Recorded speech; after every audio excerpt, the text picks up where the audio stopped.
Hello, hello, hello, everyone. How we doing?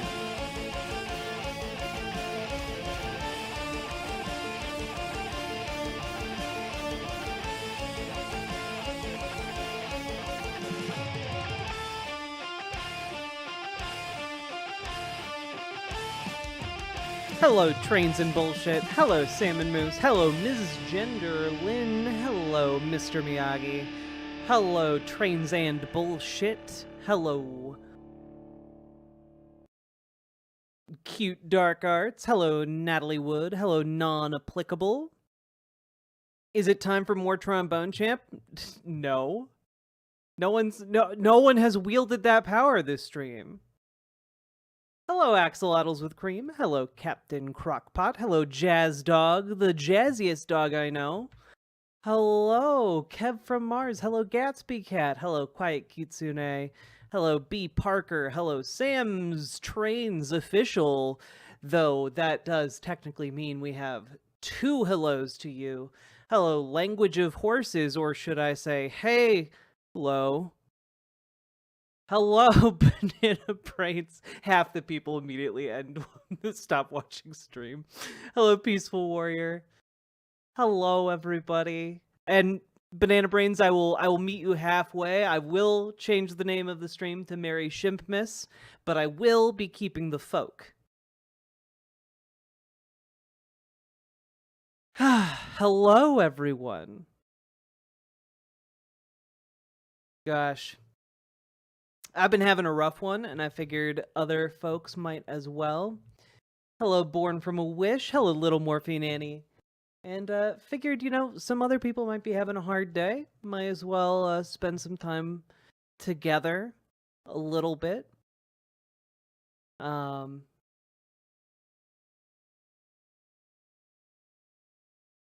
So, super rough. Sorry to hear that, Salmon Moose. But also, Salmon Moose, thank you so much for gifting me Shape Hero Factory. I've been enjoying it a lot. Is the Shimp Mafia back? It never left. Hello, Sweet Blasphemy. What are your pronouns and amateur nouns? She, her on both accounts. I'm both a she, her amateur and a she, her pro. Hello, Odd Spectre. Is it good? What is it? Well, I'll be showing you guys. However, I figured I'm not really in the mood to talk about politics. Like every time I check into the news while I've been kind of unplugged and doing family stuff, it just gets a little bit more crazy.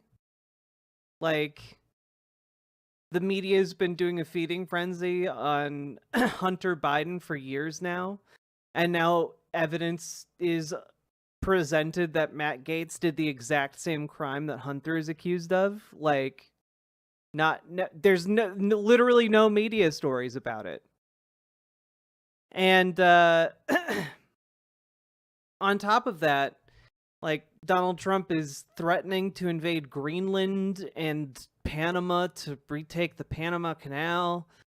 He's talking about invading parts of Canada. And the media is just reporting it as, Donald Trump has expansionist ambitions. Teehee. It's like, well, what does that entail, maybe? Maybe go one step further in your analysis. Anyway, it's been frustrating to pop into the news every so often. And also, it is absolutely infuriating to see Cenk Uyghur's arc. I might rant about that for a while before we get to stream. Because I keep thinking that they've hit new lows, but then they keep going lower, and I genuinely don't know when they're going to find the bottom. Yo, Inscription is so good. What a great game. Yeah, people are the media is comparing it to like the Louisiana Purchase, which was a willing transfer of territory between two nations. They you know, I don't know. It's wild. Hey, Matthew H. Yeah, we probably have to talk about Jenk on Turning Point USA. Like, one of the speakers that spoke at. Ugh.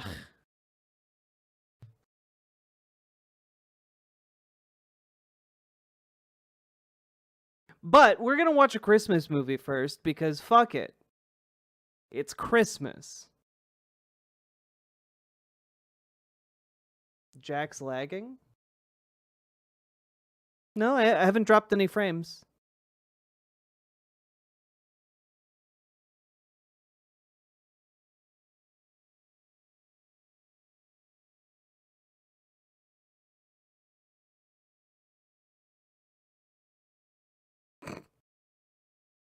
Trying not to lose hope, but Jesus fucking Christ. I mean, the good news is international powers will constrain Trump to some degree, but like, Jesus. Oh, my voice got all crackly? Crimis! Did I send you the really cool rom-com time travel short film? No, you did not. However, I'm really excited for us to watch this Christmas classic together. Also, real quick, I need to see if I can adjust the setting down here. For whatever reason, it is boiling hot in this basement. BRB.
And I return.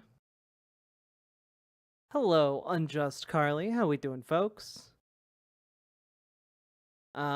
Fixed the temperature issue. Hopefully it will even out over time because right now it is toasty in here.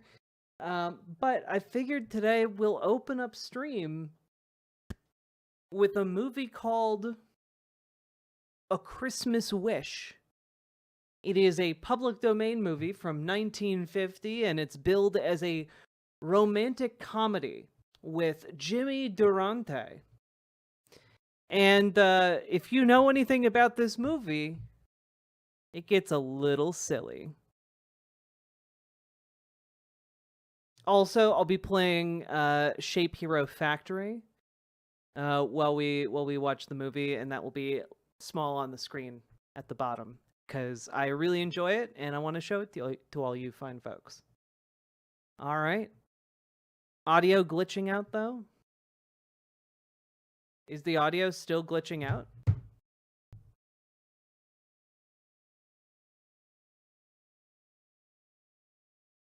It's fine for you? Is it fine for everyone else? It's good for you? Okay. Might be on your end, Sterling Nash. All right. Here we go.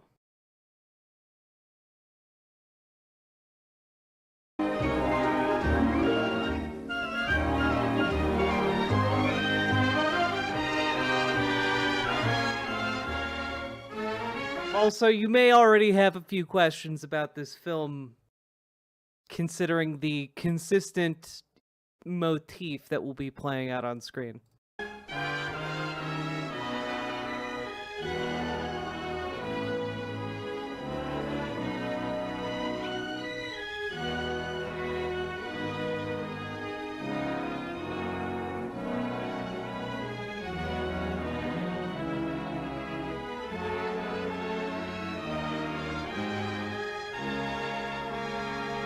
Okay, wait. Is the audio still weird?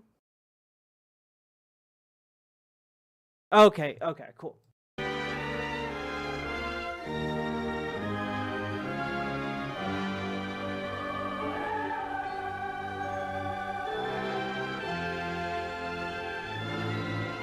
Whoop. Sorry. Let me sort this out first.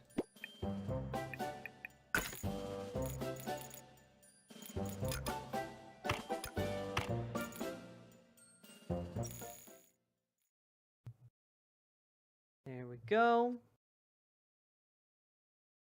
Now we just need to take this and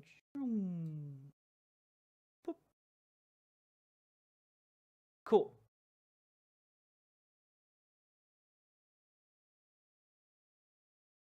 There we go.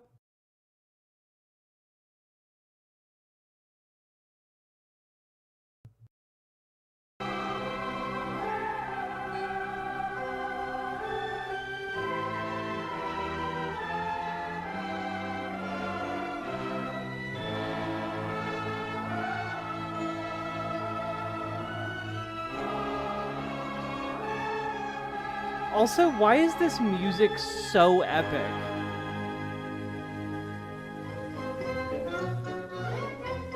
Home of the world's greatest entertainer, Rupert. Available for parties, shows, picnics. Joe Mahoney manager. Oh boy.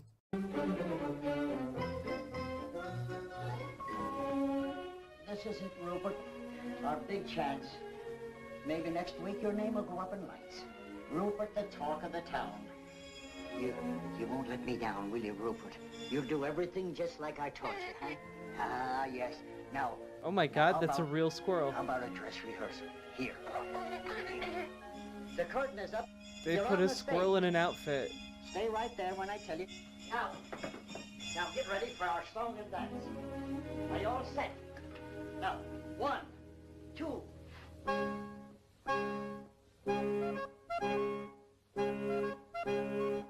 Dude.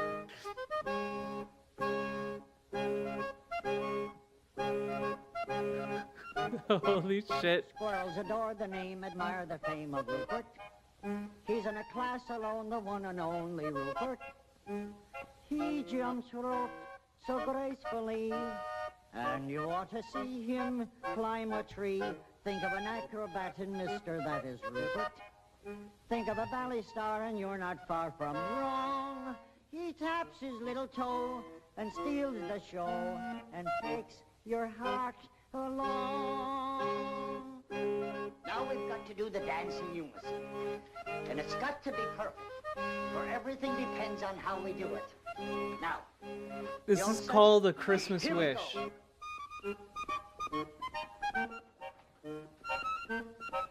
Okay. No shade on that squirrel. That old man is not nailing the steps.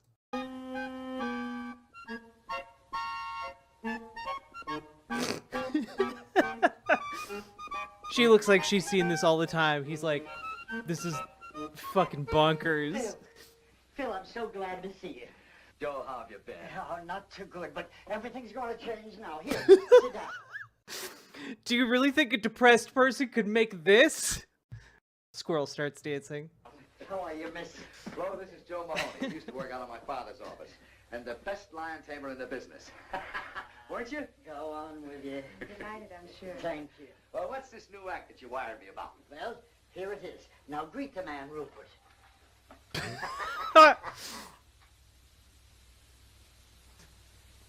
You mean? Are we gonna learn that That's this it? old man used his Christmas wish to make the squirrel do sure. whatever he says? You wouldn't fool me, would you? Oh, Phil, he's a great performer. Something It's like Rupert in the only movie. happens It's supposed once to be a every real year. squirrel, I think. Oh, I'm sorry, Joe, but I'm not interested. He's not box office. Come on, honey, we're late. Holy shit! You just saw a you haven't seen squirrel what he do can a do. jig, Well, I and you're see that yawning. already. Joe, look. A lion is a big, savage beast. He's vicious, ruthless, a bloodthirsty killer from the faraway jungles of darkest Africa. So he's box office. But a little pipsqueak thing like a squirrel that anybody can see any place, in any park, any time is just... Besides, he's so small they'd never see him from the balcony. But The problem: squirrels aren't killers. The solution: we make squirrels sexy by turning them into killers. Phil, I tell you, Rupert is almost human. Come on, honey, we're late. But just a minute. Look, Joe, I'd love to give you a break. I know things have been tough, but, well, he just ain't box office. Hey, Erica. Merry Christmas.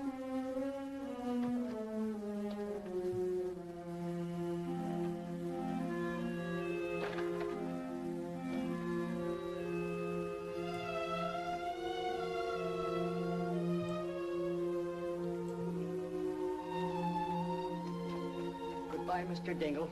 I'll pay every cent that I owe you. You should, Mahoney, you should.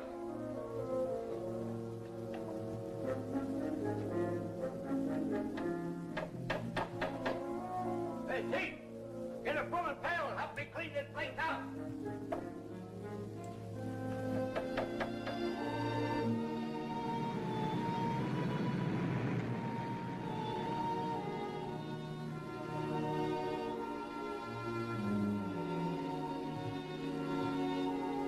Welcome back, Jazz Dog.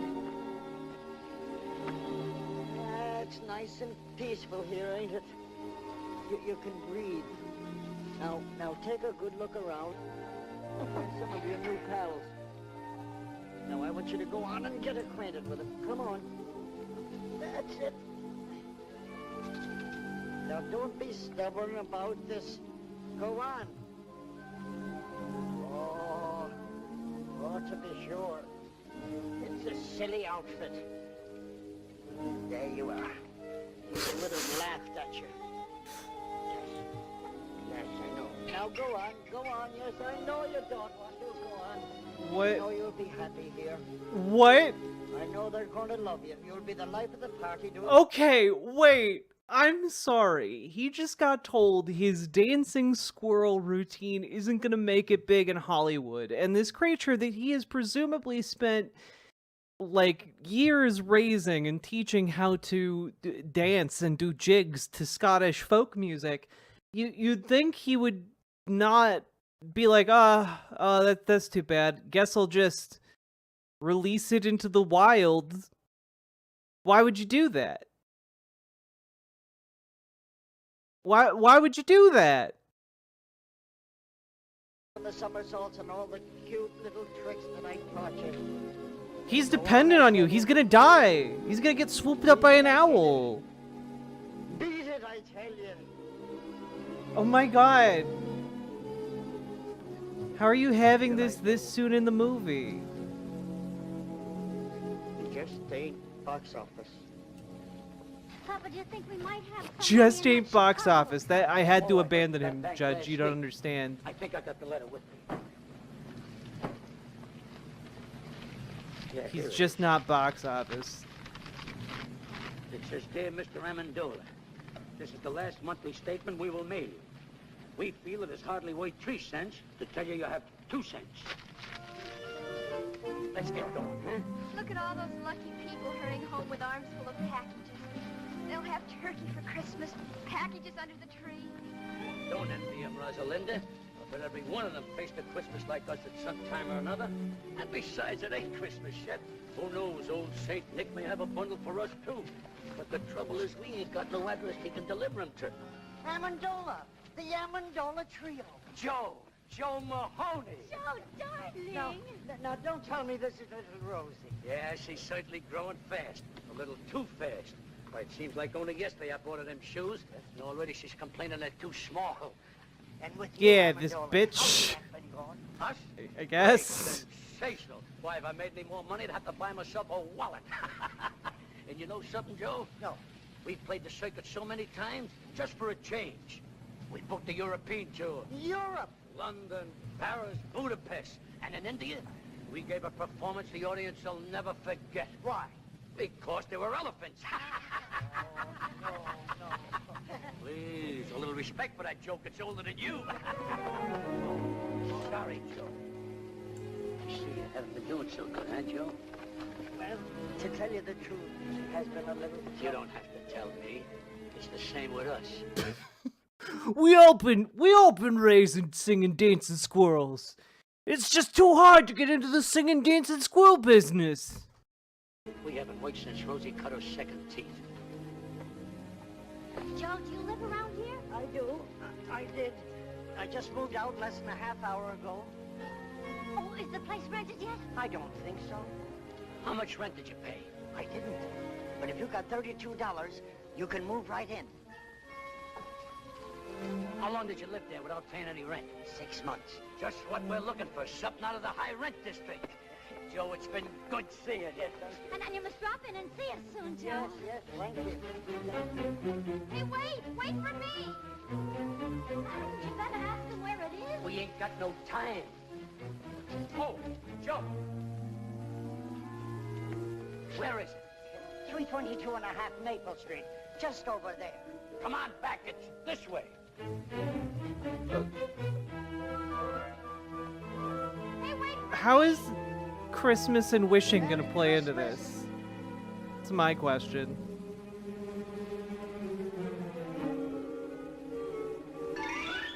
Oh my god.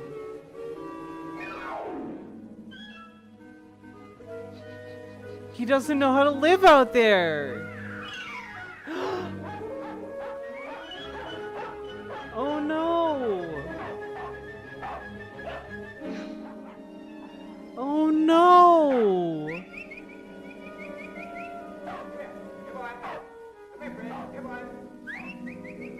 This makes me so sad.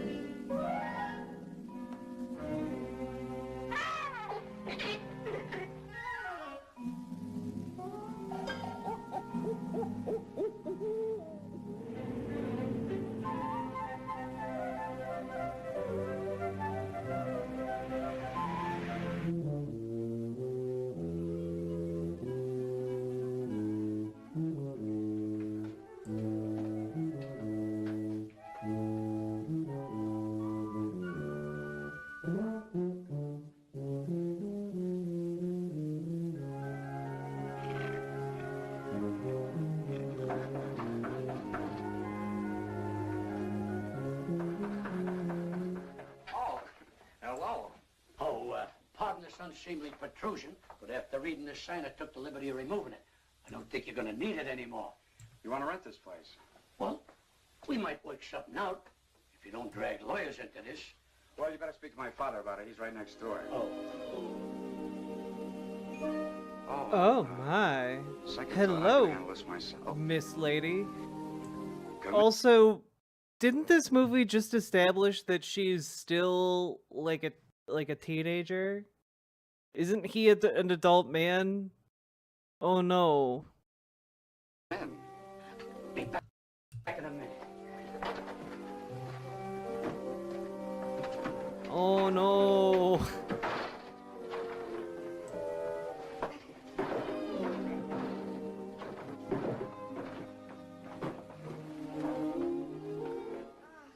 Gosh, it's good to be home. My name is Amendola. My name is Pete Dingo. Rosalinda. Joe Mahoney sent us. Oh? Well, that's okay with me, but don't mention it to my father. The rent will be $32 a month. Well, I don't mind electric bulbs that are unfrosted. And I don't mind beds with springs that fight back. Or window shades that curl up like anchovies. But there's one thing I can't stand. Leaky faucets. Oh, do you mind? Not at all. Being real choosy here. Perfect. Well, Mama, you might as well start unpacking. This ain't exactly the bridal suite at the Waldorf, but who knows? If we give this place a good cleaning, we might find an extra room. Good cleaning is right. Look at all those cobwebs. Rosie, don't touch those cobwebs. They're probably holding the building together.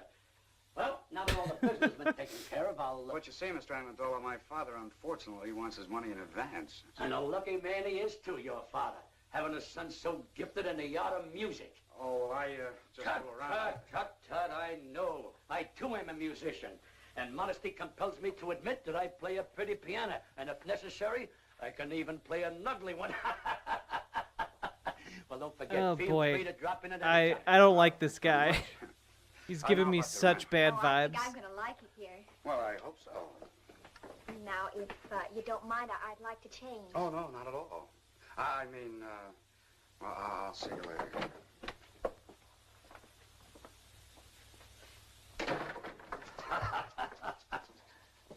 Well, Mama, I did it. What year is this movie? 1950. He'll be back. But if he don't, you can blow in it every night and announce dinner. You realize what I done? No rent in advance and a roof over our heads.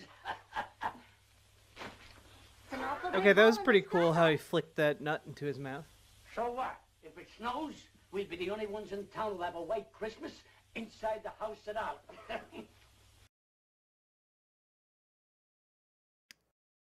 I don't think you'll be the only one, sir. Hello, Pete. Hi, Dave. Say, I think I got a letter for you. Oh? No, it's for your old man. I'll give it to him. Well, if I don't see you tomorrow, Merry Christmas. Yeah, same to you. I think I've seen this before. Did you clean the place? Clean it. I rented it. Good. You can work if you make up your mind. Who'd you rent it to? Their name is Amendola. There? Uh-huh. How many are there? Oh, just 3.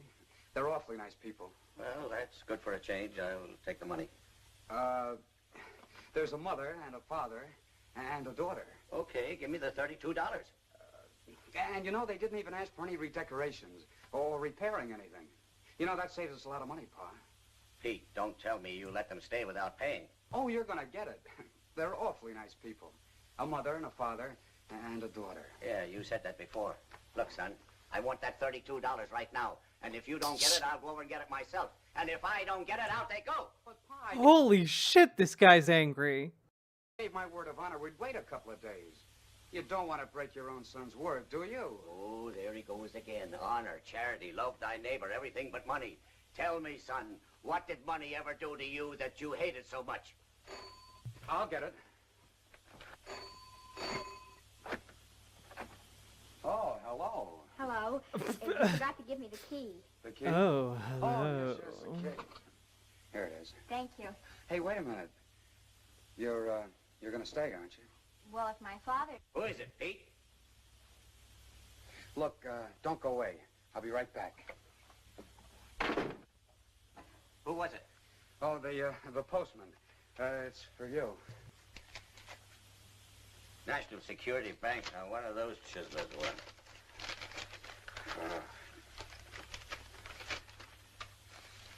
What is it? Oh, just an advertisement. Oh. Katie, come here. Frank, what is it? Katie, that worthless gold mine I invested in 10 years ago is paying off. Heavens, no. Look, here's a check for $1,500. And Dude, they say we're what? gonna get the same amount each week from now on. Mercy. It's the day before Christmas, too, Frank. It's money from heaven. Dude, You should go to church and pray. this man fell for a Nigerian prince scam in 1950, and it's just like, oh yeah, my boats come in, babies. I can't. How are you getting suckered by a gold scam in 1950? Oh, yeah, sure. But first, I'll go down to the bank and cash the check. I know that apartment isn't what you folks have been used to, but, you know, with a little paint and fixing it up, You mean you'll redecorate it? well, I'll speak to my father about it. Oh, and Mother's been having a little trouble with the stove. It's awfully old.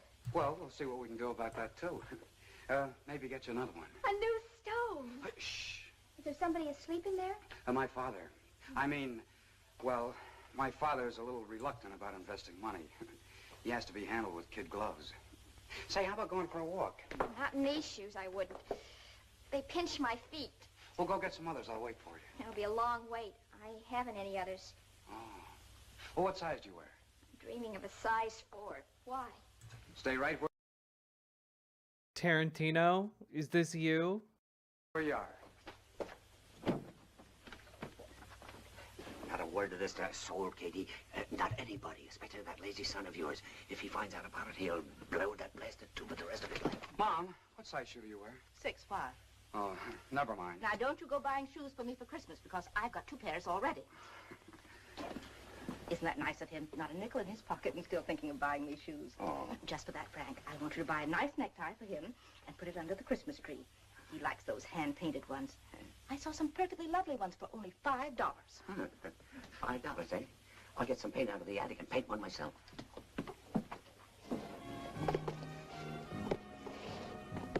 They call it the Amendola Trio, the human pyramid. Papa balanced Mom on his shoulders, and then I stood on top Merry of Mom Christmas all story. like a little angel. Sounds exciting. Then Yeah, Papa what? juggled, How does Mama the sang, squirrel and I fit played into the harp. this? Used to go for big.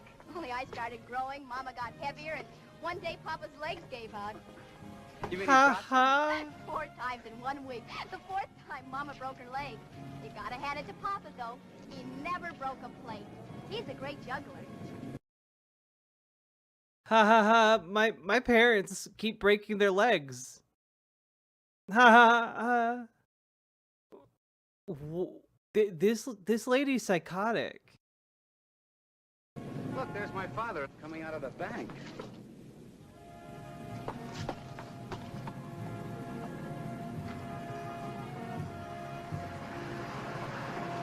I wonder what he was doing in the bank. I've never been in a bank.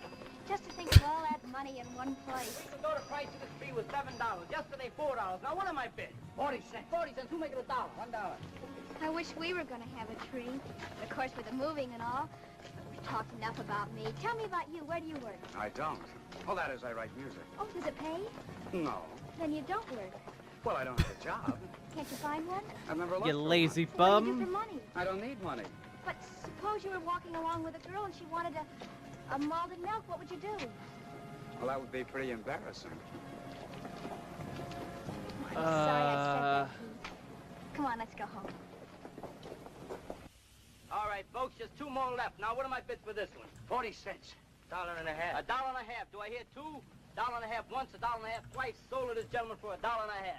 And now for the last tree. All right, folks, it's your last chance. What am I bid for this one? 40 cents. 75 cents. 75 cents. Do I hear $1? $1? Will someone make it $1? 75 cents once, 75 cents twice. $1. $1 I've got. $1 once, twice. Sold to this gentleman for $1. Here you are, buddy. Say, mister, would it be all right if I pay you 40 cents now? And the balance later? Sure. Just take the elevator up to the 18th floor. That's our credit department. This is a cash sale, buddy. Do you want the tree or don't you? Hey, wait! Look, you can have the tree. Give me the 40 cents. Oh, thanks. I'll pay you the rest as soon as I can. I'll give you a week. If you don't pay it up by then, I'll find out where you live and take the tree back. 11, 12, 13, 14, 15. Why didn't you leave it at the bank while you were there? At the bank. Katie, you're not serious after all that happened to our little savings in 1929? No, sirree. They're never going to get any of my money again. I'm going to hide it right in this house. Katie. Oh, boy. You better run over to the church and This- say that little prayer now. This is not going to Hey. end well for him. You're sending me away because you want to keep the hiding place a secret from me. Oh, no, it isn't you, Katie. It's Pete. You're too soft-hearted with that boy. I'm afraid that What's the use of money anyway if you hide it? Money's for buying things, to enjoy life, to have some pleasure. Ah, that's a lot of hooey. Money is for security, not to worry about the future, to enjoy sleep. All right. Also, the Now, female don't orgasm take is a that blasted myth. money up the chimney, let it smoke till A it melts myth, like I a tell hand you. butt. Hey, Iotanist. I don't know. Are you welcome in chat? That's entirely dependent on you.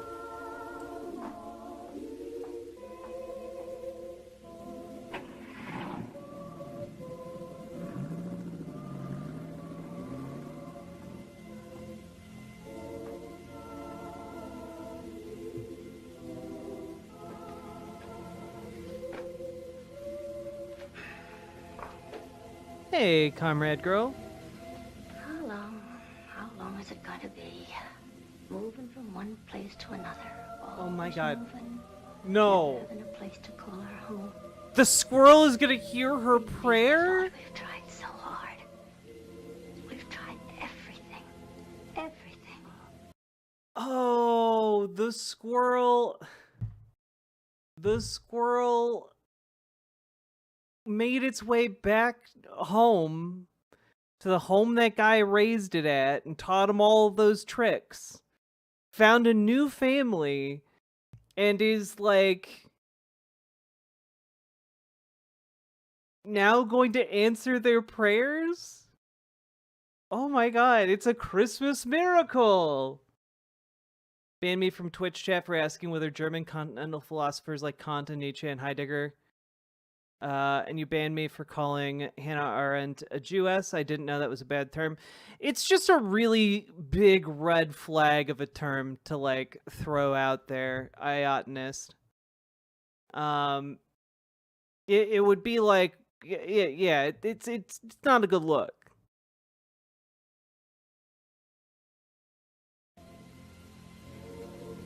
But it's so difficult to find a job for a human pyramid. And let me put it this way. If you refrain from being irritating as fuck and are pleasant and don't like drop any slurs, you are more than welcome to hang.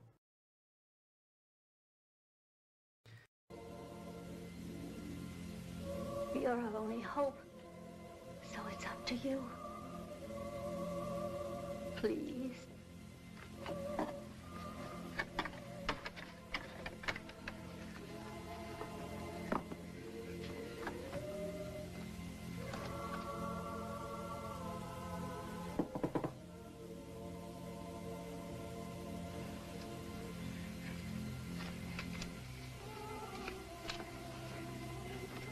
You're against the disproportionate leftism of Jews? Why?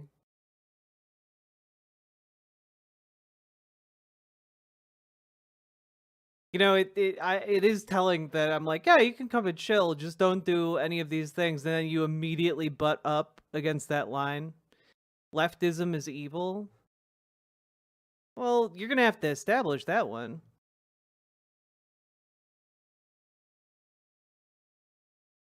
You're kind of just taking a lot of things from your own butthole right now. And we can put this on pause.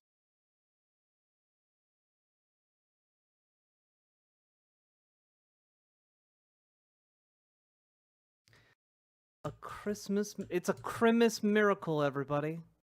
Merry Christmas.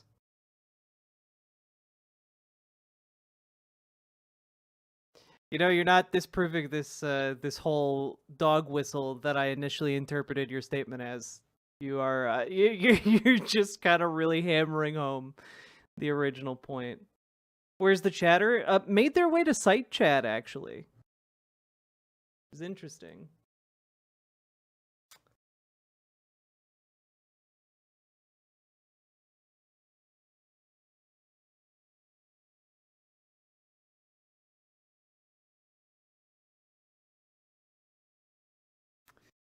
I'm gonna do one thing here.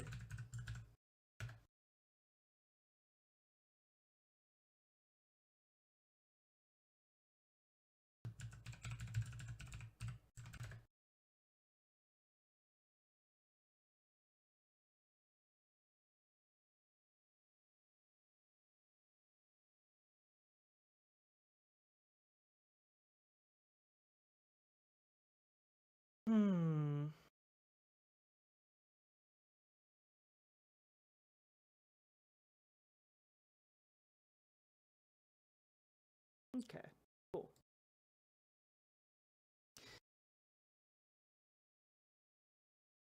In a minute, Salmon Moose. Look, you gotta establish that like leftism is evil.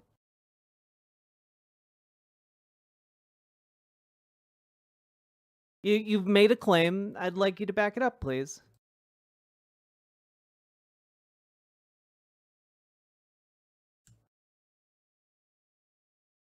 Oh, Story the Bard. This guy is almost certainly a Nazi.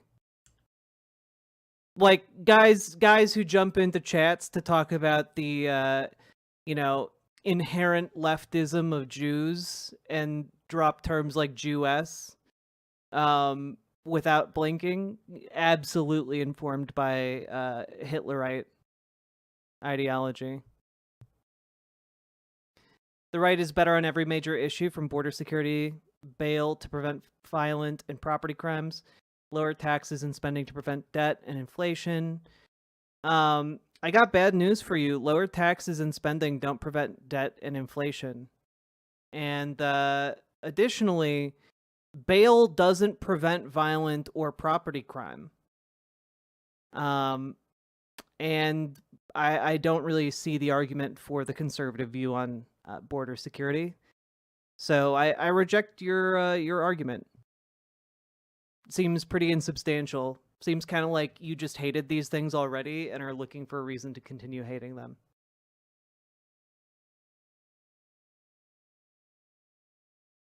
Just look up Actual Justice Warrior. I've done multiple videos on Actual Justice Warrior and how full of shit he is. So, like, you citing him as a source is pretty hilarious to me.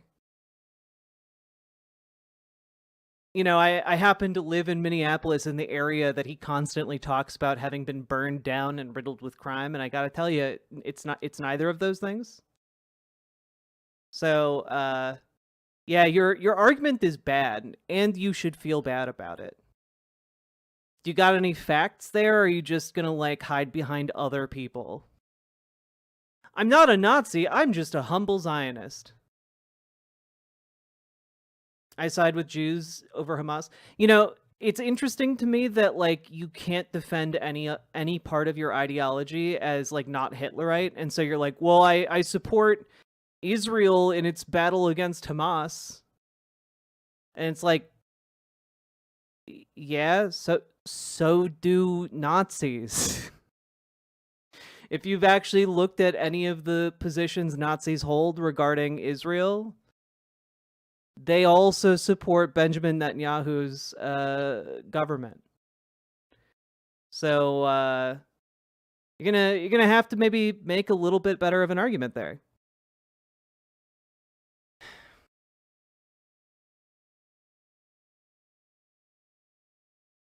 I will say that conflating Israel and Jews is inherently anti-Semitic.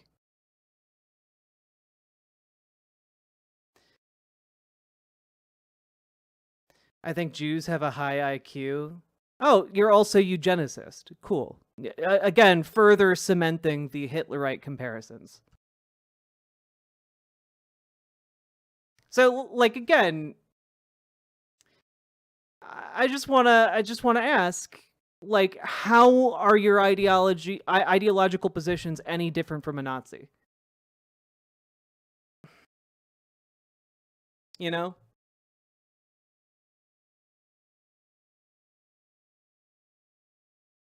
Also, Iotanist, I wouldn't try that again. We have your IP, so see you, nerd. You're gonna be.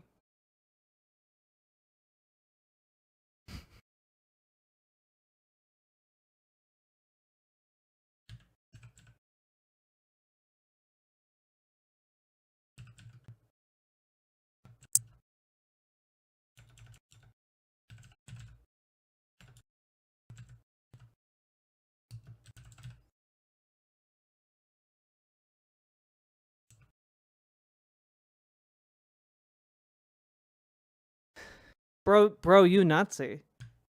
Like, what? You know that, right? Like, why lie? I've talked to like a million people like you. Like, I've talked to like a million people like you, and every single one of you Nazi fucks just says, "Oh, I'm not a Nazi. I'm just a moderate conservative who's not a fan of the Jews." And like that's every conversation with people like you.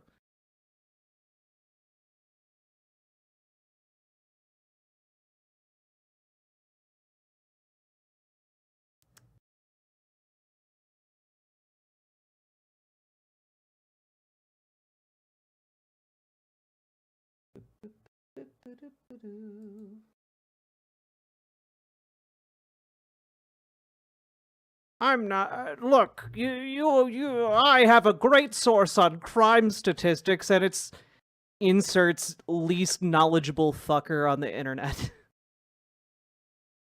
Hey, I have excellent data on how bail reform causes crime, and it's from this guy who's famous for shitting his pants.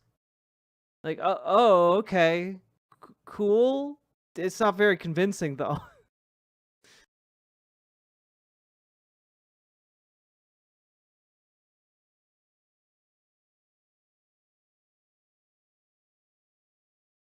I mean, the least you can do if you're gonna be a Nazi fuck in my chat is give me money first to, like, entertain me slightly more. You know? Wait, did actual Justice Warrior shit his pants? He does the intellectual equivalent of it in every single video he puts out, so, you know, it from a certain point of view.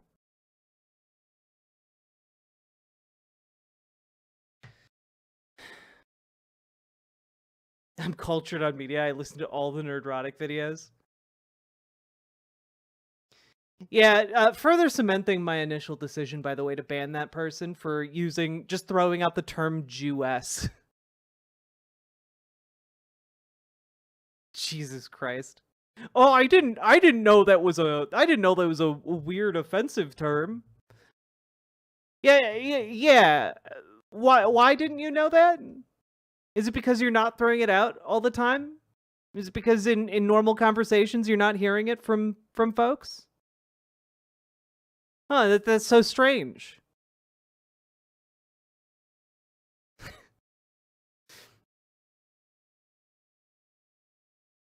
Jesus.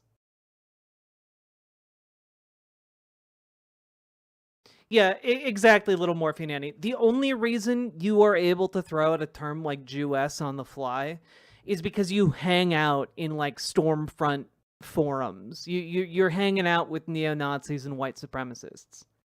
Full stop. They're the only people who... like, I don't even think Jewish people throw out the term Jewess. That's, like, specifically a racist thing. And, you know, any Jewish folk in chat can correct me if I'm wrong, but, like, that's my understanding right there.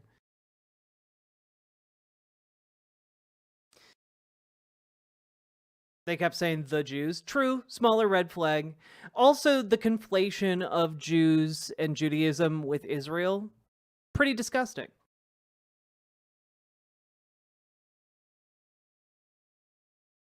Okay, let's get back to this, you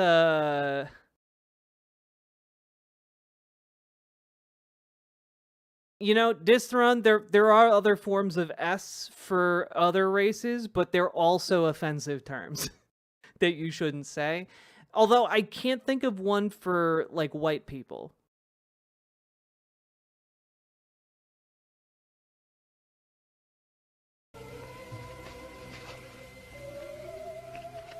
Also, folks, if you're enjoying stream, hit the follow button, hit the subscribe button, hit the like button, and consider dropping those subs and donos. Merry Christmas, happy holidays, everybody. Hello, Jaeger Larson. And where else on the internet can you go to see a movie about a Irish jig dancing squirrel and a video game and dunking on Nazis all at the same time?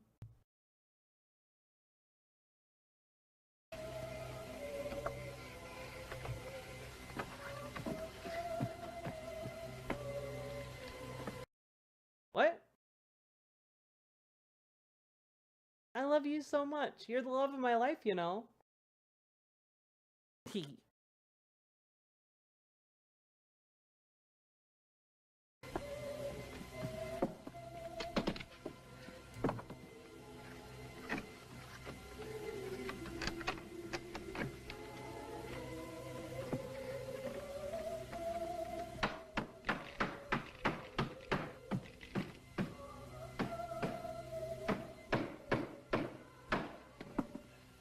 Sophie Bliss, thank you for the gifted membership over on YouTube. I very much appreciate it. Merry Christmas.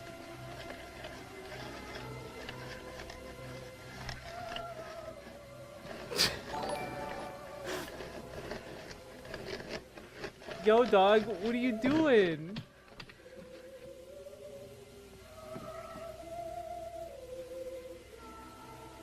Tomorrow's Christmas.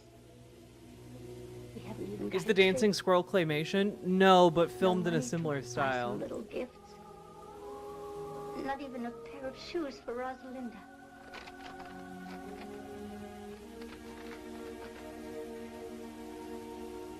She must have those shoes, Lord. She needs them real bad. God did big comes 2,000 years ago and now I have to be holly and jolly. This makes perfect sense. Thank you for the $5 dono, trains and bullshit. Thank you for the BWA energy. Merry Christmas. Also, I think it's the start of Hanukkah? Question mark? That might have been yesterday.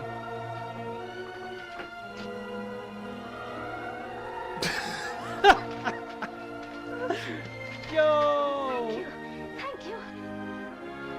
God manifested money for her. Let's go.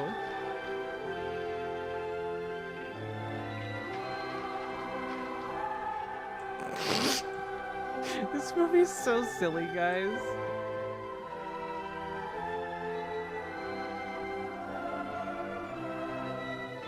God damn it. This is art. It truly is. Remember, folks, Santa Claus invented Coca-Cola. True. Sophie Bliss, thank you for the $10 Canadian. I very much appreciate it.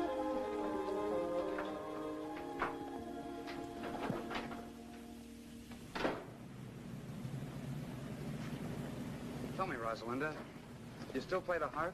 Sure, why? What? Well, I think I'll compose something just for the harp and tuba. And I'm going to call it The Melody of Two Orphan Instruments. That's a cute title. No, it's Get not. together? Why are you lying to him? But I'm hoping. Bitch.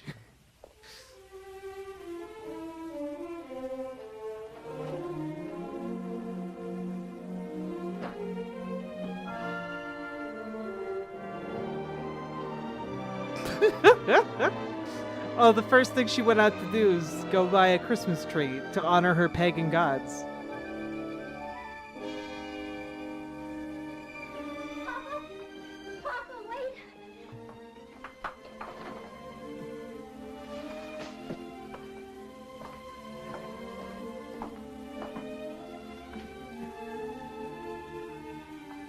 But I don't understand.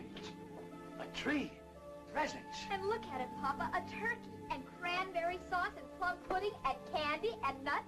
And look, brand new shoes. But how? I don't understand. You couldn't have won it on a quiz program. We haven't got any phone. No, Papa, I didn't win anything. Mama, your wedding ring. You didn't hock your... No, I didn't hug anything. All I did... I know. You wired that drummer in Boston who had a crush on you. That sheik with the patent leather shoes and tuxedo. I remember what he said when we announced our engagement. If ever you needed anything... Papa, that was 22 years ago. I don't care if it was 100 years ago.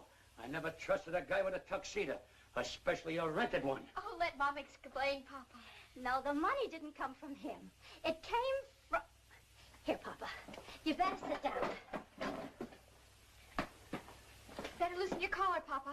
Rosalinda, bring Papa a glass of water. Papa, you love me, don't you? Of course I love you.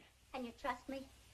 You'd believe me if I told you something, wouldn't you? Even if nobody else in all the world would believe me, you would believe me, wouldn't you, Papa?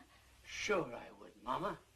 Well, I was sitting right here in this chair, and I was praying. They cooked it in money, Amber Brains. Well, The fastest thing that burns. money. $1,500 come floating right down through the... Wait, real quick. How much is $1,500 in modern day money?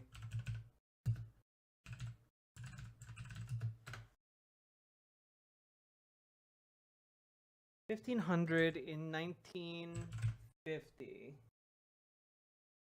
would be like $20,000 falling into their pocket. Jeez. Jeez. A hole in the skylight. $1,500? From heaven? You do believe me, don't you, Papa? If you said it, I gotta believe you. Oh, Merry Christmas, Papa. Merry Christmas, Papa. You see, Rosie? I told you old St. Nick wouldn't forget us. All we needed was an address. Frank, this perfume is lovely.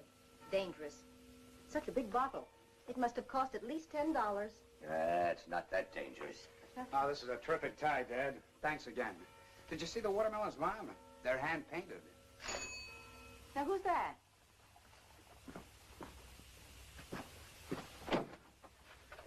Merry Christmas, young man. Merry Christmas. Wavy coming? Oh, why, of course. Merry Christmas. Merry Christmas. Merry Christmas. Merry Christmas to you. Why, Mr. Amendola, we have the exact same tags on. It could be a lot worse if we were girls wearing the same dresses. Oh, Mom, Dad, this is Mr. and Mrs. Amendola and their daughter, Ron. Oh boy, round 2, everyone. My favorite. No banning. I want the honor of this one, okay? Sophie Bliss, thank you for gifting a membership over on YouTube. Before you ban me from YouTube, please hear me out. And the fact that you misspelled here, it really indicates to me that you may be 15 years old. A, I love Jewish people, and the communist regimes like the USSR aren't good for them. Yeah, why are you bringing that up? Because I'm not in favor of communist regimes like the USSR. So, not entirely sure. Oh, okay, you are 17. Okay, then inshallah, God willing, okay? You will grow out of this Nazi phase. Because I can tell you this. Girls your age find your views absolutely abhorrent, and it will be apparent to them the moment they get to know you. Okay? And 2, yeah, you're being real baby-brained right now. I know you feel like you're really smart because you can, like, list off names like Heidegger or whatever, but, like, no one gives a shit about that in the real world, and also, you're wrong. So you're both you're not going to impress people who actually know what they're talking about, but also people who don't know what you're talking about are going to think that you're a dipshit too. So but on all fronts here, you should probably like search your soul a little bit and reform. But number 2,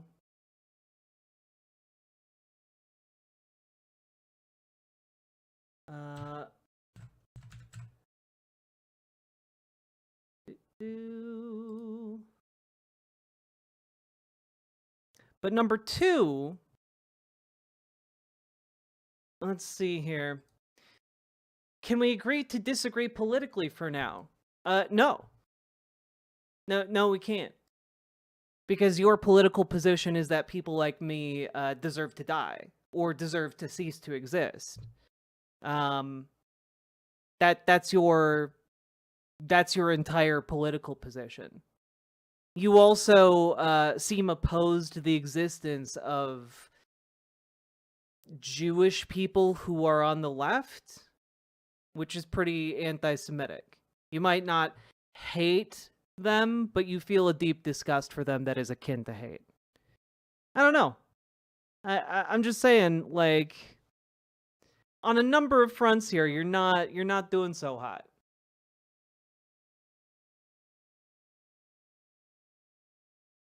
I didn't say you deserve to die. You fundamentally believe that people like me should not exist, right? Right?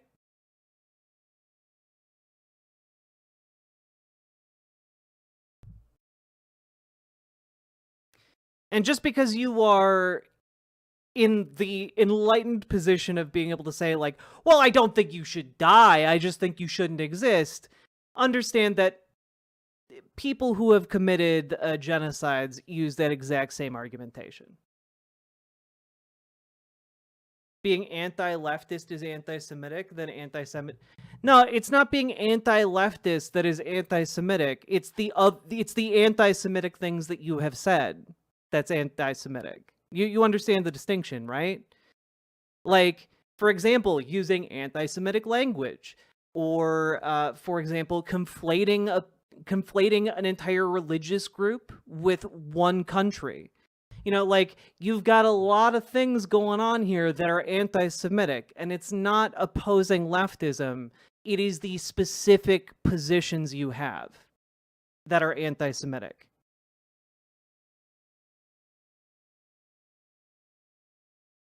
Yeah, I don't care what your specific religion is.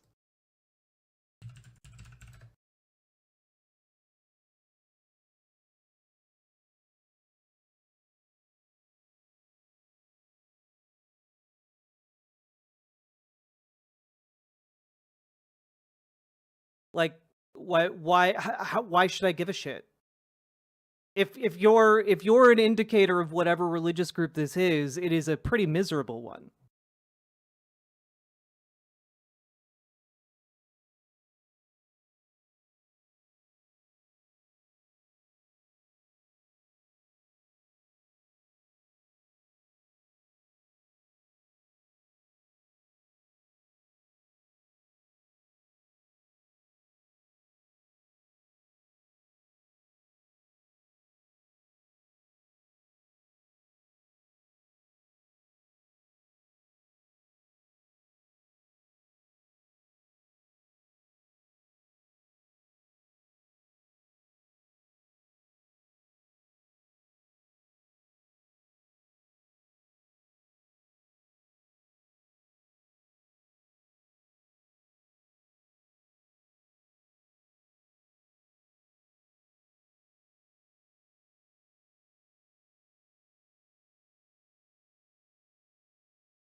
There's no fixing it. He isn't listening. Honestly, that is kind of where we're at, right? I just want, like, my hopefully these words can maybe get through, because, like, you're gonna be very lonely, and you're not gonna understand why unless you understand what I'm saying to you, Iotanist. It's not a matter of you apologizing for what you said. The issue is that your ideology is rotten.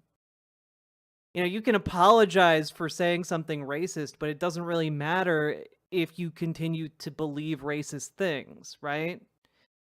Like, the issue here isn't that what you said was rude. The issue is that your political beliefs are, you know, frankly abhorrent.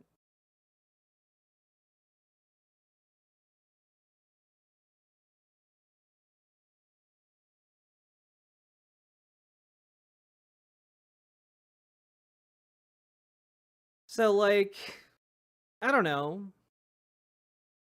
The main issue is you seem incapable of actually arguing your position, and you seem to be coming at it from a fundamental point of, like, basically just ultra-nationalism. That seems to be, like, the only thing you got. With, like, flimsy philosophical, like, moorings. So I'd argue maybe you should, embrace something like, hey, maybe people should have food and people should have shelter, and maybe we should focus on that rather than whatever, like, weird bullshit eugenicist scum you've been consuming.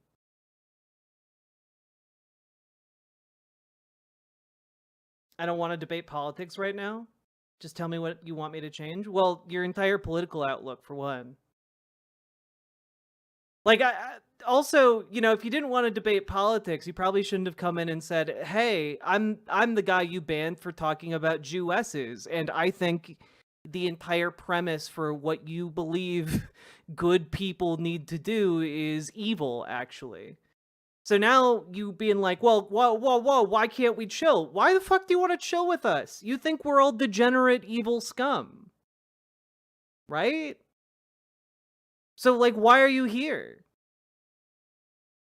Are you here to just, like, have, like, a window into the zoo to be like, oh, look, it's the people I am ideologically better than, slumming it. Look at them use their swear words, and I believe your ideology is wrong, and I believe your ideology is evil. You haven't said wrong. Keep in mind that you've said you believe leftism is evil to the point and to the degree that you reject Jewish people who are leftist. So, like, you clearly make a distinction here, and it's only now that you're actually facing some kind of pushback that you're like, whoa, what? Consequences for my words and beliefs? What? I didn't want those. I just wanted to be able to hate the wrong kind of Jewish person. I just wanted to, believe trans Happy people shouldn't holidays. exist. Christmas tree In red heart. peace. Why can't we just have fun? Also, Tipster, thank you for the 10 tier 1 subs. I really appreciate it. Thank you for coming in big on Christmas. I hope you're having a wonderful holiday.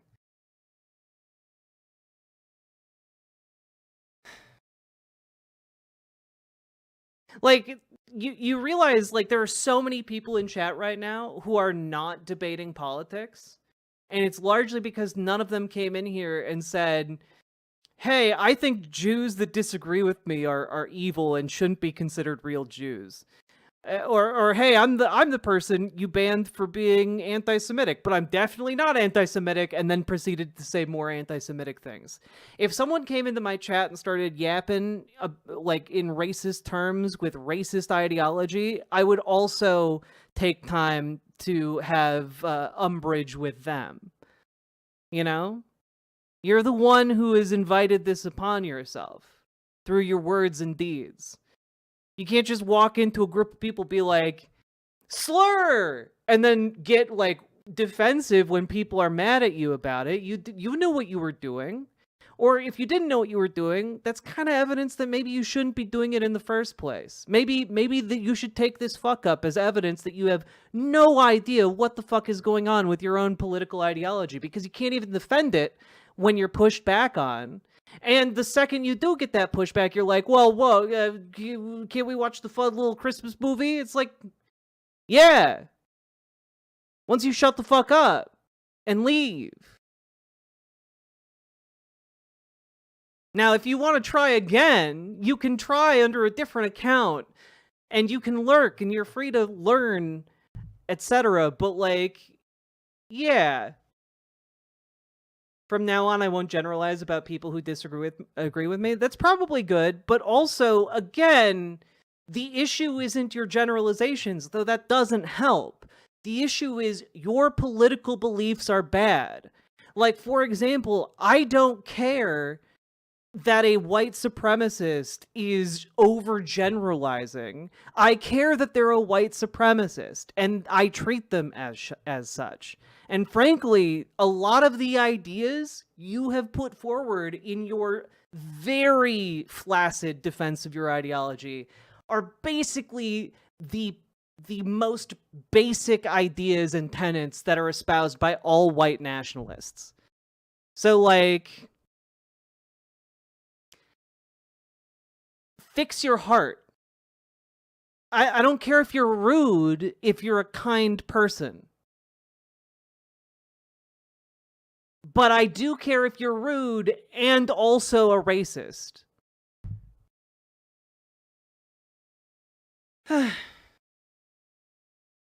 So anyway, see you, nerd.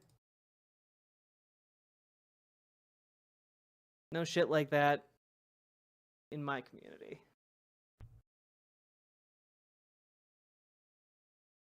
Gojo is such a pretty boy in Jujutsu Kaisen. Rude and kind person, that's how I became a mod. Exactly. Hot take, he's not a kind person. That wasn't the purpose of what I was throwing out there.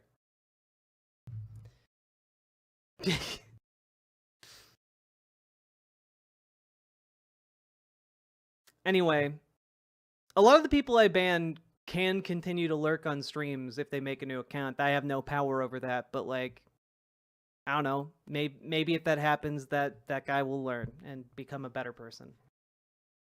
I like that you have their IP address. I like that too, honestly. It's a nice layer of security to have.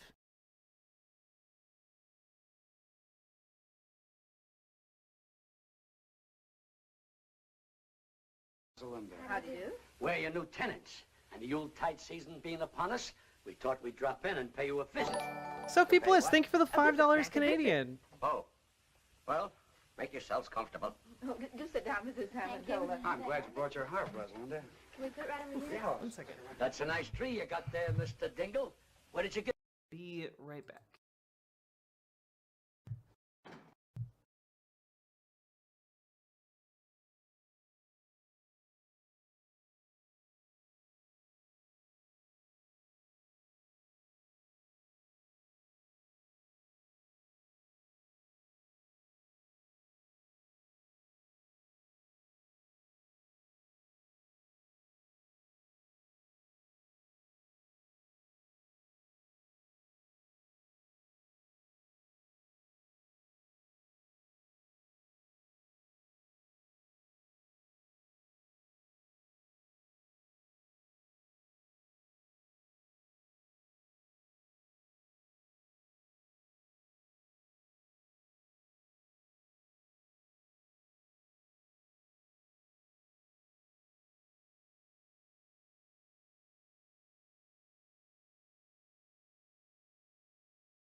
Sorry, guys, it's really hot down here.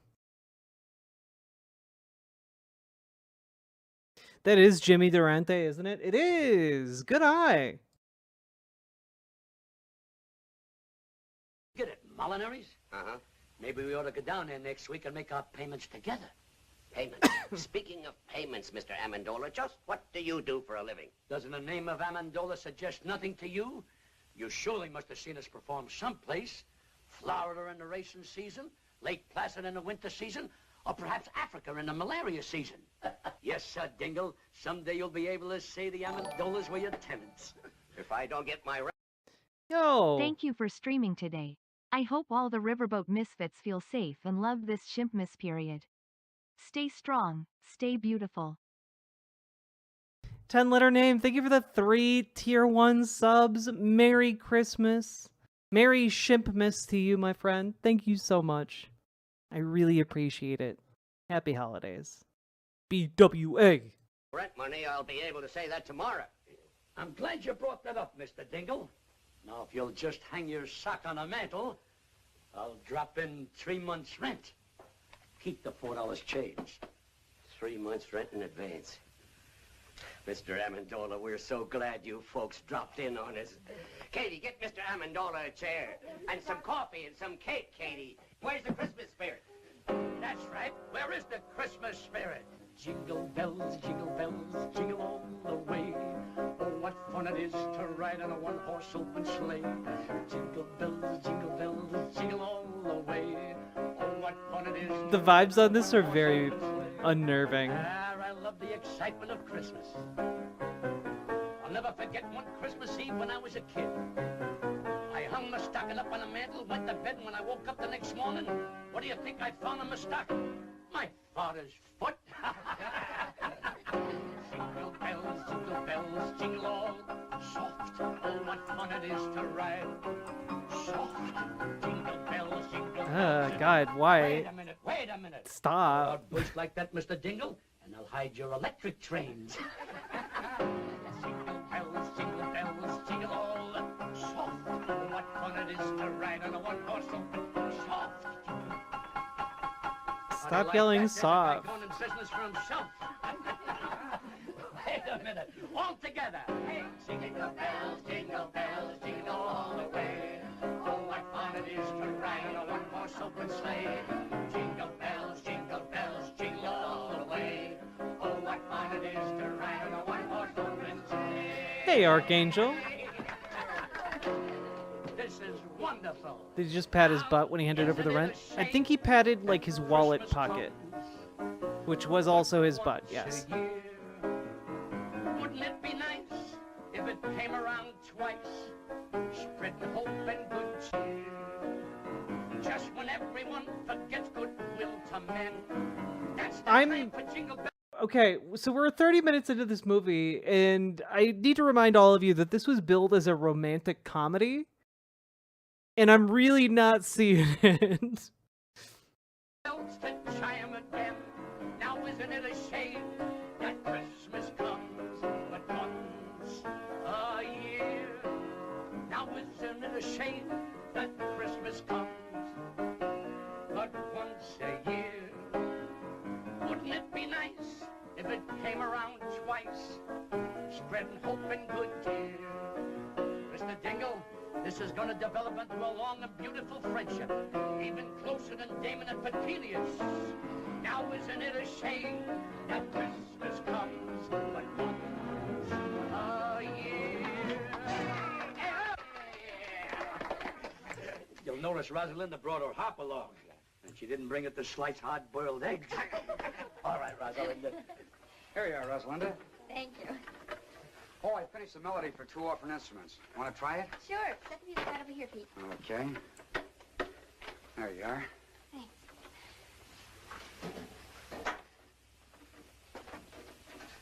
Ready? Yes, uh-huh. Oh boy, he hitting her with the real Riz. Breaking out that tuba seduction. This is absolutely someone's D&D bard right here.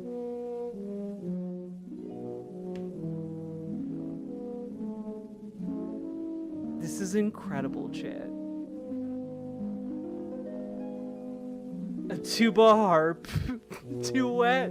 How traditional, right? Oh, God. This is amazing. I'm so happy right now. The stage has always fascinated me. Don't you think I got a very fine singing voice? Why, the bathtubs of the world are full of singers, Mr. Dingle. But did you ever hear of anyone doing a backflip in a bathtub? No. And you know the reason why? Because only a few of us are acrobats. Oh, acrobats, I'd just love to learn a few tricks. I'm always so dull when company comes. I can't do a thing. Can't you teach me a few things? Why, I'd be glad to teach you. You got anything around here we could rig up like a teeter board? A seesaw? Yeah. Oh, think so. Let me see now. How about a table leaf? You got one? Go get it. Oh, this is gonna be real weird, isn't it?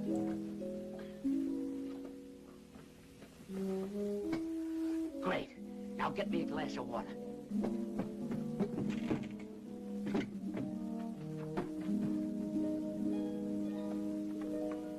Thanks. Why, this trick is so simple, I taught it to Rosalinda when she was only 3 years old. Now you get up in that chair. Merry Shimpmas, Sophie Bliss. Thank you for the $5 Canadian. Keeping the stream afloat, the dream alive. Thank you for supporting the stream. Really appreciate it. Thank you so much. Drop of water. Ready? Ready. Go!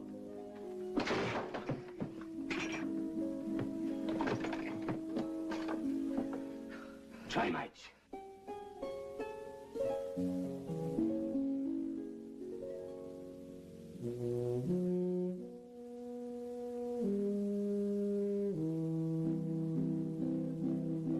That's my jam right there.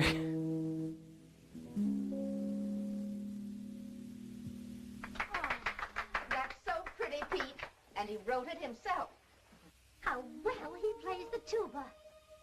Oh, it's lovely, Pete. So are you. Gosh, Rosalinda, your hair, your dress. The general way you look like a person. May I have this, Pete? Oh, sure, sure. I wrote it for you. Look, somebody's coming to see us in a beautiful car. Rosalinda, go down and see who it is. It might be somebody important.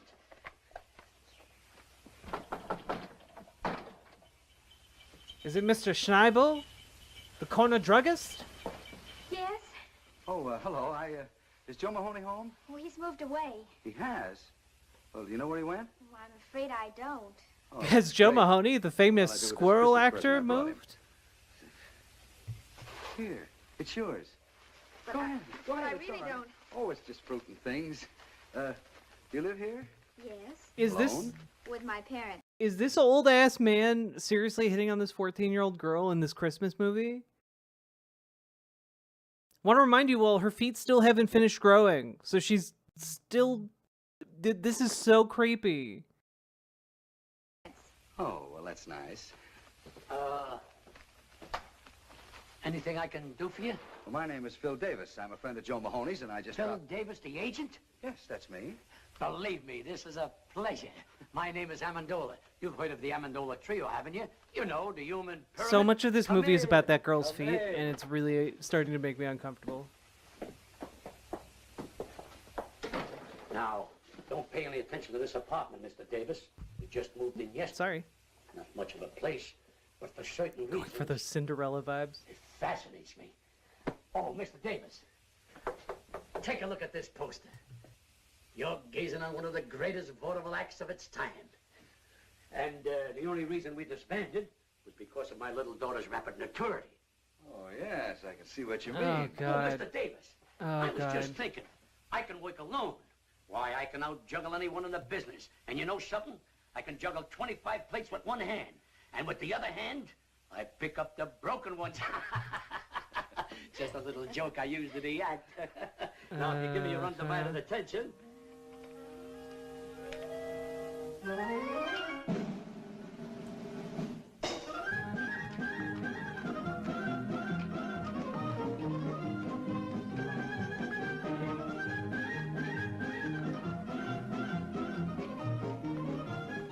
How is there another circus act that can coincidentally also support a squirrel's talents? Say, that's good. That's great. How'd you do it? Huh? How'd you do it? What? Oh, that's a trade secret. Well, do it again. Oh, yes, do it again, Papa. Rosalinda, you know the great Amendola never repeats twice. Well, that's very clever.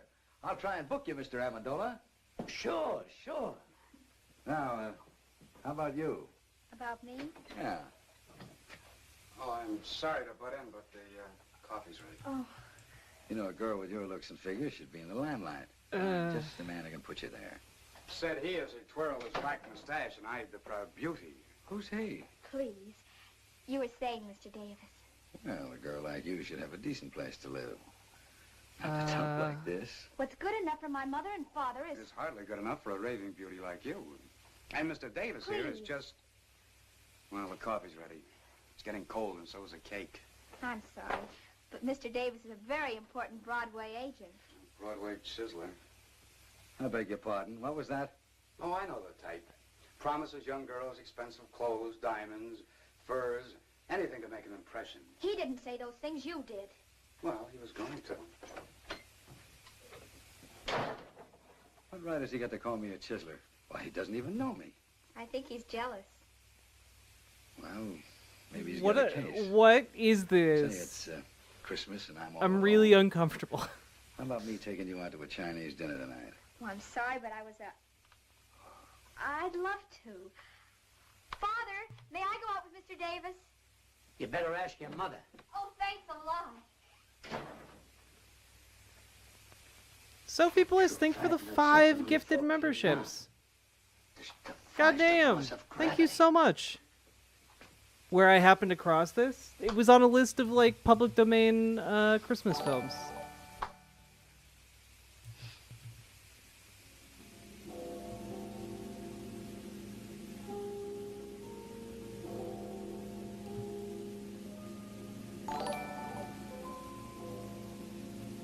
It's midnight.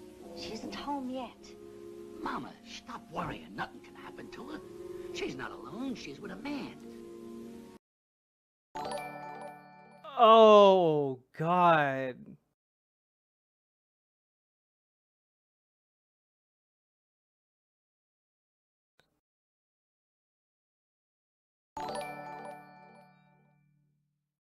Yeah, how could this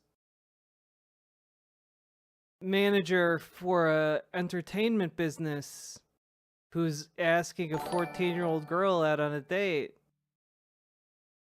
how could he be doing anything untoward? He's a man.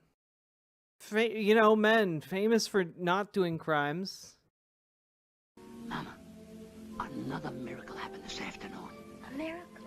I tried to juggle a few walnuts. One didn't come down. It just disappeared. Mercy me. This is a strange house. Money comes down and walnuts go up. But I guess that's better than money going up and walnuts coming down. I don't know what to make of it.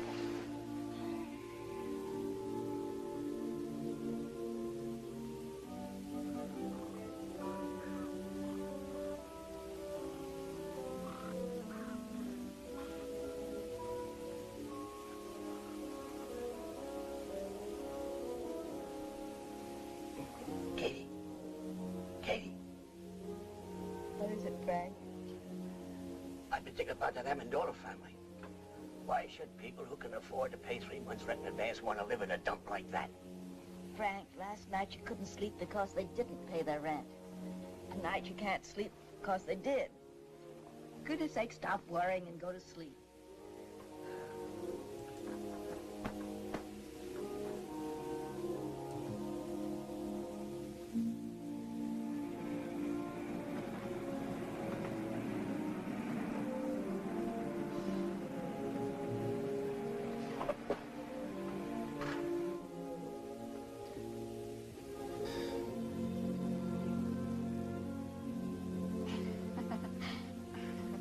Why don't you check out of this town? Come to New York. Things can happen to you there, Rosie. Oh, let's not start that again, Phil, Oh, I'm please. crazy about you, Rosie. I'll do anything for you. Do you know any music publishers, Phil? Dude, Sure, dozens what? of them. Why? Well, I wrote some music. I think it's beautiful. If you could take it I to some... didn't know you were a composer. Melody for 2 orphan instruments by Peter Dingle. Who's Peter Dingle? Oh, you see, well, I put a man's name on it because I knew no one would even look at it if they knew a girl wrote it. Well, I'll see what I can do. If it's any good, I'll try and have it published. Oh, thanks a lot, Phil. Well, night. Wait a minute. See you tomorrow. Oh boy. I mean, good for her. She understood what she was getting into, so she was able to be safe. That's good.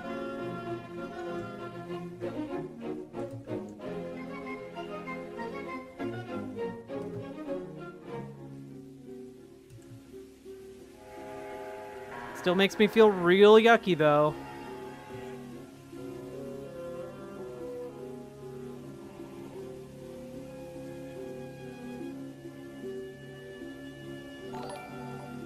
Yo! Merry Christmas, everyone. Merry Shimpmas to you, Shai-Hulud, and thank you very much for the incredibly generous $100 dono. Merry Christmas, Merry Shimpmas, Happy Hanukkah. Hello, everyone. Thank you so much, Shai-Hulud. Hell yeah. Thank you so much.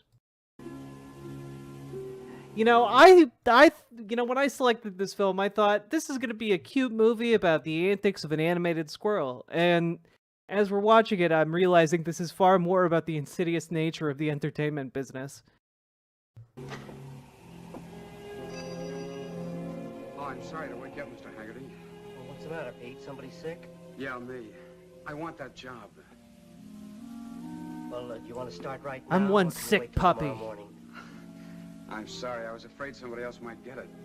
You see, Mr. Haggerty, I need money.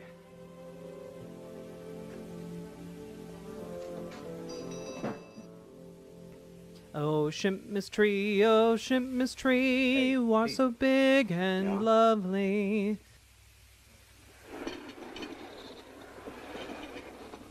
Bend closer, laddie boy.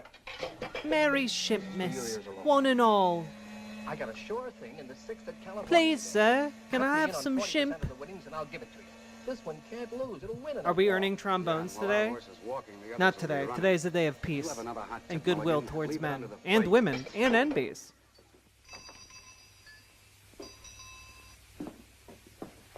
Yes, sir? What's your best cigar? Oh, I got some good ones back here. Quarter apiece. Quarter apiece. How much does a whole one cost? I really hate the way this guy laughs. About as little as I've heard. Pete. Hello. Hi. What'll it be? I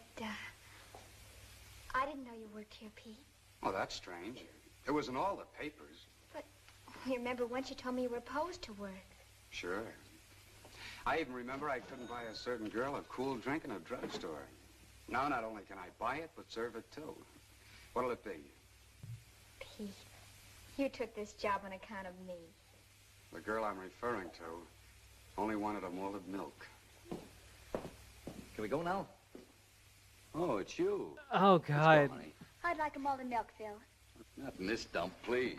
Goodbye. So long. Ew. That's so You're missing a great gross. bet. That Billy's sure to wind up in the money. Yeah, that's what I'm afraid of.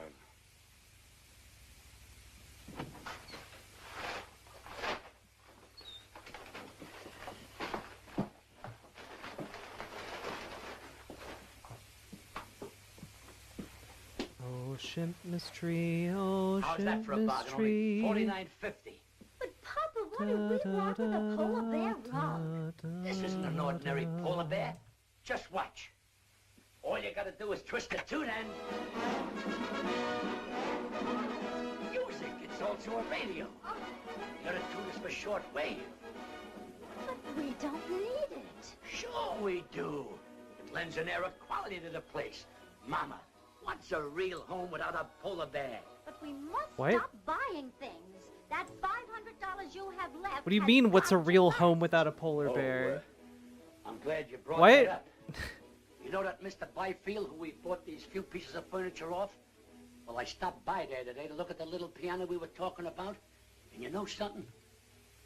He isn't doing so well. Oh, Papa, I hope you didn't. It's not his fault that business is bad. Naturally, with the banks leaning on the place and no one to turn to. $500. Oh, Papa, all our lives you've been doing this. Whenever we get a little ahead, you'll meet someone who's in trouble and you just melt like chocolate in a baby's hand. He needed it. Damn. We got nothing to worry about. Devastating. We still got the $100 I gave you yesterday. No. I mailed that money away for the unpaid bills we left in Chicago. That puts us right back where we were a week ago. That's right. All you gotta do is do what you did a week ago. Pray. Well, I Oh am my God, praying what? every hour of the day, but if it's more money you want me to pray for... Why not, Mother? It's worth a try. Well, I just wouldn't have the nerve to ask again. Besides, it's selfish. But Papa just told us he helped somebody with it. That wasn't selfish. Oh my Besides, God. all you gotta do is ask and let heaven make up its own mind. Well, even if I could remember the prayer... You must remember, Mother. The same thing you said before. Well, I don't Oh know. my God, dude. All I recall saying is that Rosalinda needs... Do the shoes. magic. No, she doesn't need Do shoes. the She magic, old has woman. already. But, Mama, when you say she needs shoes, that doesn't mean she really needs them. It's like stage hands in the theater playing dice. A guy says, baby needs a new pair of shoes. That doesn't mean she needs them. It's What? just a disfigurement of speech. All right. Bring me the little old rocker. I'll get it. I was sitting in it when it happened. Cast the spell, witch. Say it, Mama. Say it. This is so Please weird. help us. Rosalinda needs shoes. She needs them real bad. Do it. Do it, witch. Lie to God.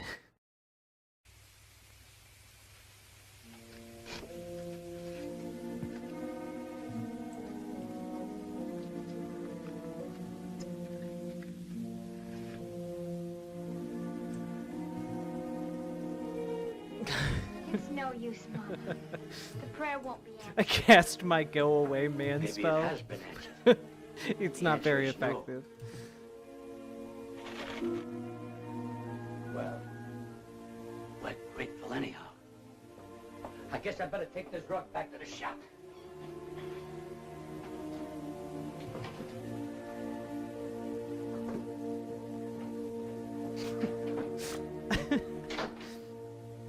Please forgive me for telling a lie. Rosalinda doesn't need shoes. JK God.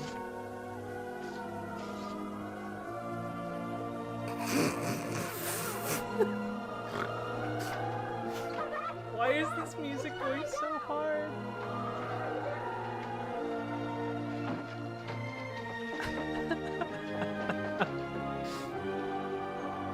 This movie is incredible.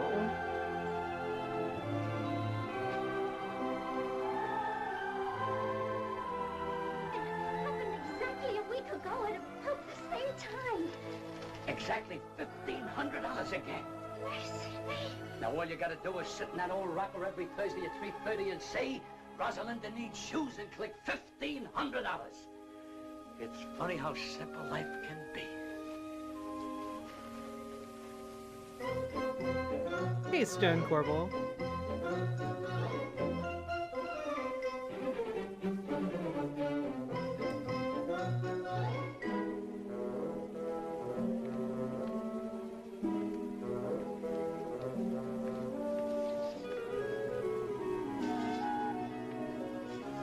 It's coming down.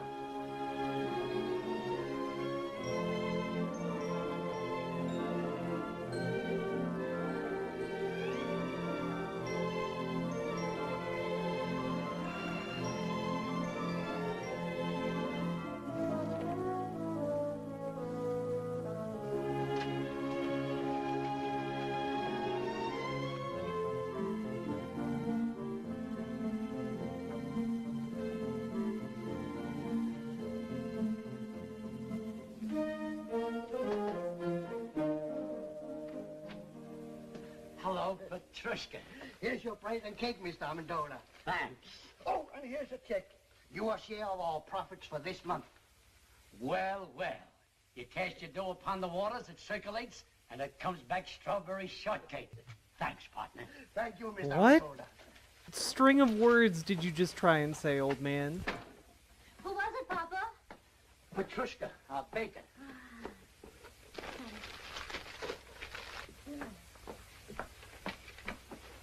Oh, Mama,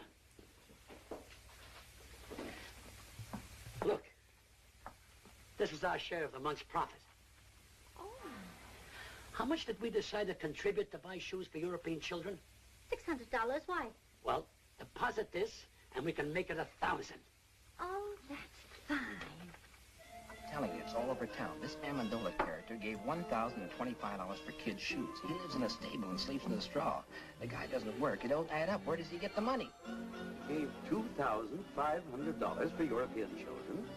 What line of business is he in? Nobody knows. Get on, I brought it. Local man gives stuff to charity. Get on, I brought it. When they moved in, they didn't have a nickel to their name. 2 months later, he buys a shipload of shoes for farm kids.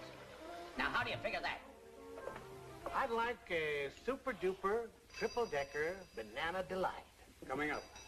You know what I think? He's printing his own money right there in that shack of yours, Mr. Dingle. Well, I hate gossip, but I just heard from a friend of mine whose wife told him, and she swears it's true, that Amendola is a big gangster in hiding. And if I was you, Mr. Dingle, I'd notify the police right away. Notify the FBI. I saw it in a movie. Someone should write them an anonymous letter. Sure, write anonymous letters. Report him to the police. Put him in jail. The guy has to be punished because he has a big heart. Oh, pipe down, Pete. I told you never to argue with the customers. Sorry. I think it's all a lot of... Ah, You know shut I up, heard? Pete. A man No one comes cares to about see your the opinion. Amendola girl every day in a big car. We can't hear you. Louder. A man comes to see their daughter every day in a big car. That's true. He's a Broadway agent. What about him? You like a little, strawberry? Sure, sure. He's the individual that floods Amendola with money on account of that girl. Some whipped cream. Love it. That's what I say about actors. People like the Amendolas can contaminate a whole community, just like one rotten apple in a barrel. Guys, I think this might not be... He might not be talking about actors. He might be talking about a different group of people. Pete! Oh, I forgot the cherry. Get him, Pete! Get him! What'll it be? Bourbon and water. Hi, Pete. Oh, hi. Say, I had dinner at the drugstore. And I heard you pushed a chocolate sundae into a perfectly good customer's kisser. Is it true? No, it was a banana delight. Okay, I need to look this up because it's going... Okay, Christmas wish, how old is girl?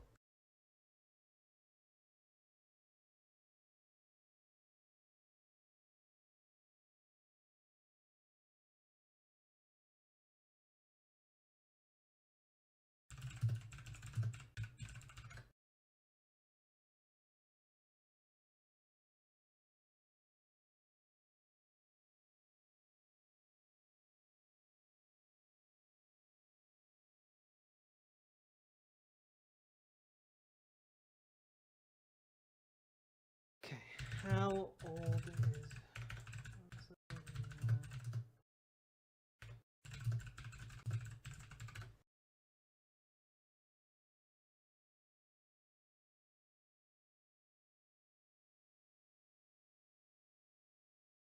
Okay, excellent. One of the top results for this was literally how old is Rosalina, but it's the Rosalina from the Mario universe, which is not helpful to me.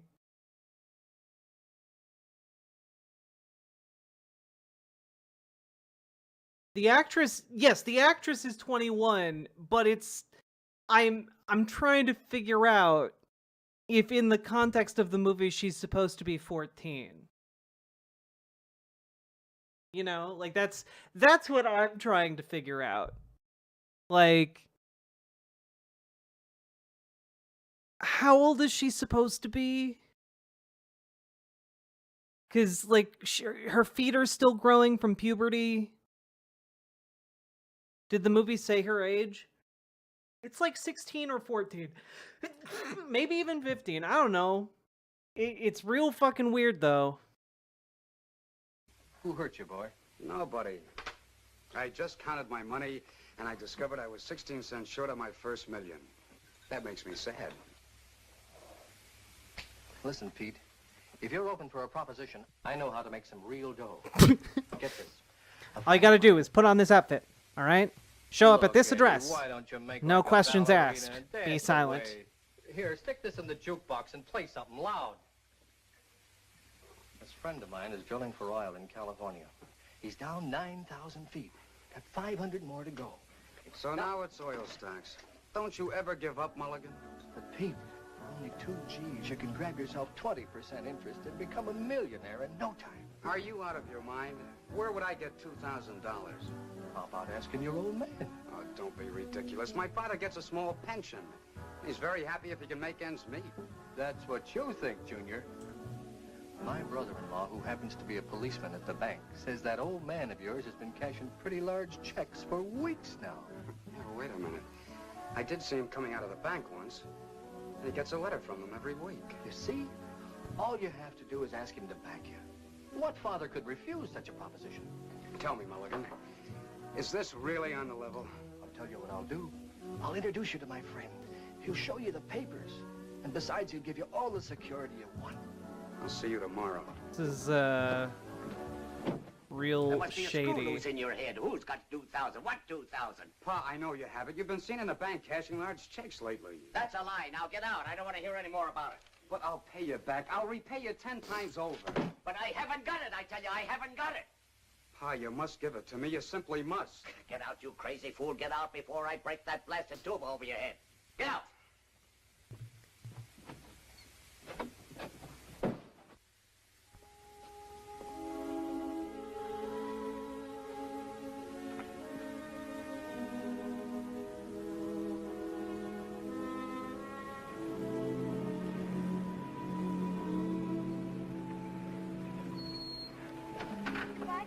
I'll take you to the door. Oh, no, that's all right. Sure you get in all right? Sure. All right, bye. Oh, Pete, Hello, Rosalinda. it's a beautiful night, isn't it? Yeah. Mind if I join you? No, not at all. I want to talk to you. What is it, Pete? Well, that is, I have no right to say this, but Oh, say it anyhow, Pete.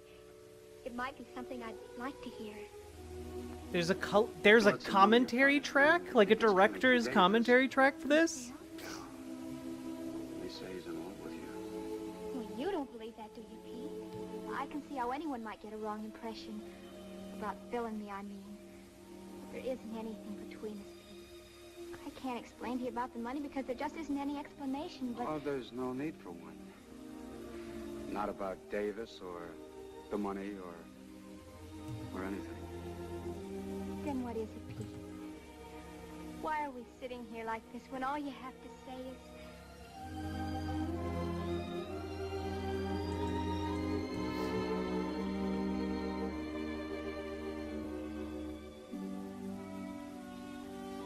Also, just want to say, like, it's still weird to allow, like, an executive to like, take your daughter out on a date. That's not enough. That's still really bizarre. $2,000 plus more luck than I dare hope for. And we might be able to do something about it. A marriage license only costs $2. Yeah, but how could we live? We could manage. How? By putting windows in my tuba and converting it into a Quonset hut? My mother and father didn't have a penny when they were married.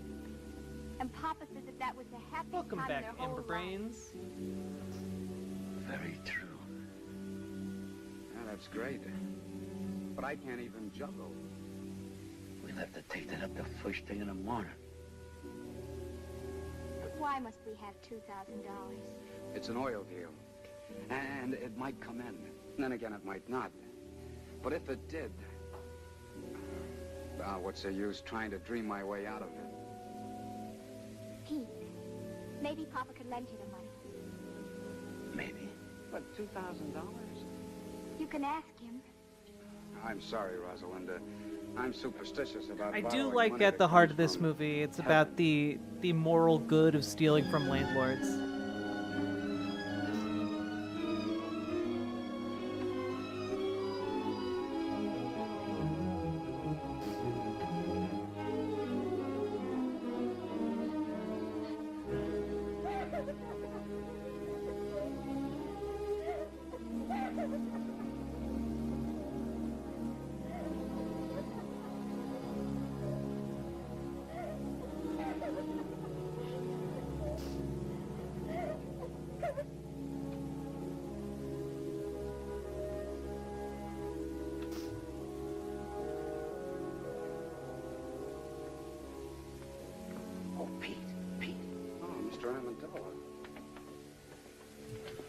couldn't help overhearing you and Rosalinda talking out here. It's not that I was eavesdropping or that I meant to listen. It was just that I had to get up and fill my cold water bottle. You see, my feet are very hot at night. I hope we didn't disturb you. What disturbs me is this idea you got about Rosalinda and this guy Davis. Believe me, there's nothing to it. Why, if you'd look with your heart instead of your eyes, you could see where our best intentions are. Look, Mr. Amendola, it isn't Rosalinda, it's me. Sure, it's you. I heard what you says about being broke. And if you ask me, I think you get up and go as got up and went. What you need is confidence. And listen, about that $2,000, I'd be very glad to. I couldn't take your money, Mr. Amendola. Of course, the oil might come in, but right now it's just a hole in the ground in California. So what? Uncle Sam put money in a hole in the ground, and it turned out to be Fort Knox. And I can take a risk, too. What?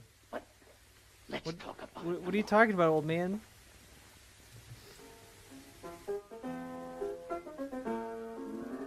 Mama, where's Rosalinda? Went for a walk with the boy next door. You know, Papa, I think that's getting serious.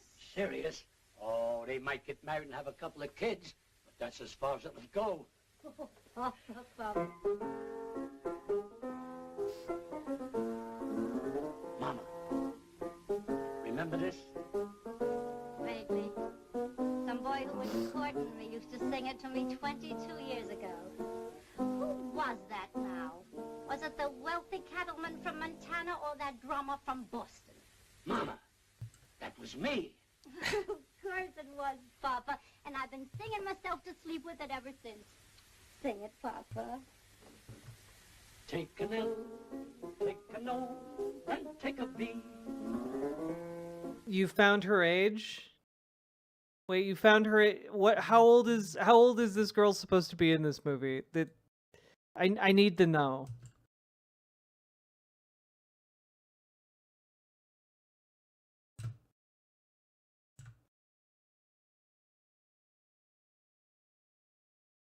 Oh god, I'm not ready for it, am I?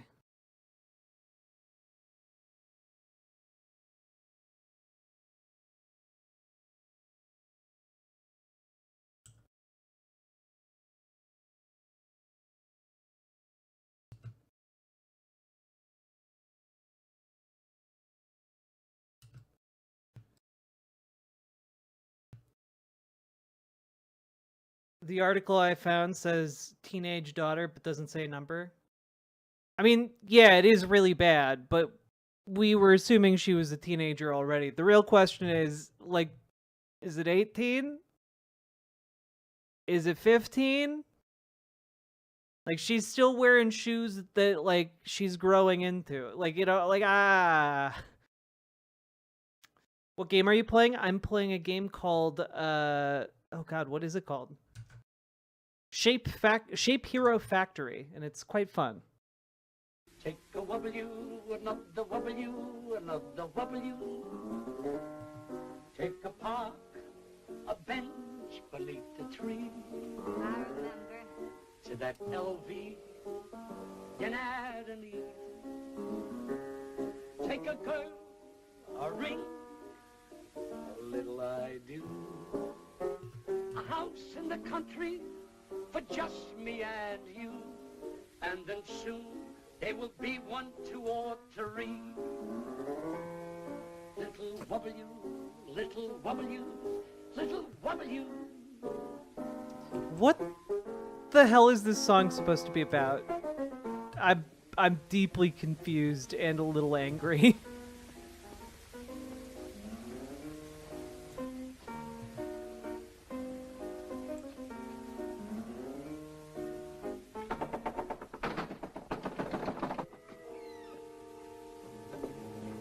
Yes, gentlemen. We're not together. I'm Lieutenant Saunders, police. Why did that come across? Why did that come across as we're not gay? Anyway. I'm looking for a man named Louis Amendola. That's me. I'm Inspector Taney, Bureau of Internal Revenue. May I come in? Sure. Sure.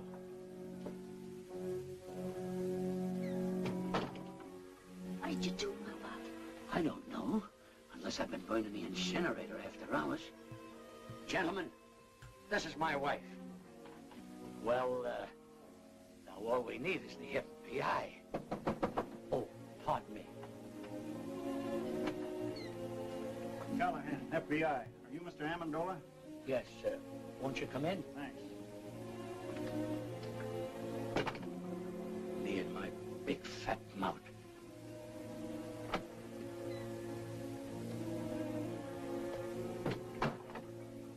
Mr. Amendola, I'd like to ask you a few questions. Do you mind? Now, I was here first.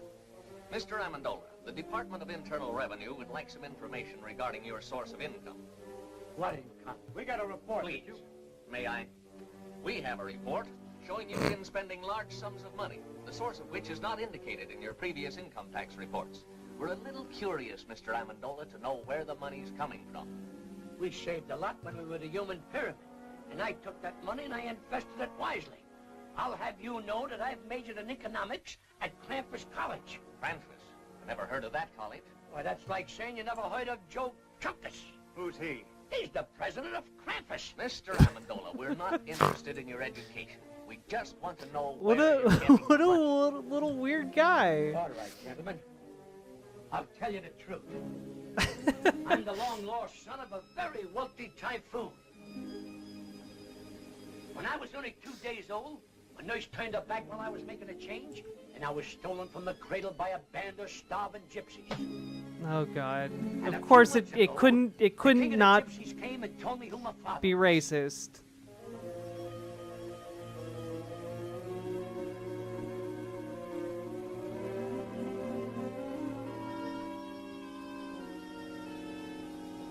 I see you don't believe me.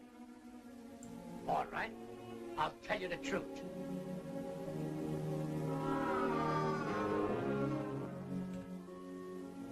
I was down at the beach digging with my pail and shovel, when suddenly my shovel struck the top of an iron-bound chest. Pirate's treasure, eh? That's right. Are you fucking with me? Look here, What the Amendola. fuck? You've been reported for everything from swiping tires off of baby carriages to operating your own mint. Now, what's your racket? Please leave him alone. Why can't we tell him the truth, darling? It's so simple. All right, lady. What is the truth? Where does the money come from? From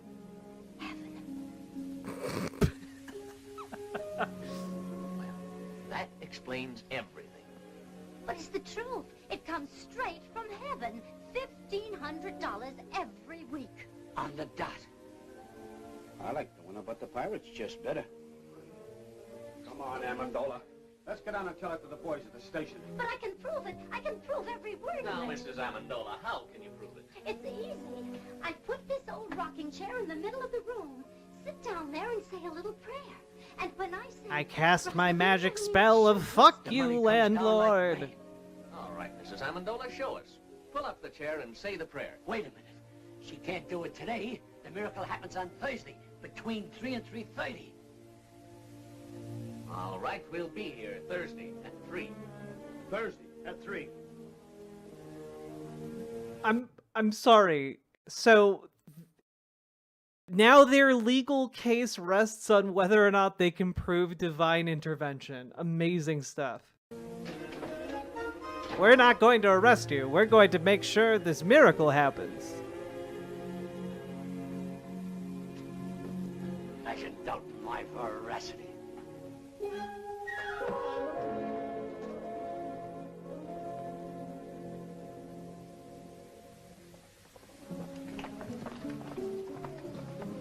Look.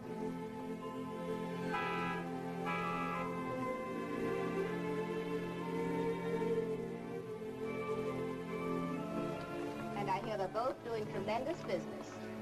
They are, eh? All right, come on, let's go. Look.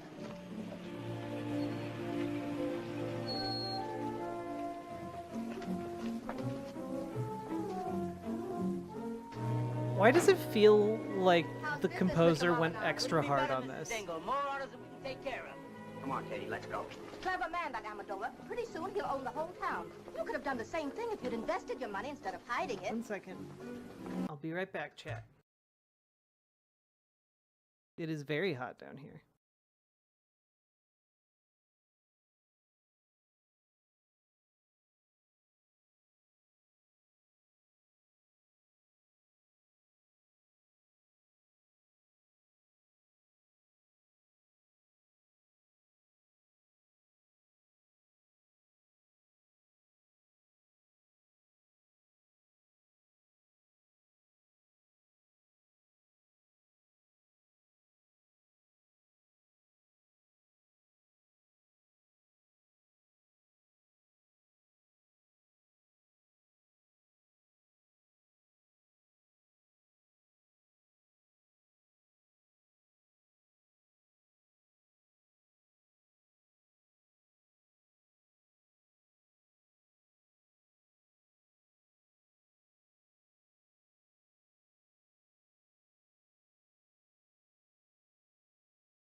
I return. Thanks for spending some time with me, folks.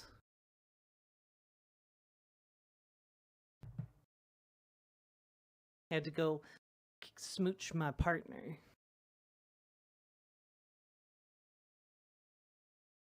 Here we go. Also, folks, we've been going for about 2 hours. If you're enjoying the stream, hit the follow button, hit the subscribe button, hit the like button, and consider dropping those subs and donos. And one last thing, earlier today, I uploaded the dramatic reading of the B-movie erotic fan fiction that you guys had me do a few weeks ago. That is now on the YouTube channel, where it languishes, because no one wants to hear a dramatic reading of B-movie erotica. Alright. No Nazis invaded chat while I was away? Mom's in Amendola Garage. Look at that. No, Karl Marx! And don't stop every second. I'm getting tired of this thing. You know what I'm going to do? I'm going to raise Amendola's rent again. As of today. Come on. Frank. Due to the increased cost of living, I must raise the rent of this place. Again? This is the 8th time you've raised the rent since we moved in, Mr. Dingle. You're forcing me to join Landlords Anonymous. Well, you can move out if you want to. Let's not be too hasty, Mr. Dingle. You might be right. Maybe the cost of living has increased. I wouldn't know. I haven't done today's shopping yet. How much more do you want? $30. $30? $125 a month? Why, it's robbery. Well, if you think that, you can start packing right now. Oh, he didn't mean that, Mr. Dingle. Did you, Papa? Of course not. I apologize, Mr. Dingle. Why, for only $125 a month, where else could you find a place where the sunshine comes streaming through the keyhole all day? You're right. You can't take advantage of me like you've been doing with a lot of bankrupt shop owners. Now, look here, Dingle. I only helped those fellas out because no one else would. And besides, I'm not making money on all those investments. For instance, your son's oil venture. I'll surely lose the $2,000 I invested in that. You deserve to. He couldn't take me for a sucker. I wouldn't give him a nickel. If you did, you'd probably shortchange him, you tight old buzzard. Oh, that's done it. Another word out of you and I'll punch you in the nose. This is the most 1950s movie of all time. You should be friends. If only for our children's sake. They love one another. Papa, who knows, they might get married someday. Oh, no son of mine will ever Oh, marry I oughta. daughter's reputation. Now, why, get out! Get out! Get out! Oh, Papa, the chair. It's broken. Get me some nails and glue. I'll fix it. Hurry. It's almost time to pray.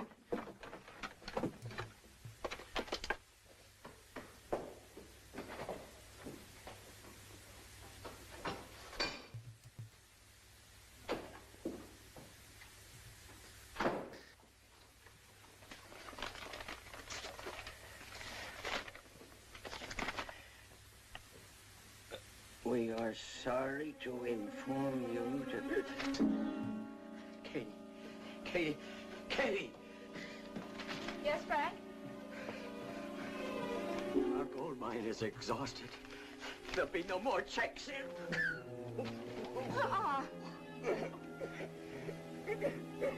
Let's get going, Amendola. It's almost 3:30. Okay.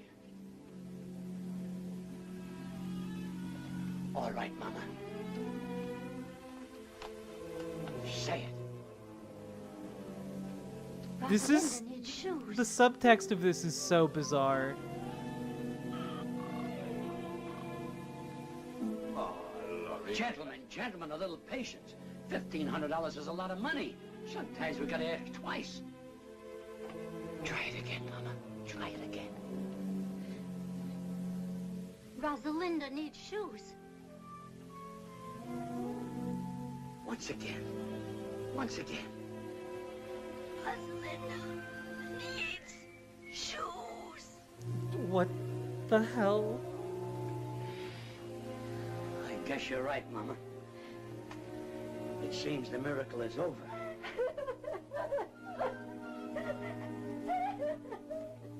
I threw away $1,500 a week when I threw this chair. Give up the chair. We have no excuse to ask for any more. You're right, Mama. But we're doing all right now. There's a lot of poor people praying in this world. Now There are 2 police officers there to arrest him. it's their time for miracles.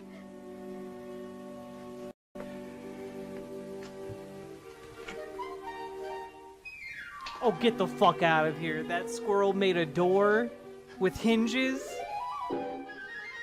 That squirrel's doing smoking?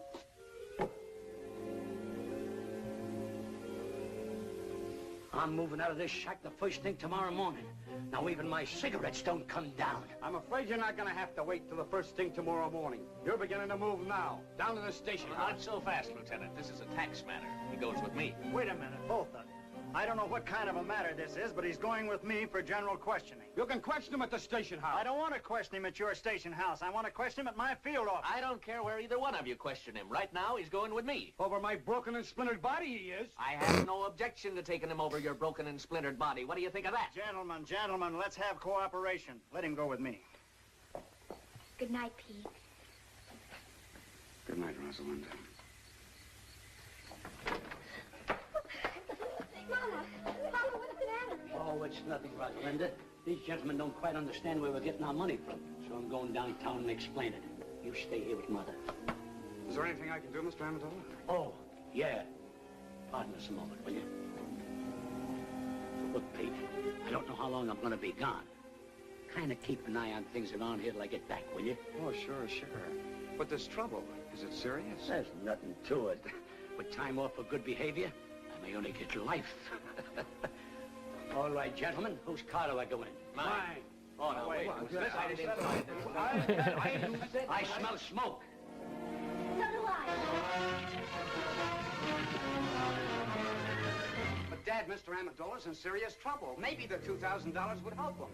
You've got to give it to me. I think you should, Frank. After all, if Mr. Amendola helps Pete. Help him how? To make an idiot out of himself by giving him $2,000 for that crook Belligan. I won't do it, I tell you. I won't give Amendola 1 penny. Let him fry in his own fat. He belongs to jail anyhow. But, Dad, this is important. Frank, you're just a hard-hearted, money-hoarding. Tell it to him. I'm going upstairs where I don't have to listen to either one of you.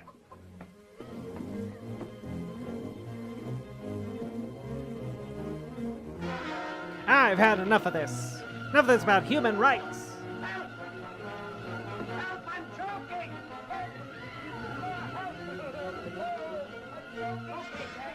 Come on, Dad. No, I gotta get the money. Forget your money. He is in the hole behind the bed.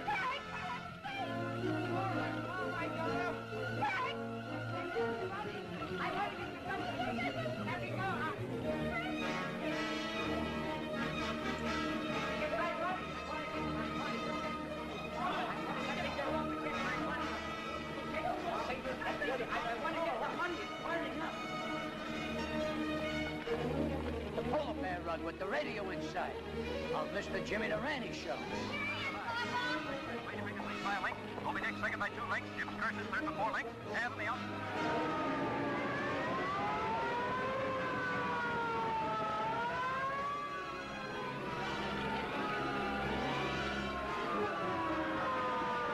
That squirrel's an ass. I am really upset we haven't seen that squirrel do a single cool thing since he did an Irish jig in the opening, like, 2 minutes of the movie.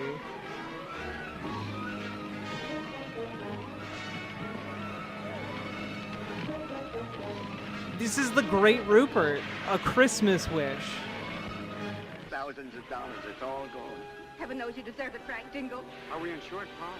Heck no, those chisellers don't get any of my money. No, sir. Good heavens, I'm not insured. You have a very smart father. He trusts nobody but the hole behind the bed. Oh, Pete, I'm so glad you're all right. Thousands of dollars burning right now. Brand new, crisp $100 bills. He put in the hole behind his bed. Every Thursday, $1,500. Now it's all gone. Kill him out. Get fucked, Dingle. Rosalinda needs shoes, huh? Now pull yourself together, Mr. Dingle. I'll rebuild the house. It'll be better than new. Mr. You will? I don't know what to say? Oh, it's perfectly all right, Mrs. Dingle. Why, anything to help a good neighbor. The way I see it, now this is very definitely only a tax matter. This makes things much simpler. What do you mean, simple? Who owes the tax? Amendola or this other guy? Well, naturally, I guess Amendola owed it. I don't know. They both had incomes. Maybe they both owe us. Well, how do you figure? It was this other fellow's income. Sure. Amendola was only innocently using the other guy's money. It was like a gift. In that case, this man not only owes income tax, but he'll have to pay us gift tax, too. As far as I'm concerned, the local law is no longer interested. Looks like it's out of my jurisdiction, too. It's too involved for me. I'm going to forget all about it till March 15th. What'd you find? Nothing but a dead squirrel. Oh no! Why, You can't- said he's just overcome by smoke. Oh, Probably God, needs a okay. little fresh air. Wonder what he was doing in the house. Oh god. Oh god. Oh my god, the highs and lows of this movie.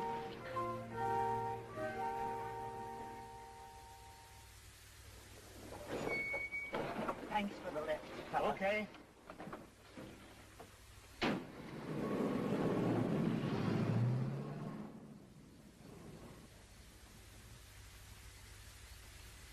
Rupert.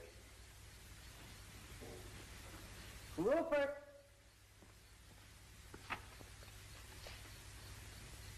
Rupert!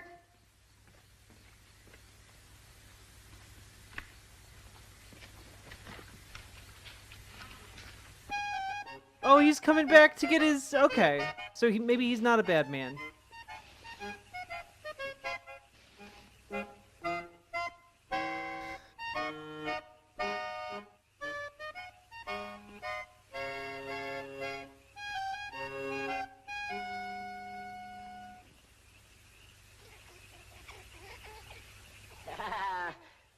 My good old Rupert. Oh, you haven't changed a bit. You smell a little smoky, though. Now tell me, how was it? How did the other squirrels treat you? Were they good? Oh, I've got good news for you. I got a job with the circus. We start in 2 weeks in Hoboken. Me and 2 seals. Yo, you cheating on that squirrel with some seals?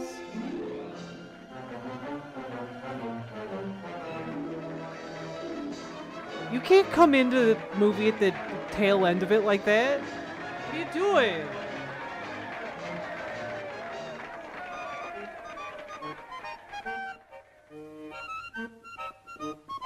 Why wasn't this the whole movie? Look at him go.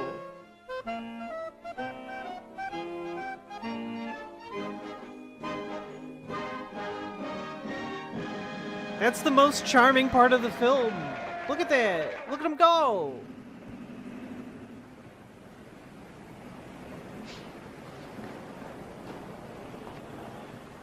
Greetings, Mr. and Mrs. Dingle. Mr. Amendola. For your new home, Mrs. Dingle. Thank you. Go ahead, Papa. Make your speech, Papa. Oh, Mr. Dingle. Like a caterpillar has its cocoon, like a bird has its nest, like the worm has its, apple, believe me, it's a pleasure to present you with the key to your new home. Mr. Amendola, you're the finest, the noblest, the most generous... Oh, I wouldn't say that, Mr. Dingle, but I'm glad he did. I'm overwhelmed. I can't find What happened to the words crimes he's charged with? Who can What a say? words. If it'll make you any happier, Mr. Dingle, I'll even carry you across the threshold. Thank you, Mr. Amendola.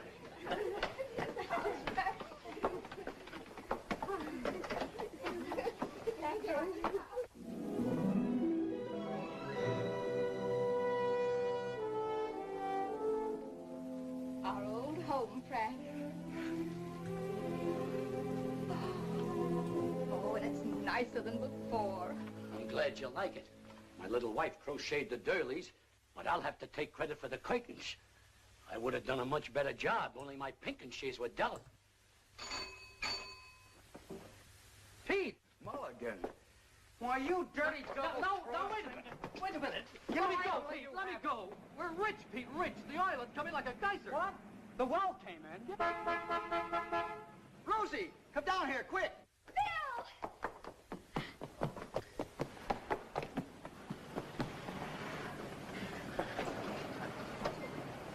You don't need a fiddle. Hey, look here, Davis! Oh, Pete, listen. It's your music. Phil just told me. What music? Here is, ladies and gentlemen, the melody for Two Orphan Instruments by Peter Dingle.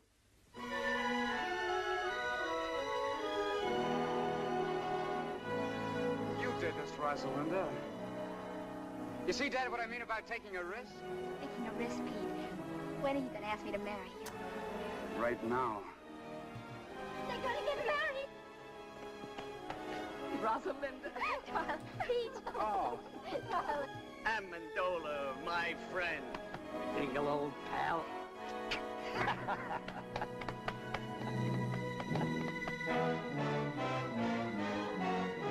The end! Yay! What a bizarre movie. Like, what even was that, really? That was baffling to a degree I don't think I knew was possible. That was fun. Rupert needs his own spin-off. Yeah, I want to know more about this tap dancing squirrel. Excellent concept. 10 out of 10. Need to know more.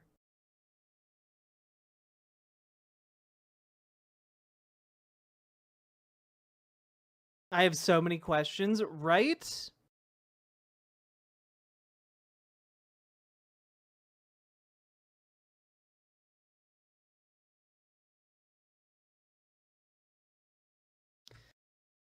So many questions, so little time. How we feeling, folks? How we doing? Feeling good? Feeling up for more? More of this? Oh my god. I need so much more money than what I have right now. I couldn't find anything about her age other than teenage. Yeah, it's left pretty nebulous. I guess for some plausible deniability, huh?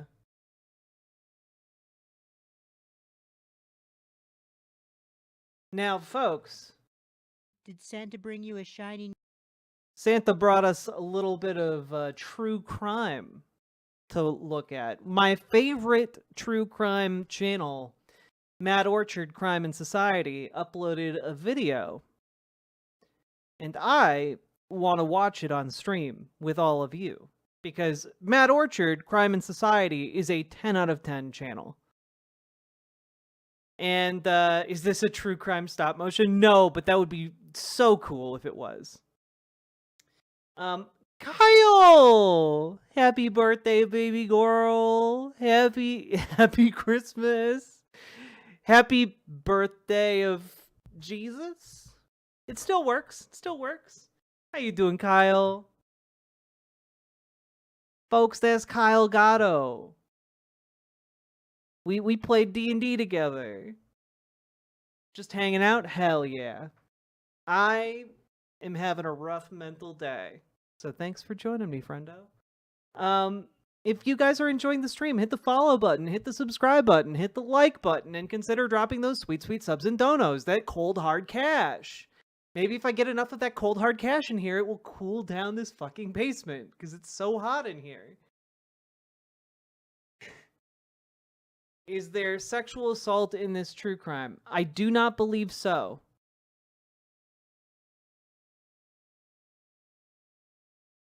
Here we go, folks. New YouTube video? Time for one last Patreon plug. Yo, Smokewalker. Zero. Thank you for the $25 dono. I really appreciate that. Merry holidays. Happy Shimpmas. You can listen to Matt Orchard talking over videos you've already seen. And for a little extra, it's a wild one? To see Hell videos yeah. that will soon be free a little earlier than everyone else in YouTube town.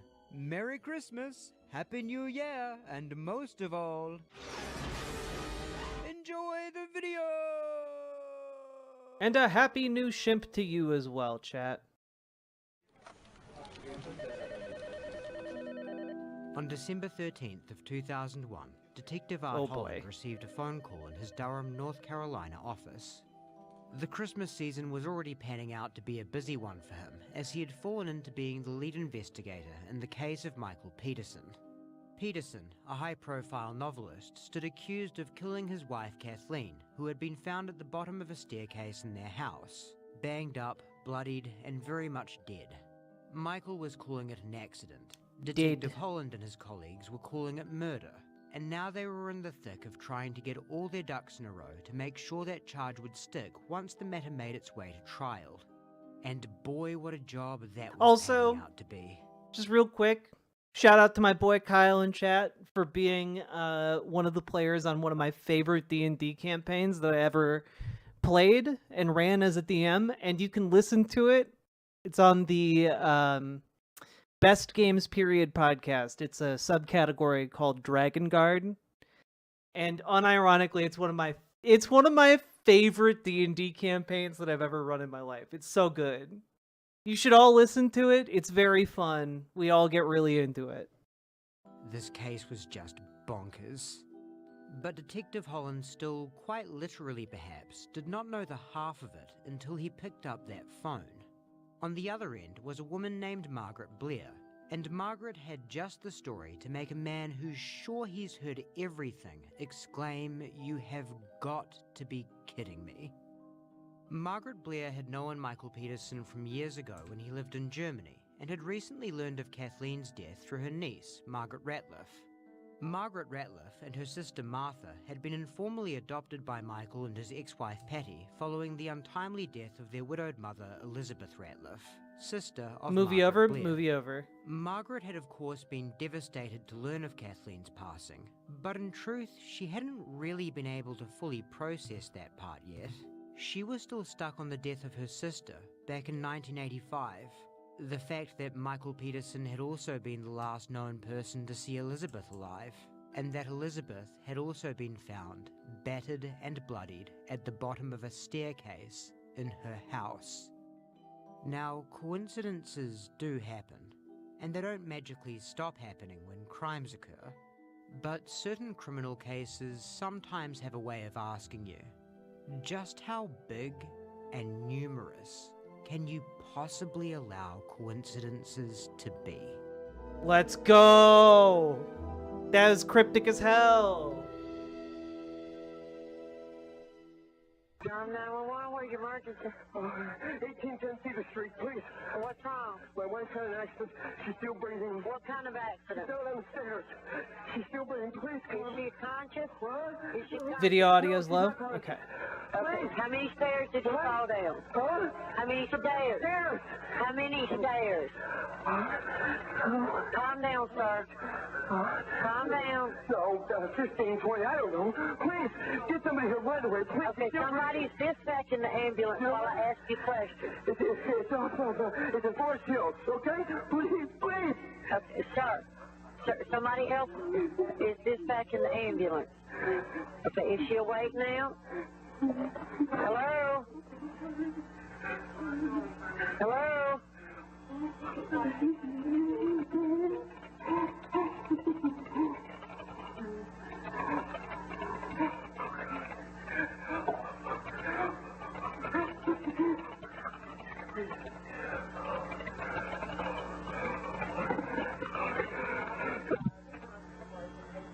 Though there are a few things one could say about Michael Peterson's first 911 call, placed in the wee hours of December 9th at 2:40 a.m., the only thing to note right now is that he wanted the operator to know his wife Kathleen was still breathing.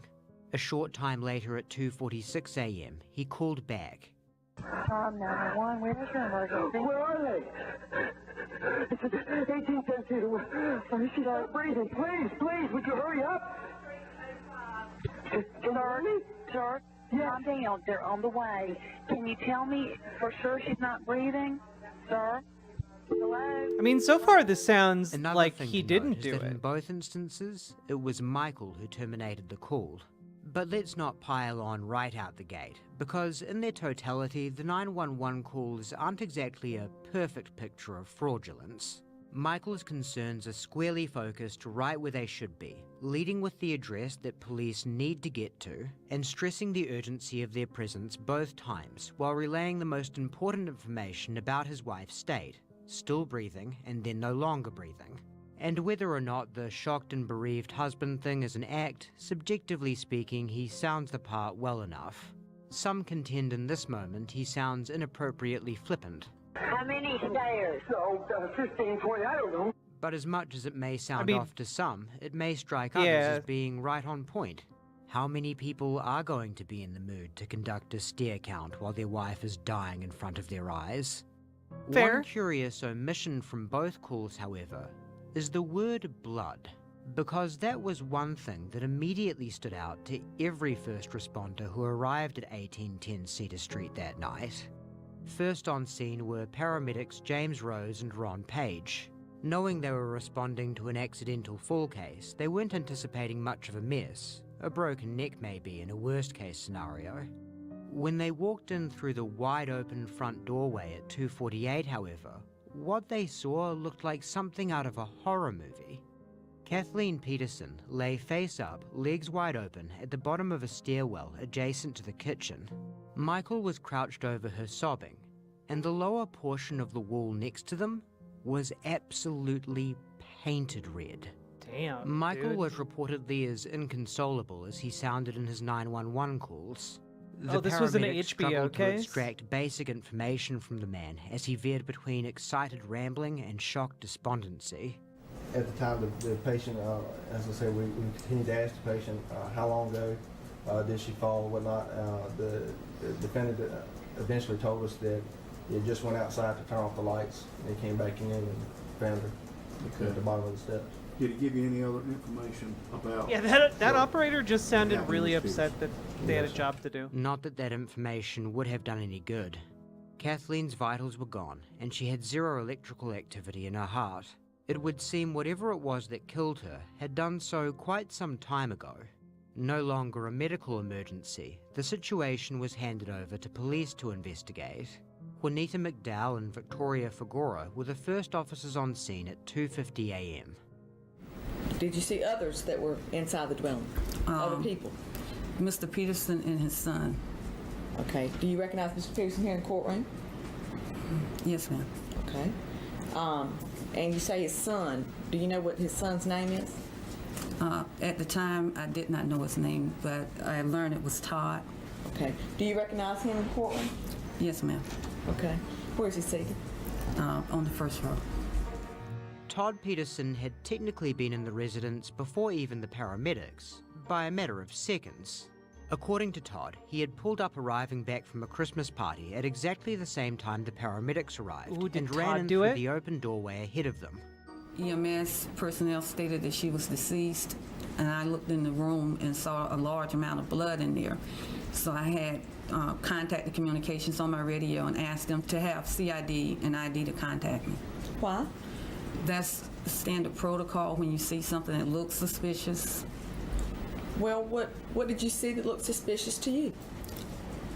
One, I had a deceased person there, and then there was a large amount of blood that, you know, didn't look consistent with someone. That didn't look consistent with someone falling downstairs. Did you notice anything particular about the blood? Yes. Other than the fact that there was a lot of blood there, it also appeared to be dry blood. What made you believe that it was dry blood? It did not have the sheen that normally comes with wet blood. Over the following minutes, more senior officers arrived, in addition to some of Todd's friends, who were strangely allowed to stay, causing crowd control to become a bit of an issue. The friends were Heather Whitson, a doctor who Todd called to examine his father for shock, Ben Maynor, who was Heather's boyfriend and unhelpfully intoxicated at the time, and Christina Tomasetti, who Todd says was driving the car he had arrived in. Michael, Todd and Ben were sent out to the patio. After Heather was allowed to give Michael a look over, she and Christina were sent to Michael's study. The male and female groups were both instructed not to speak to one another so as not to influence independent accounts they may be asked for later. As the hour passed 4 and it got colder on the patio, the police mercifully allowed the 3 men into Michael's study and moved the woman to the living room. The strict no-talking policy remained in place. This policy, as well as the mounting police presence, was understandably beginning to irk Todd, who correctly discerned his father was under suspicion. Michael himself was being compliant, quietly surfing the web on his computer. At one point, he was heard muttering about a work email Kathleen had arranged to have sent to his account that same evening, as she did not have access to her work email from home. She called me later in the evening around 11 o'clock, 11 p.m. I let her know there was a package that we would be reviewing of a document for that meeting and asked if she wanted me to email it to her. What did she say? She told me that she had not brought her laptop home with her. It was still at the office, so I asked her if she had a home email address that I could use. She said she did, but didn't know the address, and asked Michael. I asked somebody in the room, I assumed it was Michael, for his address and relayed it to me. Was there anything abnormal about her tone of voice? No, not to me. Todd placed a discreet phone call to his uncle Bill Peterson to relay the situation and his concerns about the police. After taking a moment to recover from the bombshell news of Kathleen's fate, Bill Peterson told his nephew that his concerns were well placed and instructed him not to let Michael speak to police, which Todd firmly relayed to Michael.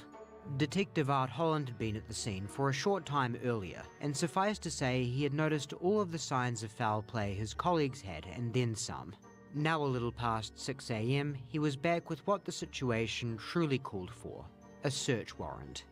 Michael, Todd and company left the residence shortly after. With that distraction out of the picture, now investigators could really get to work. I feel like Detective this is Holland going and in a ID weird Tech Dan direction George so far. conducted a videotaped walkthrough of the crime scene, starting from the walkway up to the Like- entrance, where, surprisingly, they already began to make This is gonna some take some curious turns. findings. There was a droplet of blood on the bricks of the walkway, about 8 feet from the porch. Another droplet on the porch in front of a planter. A smear of blood on the door frame, and another smear of blood on the inside-facing part Shape of the door Hero itself, Factory, a bit above the baby. doorknob. Inside the house were bloody towels and paper towels around and under Kathleen, as well as Michael's tennis shoes and socks. According to Michael, he took them off not long after discovering Kathleen on account of the floor being slippery with blood. Plenty of blood in the stairwell, of course, and we'll talk in some detail about that later. But one thing to note right now is that just about all the carnage was limited to the lowest 5 steps. So if Kathleen had fallen, it would seem she hadn't come from the top, or even that close to it. Medical examiner Kenneth Snell soon arrived to provide a preliminary assessment of Kathleen's injuries. One of the first things he was able to observe were 2 lacerations on the back of her head that came together forming a V shape.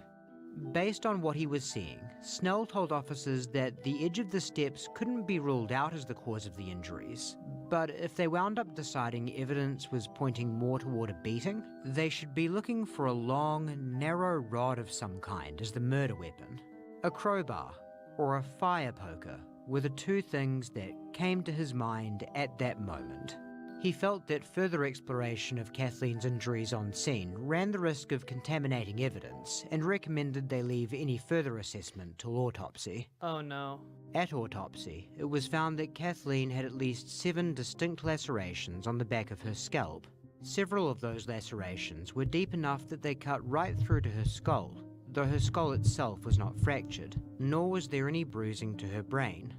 2 of the lacerations on the upper Hey, right the side waffle of her backers. scalp were particularly curious in shape, forming How you what doing? State's medical examiner Deborah Radish described as a tri-pronged pattern. Below those What were game, 2 Sophie Bliss? smaller horizontal lacerations.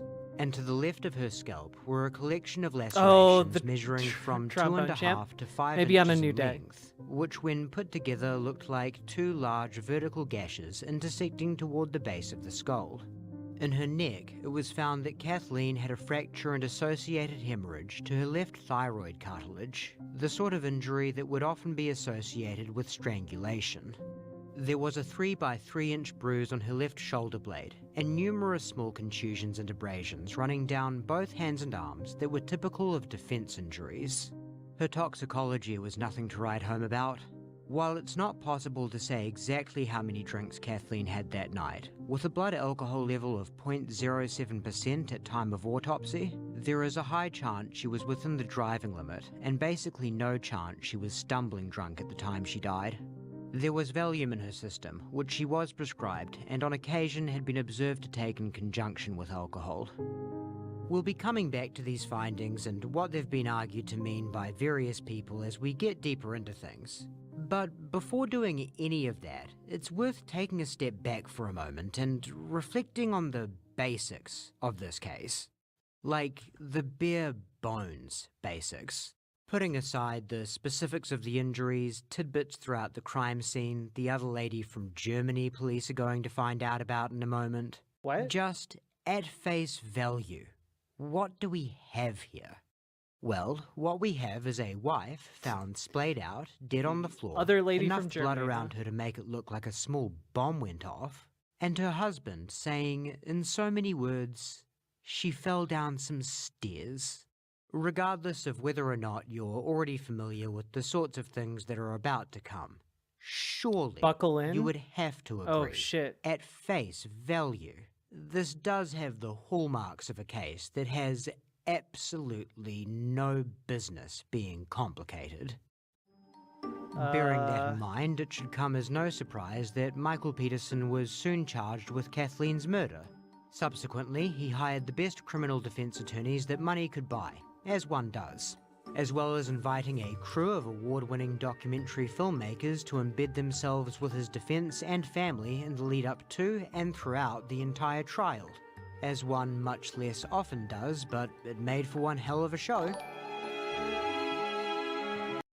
Merry Xmas Jack. Okay, going back to lurking BWAA. Bread into toast! Thank you so much for the incredibly generous $125. Thank you so goddamn much. I know today's really hard, and I'm glad that we can all be here together. Thank you so much. And you've been a lovely chatter for years now, and I really appreciate you, friendo. Thanks for being here and being a part of this little project of the internet. And perhaps one of the most Oh, so wait, this case is the inspiration for the show The Staircase. Okay, I saw this advertised. I never actually knew anything about it. useful moments from it comes right toward the start of the very first episode, where Michael provides his walkthrough of the night's events. Kathleen and I were in here watching a movie, American Sweethearts. And I think it was probably around 11 o'clock that the movie ended. Went into the kitchen. We would talk for hours. Kathleen and I at nighttime would talk 2 or 3 hours, talk about the movie or the kids or what we were going to do. We probably had another bottle. I know we were drinking 2 bottles that night. And then what we would usually do on a nice night, we would go down to the pool, which I always, think is about the nicest place on the property. We were both right here. We were just talking and finishing our drinks. She said, I gotta go in. And the last I saw her was when I was there, and she was just, that's it. That was the last I saw Kathleen alive. No, she was alive when I found her, but barely.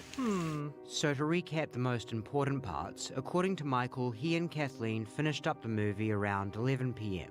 He understandably can't provide that many timestamps for their specific movements past that, but the only thing you really need to know is they went out to sit by the pool at the back of the property for some time before Kathleen went inside. One thing Michael didn't mention is that she was planning to log into his email account so she could Aw, bread into toast. Love you, Jack, and even though I haven't been chatting a lot lately, I still have been lurking, continuing to enjoy what you do and your thoughtful POVs on stuff and cozy streams like this. I really appreciate you guys. And you in particular, bread into toast. You're one of the OGs in my book. So thank you so much. Glad you enjoy what I do. could read an after-hours work email. He corrects himself after saying this was the last time he saw her alive. She was still alive, just barely, when he found her at approximately 2:40 a.m. before making the 911 call, because, remember, according to him, she was still breathing at that time. Already we have a big problem. I try to for have a Michael's cozy defense chat. here. Little Kathleen Morphe appeared to Nanny. have been dead for a while when paramedics got to her, which was only about 5 to 7 minutes after Michael stated to Do my 911 best. that she was still breathing. We can say with confidence that Kathleen had been dead for a while, or at very least had been bleeding out for a while, because of the presence of red neurons in her brain. The way those come to show up is through a period of decreased blood flow to the brain over a period that may have been as long as 2 hours. So whatever it was Damn. that happened to her, she unfortunately did not die quickly from the injuries she sustained, bleeding out for some time. How much time exactly, we just can't say. Defense woman. witness and neuropathologist Dr. Jan Liestmer gave an estimate of 45 minutes at the very lowest end before Kathleen stopped breathing. So let's go with that to give as much leeway to Michael as possible. This would put Kathleen heading inside at about 1:30 a.m. or significantly earlier, just not much later, because she needs time for her accident or what have you to happen and bleed out for that 45-minute minimum before Michael discovers her during her final breaths. Even giving him that minimum, it's all looking a bit tight. But whatever. Why is all of this a big problem for Michael? Well, do you remember this? The defendant eventually told us that it just went outside to turn off the lights and came back in and found her at the bottom of the steps. Just went out to turn off the lights, came back in and found her. Well, not only is that radically different from the story Michael just walked us through, it also would of course not give him anywhere near the minimum 45 minutes needed for his report of Kathleen still breathing to gel with those red neurons found in her brain. So either the EMS responder is lying, there was a very unfortunate misunderstanding, or Michael has altered his story to fit medical findings as well as he can. So what do the prosecution think happened? Yeah, The that's evidence pretty is going sus, to not show gonna that lie. the Petersons had developed a huge appetite for expensive living. With Kathleen's salary and benefits during an 18-year career at Nortel, it was possible to cultivate a taste for fine things, and they certainly did that. There was plenty of money, and the potential of greater wealth at Nortel was always on the horizon. Kathleen was the primary financial support for the Peterson, Atwater, Ratliff family. They all depended on her for virtually everything. The evidence is also going to show that by the end of 1999, Michael Peterson was making no income as a writer, and that during the year of 2000 and 2001, he made no income struggling as a writer writer? and only had a modest income from a military pension. The evidence is going to show that Kathleen was carrying almost the entire financial burden for the family, and that it was overwhelming. The fortunes of Nortel had deteriorated, and as that happened, everyone at Nortel began to worry about whether they were going to have a job. This included Kathleen and everyone around her. There's going to be evidence that Nortel, because of its financial condition, had to lay off people, and Kathleen was involved in that process and was intimately aware of all that was involved in laying off people at Nortel because of Nortel's deteriorating financial condition.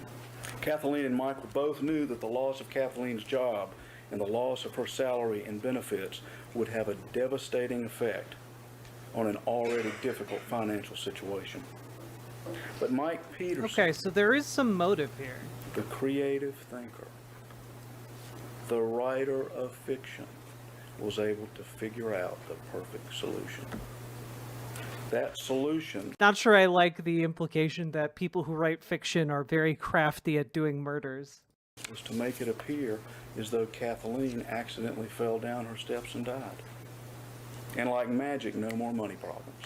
Like magic, Michael Peterson goes from a point where they're having to sell assets and live on credit to survive, all of a sudden, with her death, has $1.8 million in his hand. That's a lot of money. That solves a lot of problems. What a wonderful solution. There's only one catch. He's got to kill Kathleen Peterson to get that $1.8 million. The defendant says that Kathleen Peterson's death was caused by a tragic accidental fall downstairs in their home. Tragic and we say on the other gasoline hand that she fight died accident. a horrible, painful death at the hands of her husband, Michael Peterson.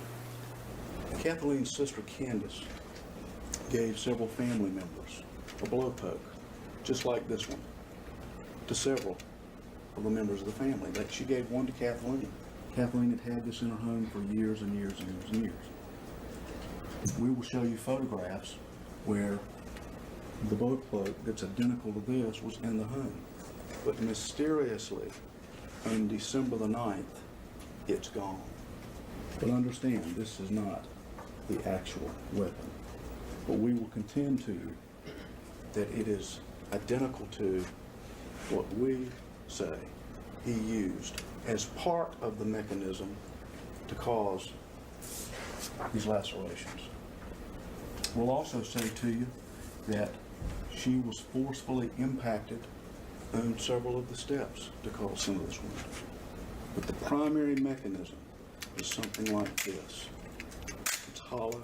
Something like this, so they don't actually have a murder And weapon. we will contend to you this, or something like this, is the article that was used to inflict these wounds. Some of this blood See a robber ad inside set. this stairwell is over 6 feet high. Outside the stairway, there's cast off that's 10 feet high. You will hear how the EMS folks say that the blood is so dry that we weren't picking it up off of our hands. We didn't get it on our shoes. We didn't get it on our clothes. The luminol testing showed that there were footprints into the washroom, footprints into the kitchen. They have and concepts in of a various weapon? Yeah, areas exactly. Of the kitchen. Now, why is this important? As you're looking at these photographs, you're going to see things. And as we talk with you about it more and more, we will contend to you that this defendant was attempting to stage aspects of this scene so that it would appear as he wanted it to appear. He had to make it look right, but it didn't, and he made some mistakes, and we're going to point those out to you. Right after the house is released back to the Petersons on the 10th of December at about 8 o'clock, sometime after that, there's evidence that Oh, someone went Goblin into the City computer. Band. Shimply having GA wonderful Shimpmas time. I hope you're having a wonderful Shimpmas too. Thank you so much for the $5 dono. Hope you're doing well. Copied the entire hard drive and then began selectively loading things back on the hard drive. Now this is less than a day after her death. And if you'll go as far as presuming it was Michael deleting all those files, the next question is, what sort of things might he want to hide? Lots of gay stuff, it turns out. The evidence is going to show that he Fair. Fair. is bisexual and that he was having a relationship with So he was a dastardly bisexual. I understand now. a man outside of this county. We both believe that after she had a phone call from a person that worked at Nortel about an upcoming trip that she was going to take, she discovered this information in the computer, which she would have been infuriated by learning that her husband, who she truly loved, was bisexual and having an extramarital relationship, not with another woman, but even with a man, which would be humiliating and embarrassing to her. An argument ensued, and the homicide occurred. So to make a long story short, a trove of gay pornography and, more importantly, email communications aimed at setting up homosexual liaisons were found on Michael's computer, and the state were able to track down more than one man who could attest to being a party to such arrangements. Said you had sex with him. Oh, you're shitting me. 4 or 5 times? Where? I don't know all the details because I was skimming through all the stuff.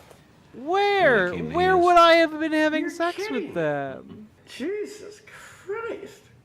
But despite Michael's very convincing incredulity, he never denied his bisexuality, or indeed that he had sex with men while married to Kathleen, but with a major caveat, that Kathleen, at very least tacitly, was aware of it.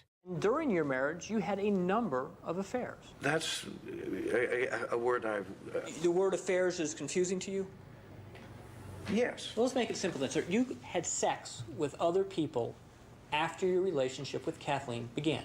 That's correct. Just men? Yes. How many different men did you have sex with after you started your relationship with Kathleen Peterson?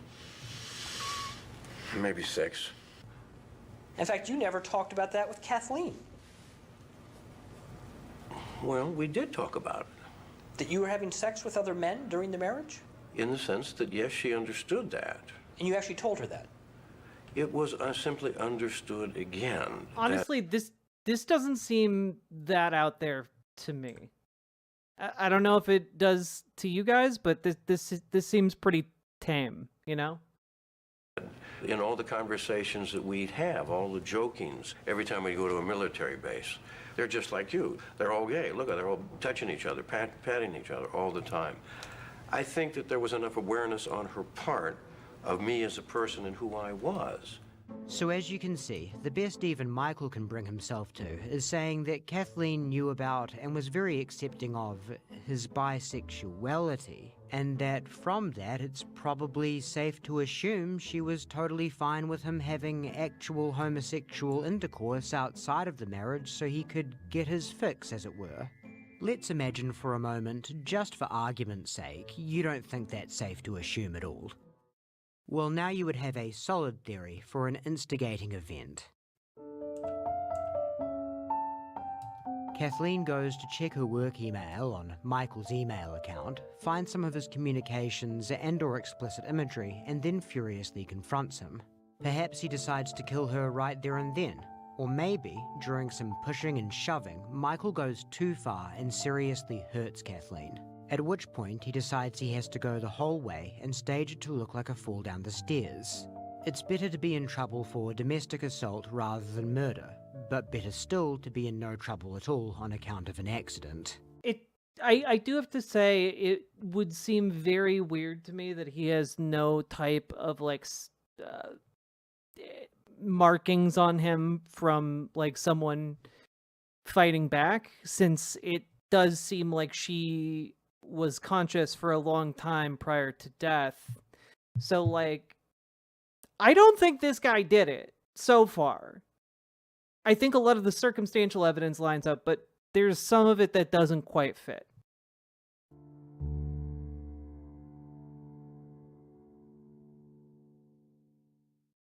When you think about it like that, you don't actually need the financial problems in Kathleen's life insurance policy. Totally up to you whether that factored into the motive or not.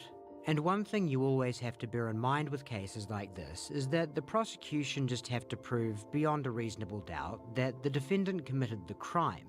They aren't actually duty-bound to demonstrate a motive, though it often helps. In a similar vein, they also aren't duty-bound to demonstrate the defendant's propensity to murder, though that also often helps. Which brings us back to Margaret Blair and her very helpful tip about Elizabeth Ratliff and her eerily similar fate some 16-odd years prior to Kathleen's demise.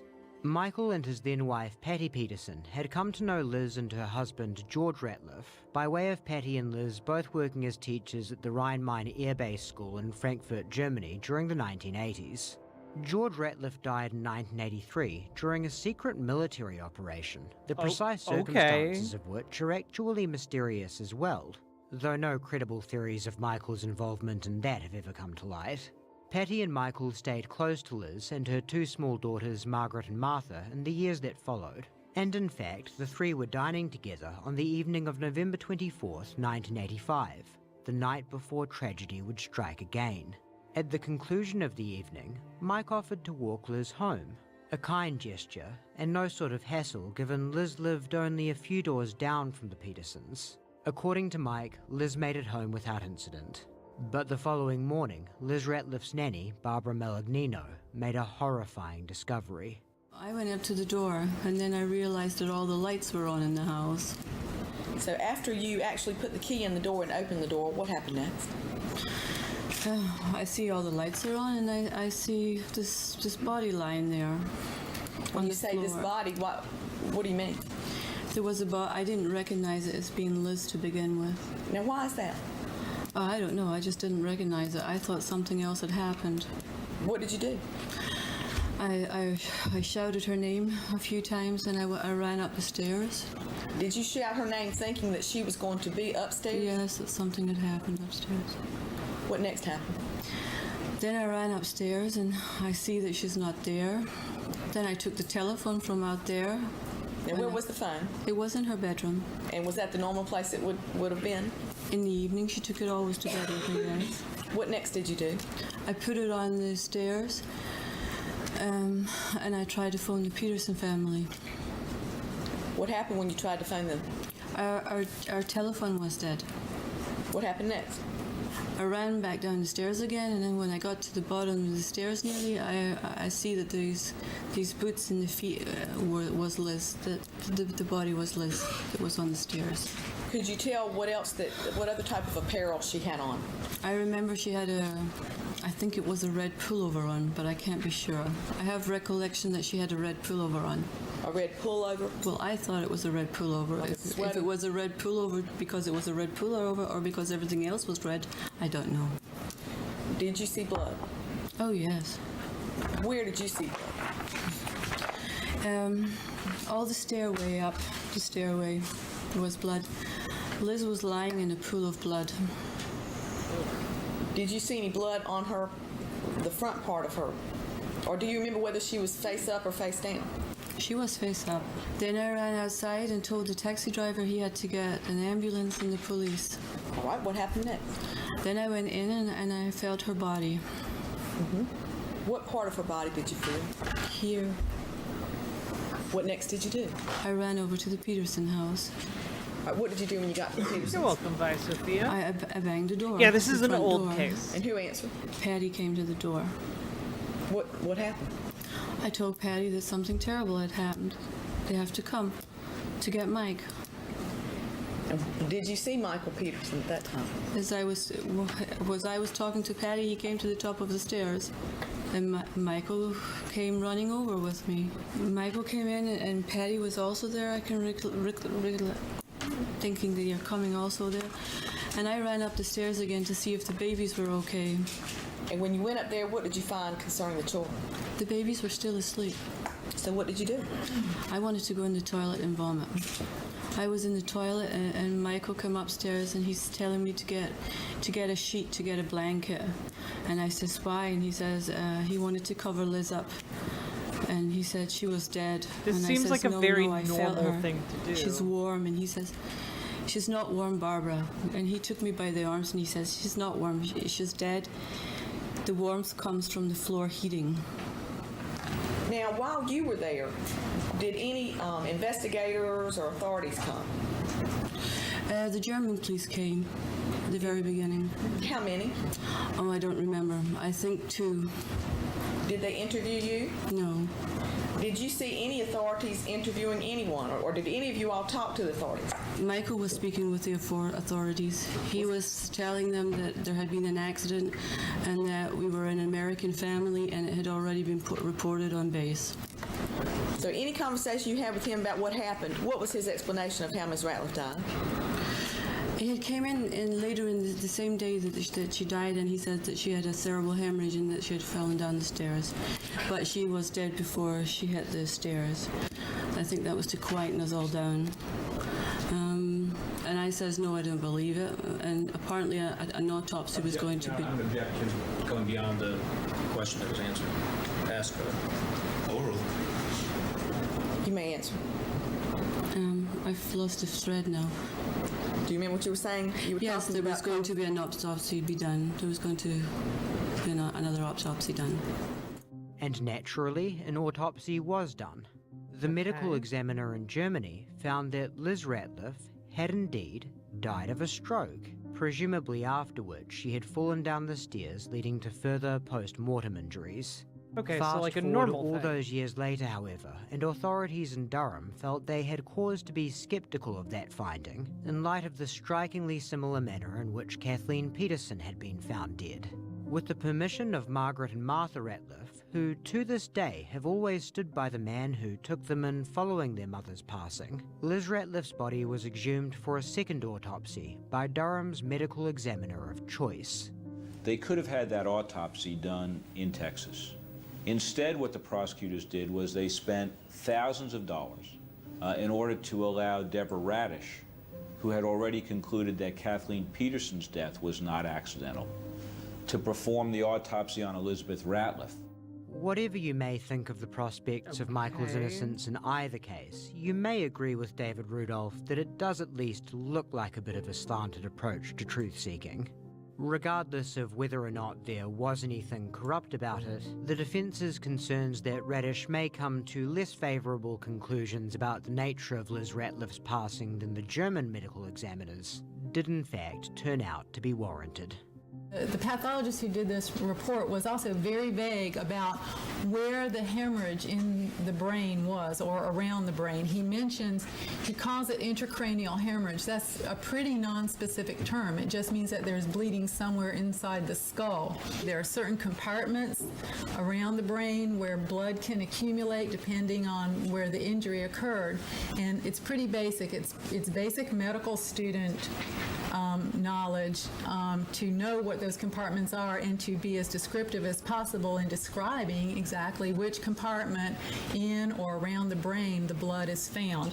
And well, she had defensive wounds, but I would expect him to also have some kind of wound from her, attempted defense.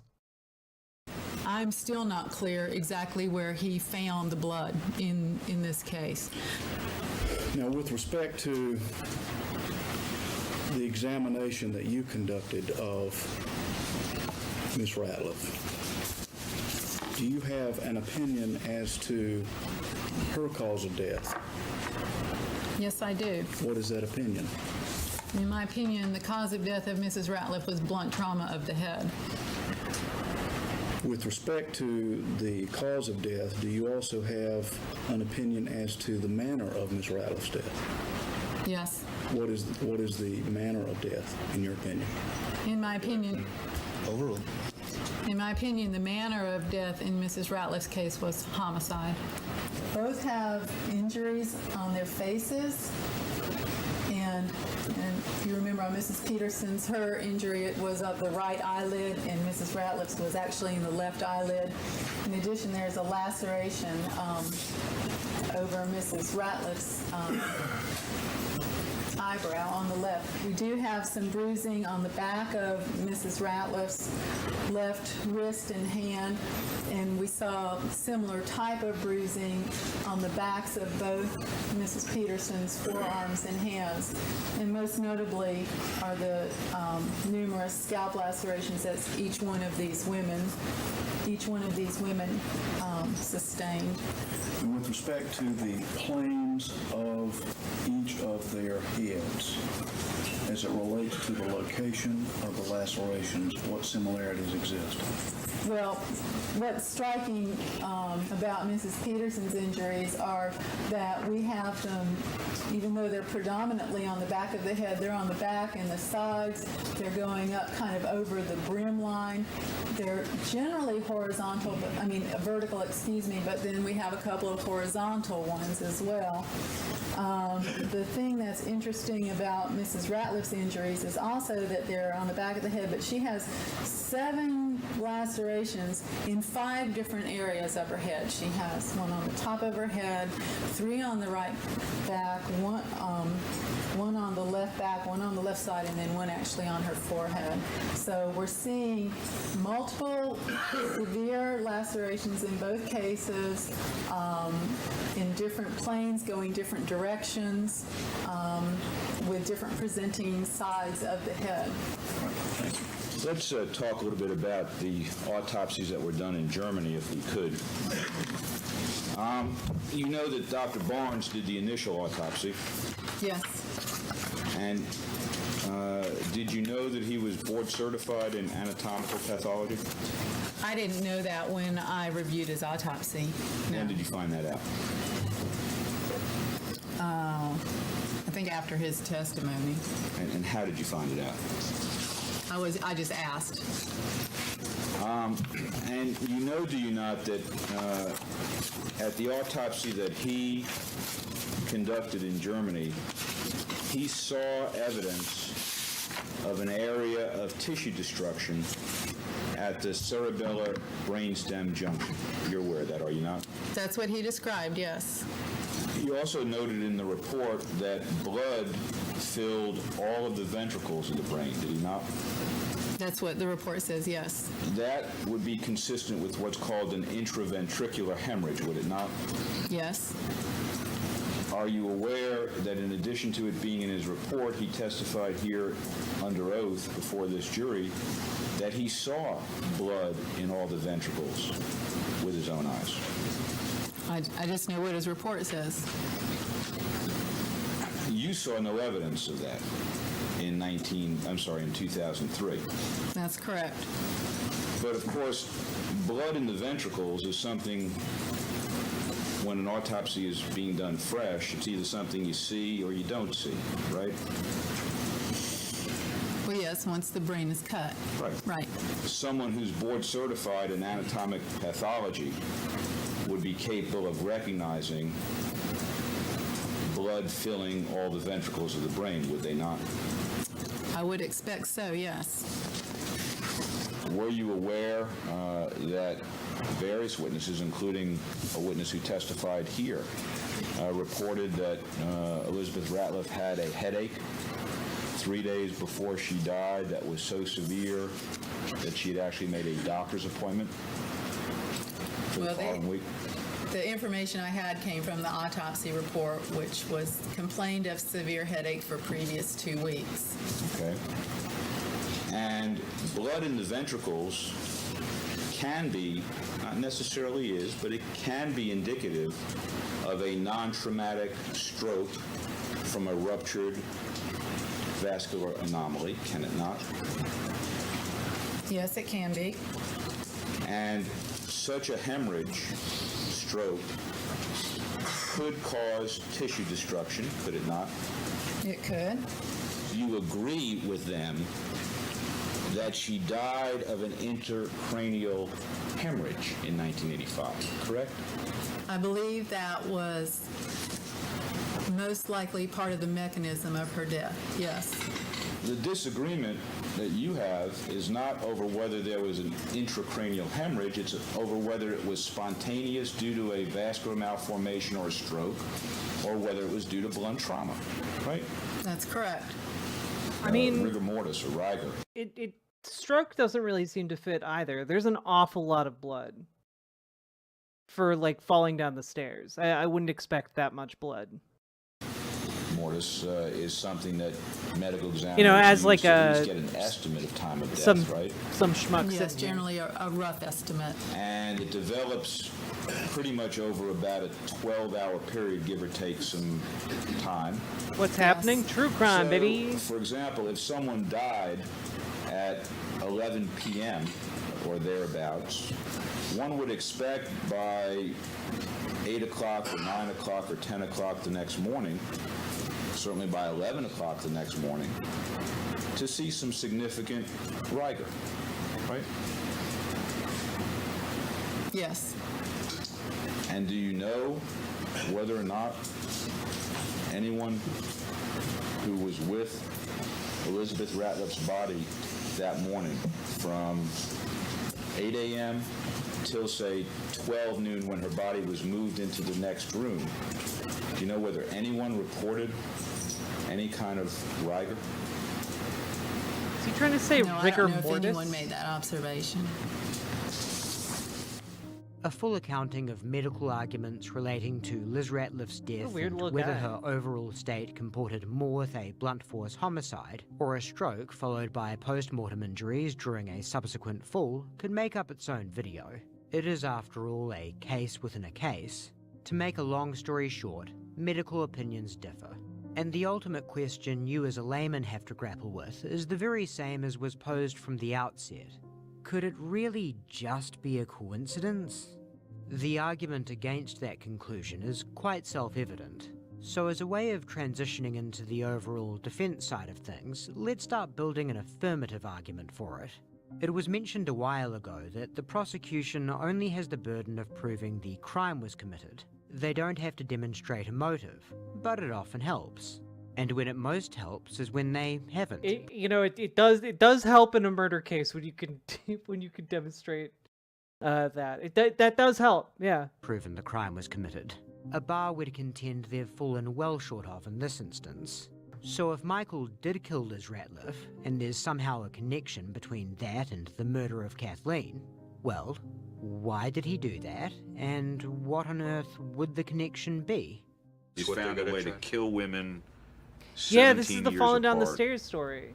Right, I mean, this is like in the mid-'80s. So he strikes like every 17 years by finding some way to kill women on a stairway. Is that the... Right. When put like that, it sounds every bit as far-fetched as just a coincidence, really, doesn't it? Yeah. But of course, Dastardly Yeah, just a little Staircase bit. Killer isn't the only potential motive. Some have postulated a financial motive by way of taking the girls in to receive George's military pension, as well as what remained of the Ratliff estate. But then raising two small girls all the way to adulthood, including putting them through college, would inevitably lead to more outgoings than incomings as far as that's concerned. So what if the motive wasn't money, but simply assuming guardianship of Margaret and Martha? Why would Michael go to such lengths to do that? There's an interesting little story within the case on this. When the Peterson family were first thrust into the public eye, many of those eyes found their way from gazing upon the face of Michael Peterson over to that of Margaret Ratliff. To many observers, she struck quite the resemblance to her supposedly adoptive father. The distinctive Roman nose, and even how closely their eyes were placed to its ridge. The brows above their eyes also appeared a similar, somewhat shorter than average length. Even their mouth shapes seemed to resemble each other. The prosecution was certainly intrigued by the possibility that Margaret at least may have been the result of a secret affair between Michael Peterson and Liz Ratliff, and that such reality could be a part of the explanation as to what would drive Michael to murder the poor girl's mother, so he could take back what was rightfully his before returning to live in America. That seems and one like day, a they were huge delivered an stretch. opportunity to Yeah. test the theory. The DA's office received a letter from Margaret angrily demanding the payment of blockbuster late fees. They had been incurred as a result of the state What? continuing to hold the rented copy of America's Sweethearts in evidence. No word on how that matter was resolved, but they did manage to swab Margaret's What the DNA fuck? in the form of saliva from the envelope, which they then sent away for testing against samples they had on file for Michael. And when those results came back, no biological relation. The uncanny resemblance between the orphan child of an allegedly murdered mother and the murder accused who had taken custody of her was, it would appear, just a coincidence. Yeah. And that isn't even the only example of a seemingly promising connection failing to pan out in this case. How's this for an eerie one? Now, you've never been inside 1810 Cedar Street, is that correct? No. Do you recognize anything on this photograph that's familiar to you? This cat here is. The cat picture? How do you recognize the cat picture? This cat picture was hanging in my room when I was living in Grafenhausen. The cat picture is a print of an 1896 painting titled The Black Cat, and its ominous presence hovering over the blood-soaked site of Kathleen Peterson's death has become a sort of iconic feature of the case for its followers. Why? And it's all the more ominous still in light of the revelation that the very same picture, though confirmed to be a different print, was also hanging in the house of Liz Ratliff. Oh, By shit. some accounts, it even hung at the bottom of the staircase. That is a lot of Though, as you just coincidences. heard from Barbara Malagnino, she recalls it residing in the bedroom she would sometimes sleep in. Regardless of where it was placed, though, how could such a specific painting's presence at two remarkably similar alleged to be crime scenes, sharing the same alleged perpetrator, be nothing more than happenstance? But just as with Liz and Kathleen's deaths in the main, the notion that there is a connection between the two Black Cat paintings would seem to be at least as fanciful as the notion that there is no connection at all.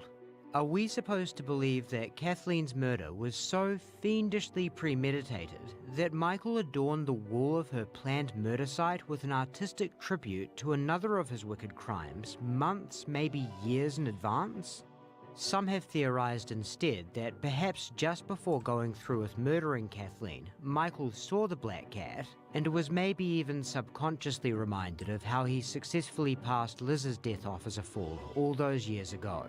Not disprovable, but if you're going to be open-minded Again, enough what to a entertain huge a connection stretch. as far-fetched as that, it seems only fair to keep an explanation as far-fetched as no connection at all on the table as well.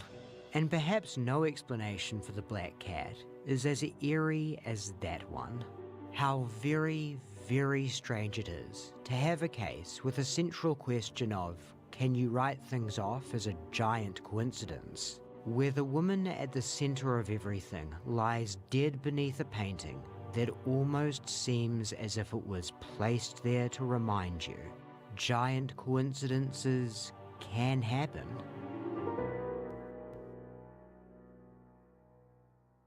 One thing's quite safe to say. Whether or not you think Kathleen and Liz's deaths are connected will largely hedge on whether or not you think Michael did in fact murder Kathleen to begin with. So let's get back to the main event.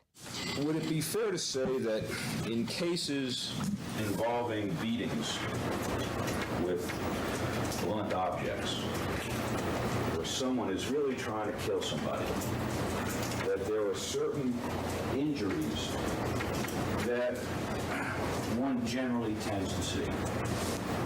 Head injuries in particular. Do you have any idea how much force this would generate in a situation where somebody was... It's all good, Polaire. It's all good. Well, that would be variable. In terms of the kinds of injuries that one would generally see as a medical examiner in a beating case with a fire poker death, you would often... Yo, Archangel, it's okay. Chill. It's all good. see, would you not, fractured skulls. If you're talking about what we talked about yesterday with a fire poker, the kind that I might have, solid, heavy metal cast iron, with a heavier instrument like that, you would expect with, you know, if the similar force were applied, that it would be more likely to cause. And Polaire, it's okay. Like, mods are on edge because we got a real live Nazi in chat earlier, and that I think that got some people on edge for chatters. Cause a skull fracture. Well, That's we not watching absolute, some Mad Orchard, So is it your testimony that Nat Orson. the weight and heft of this Sorry. would not cause a skull fracture if someone hit somebody over the head with it? Even a linear skull fracture? I think it may or may not. Again, there's not a force. There may be a certain force that's high enough, or in a particular area of the skull that's not as thick, where it would be more likely to cause a fracture, but it wouldn't necessarily have to. Do you know what percentage Oh, it of the wasn't scary. They were just 257 a real dipshit. cases in North Carolina from 1991 to 2003 had skull fractures? You know, I don't. How about fractures of the facial bones? You know, sometimes if somebody's getting beaten about the head, they may get an orbital fracture around their eyes or a fracture of their jaw, right? Yes. Brain contusions. That depends on a variety of fractures, but they're often seen. And same thing with edema or swelling of the brain. Yes. If someone survives for an hour or 2 hours, one might very well see some swelling or some contusions, right? You may, yes. And of course, Kathleen Peterson didn't have any skull fracture. No, she didn't. Or any contusion on the brain. No. Approach. I want to just put these up here, and obviously you're not going to be able to read these all, but I want you to just tell me if they appear to you to be, just from looking at them, a collection of all the autopsies involving blunt trauma to the head for that time frame.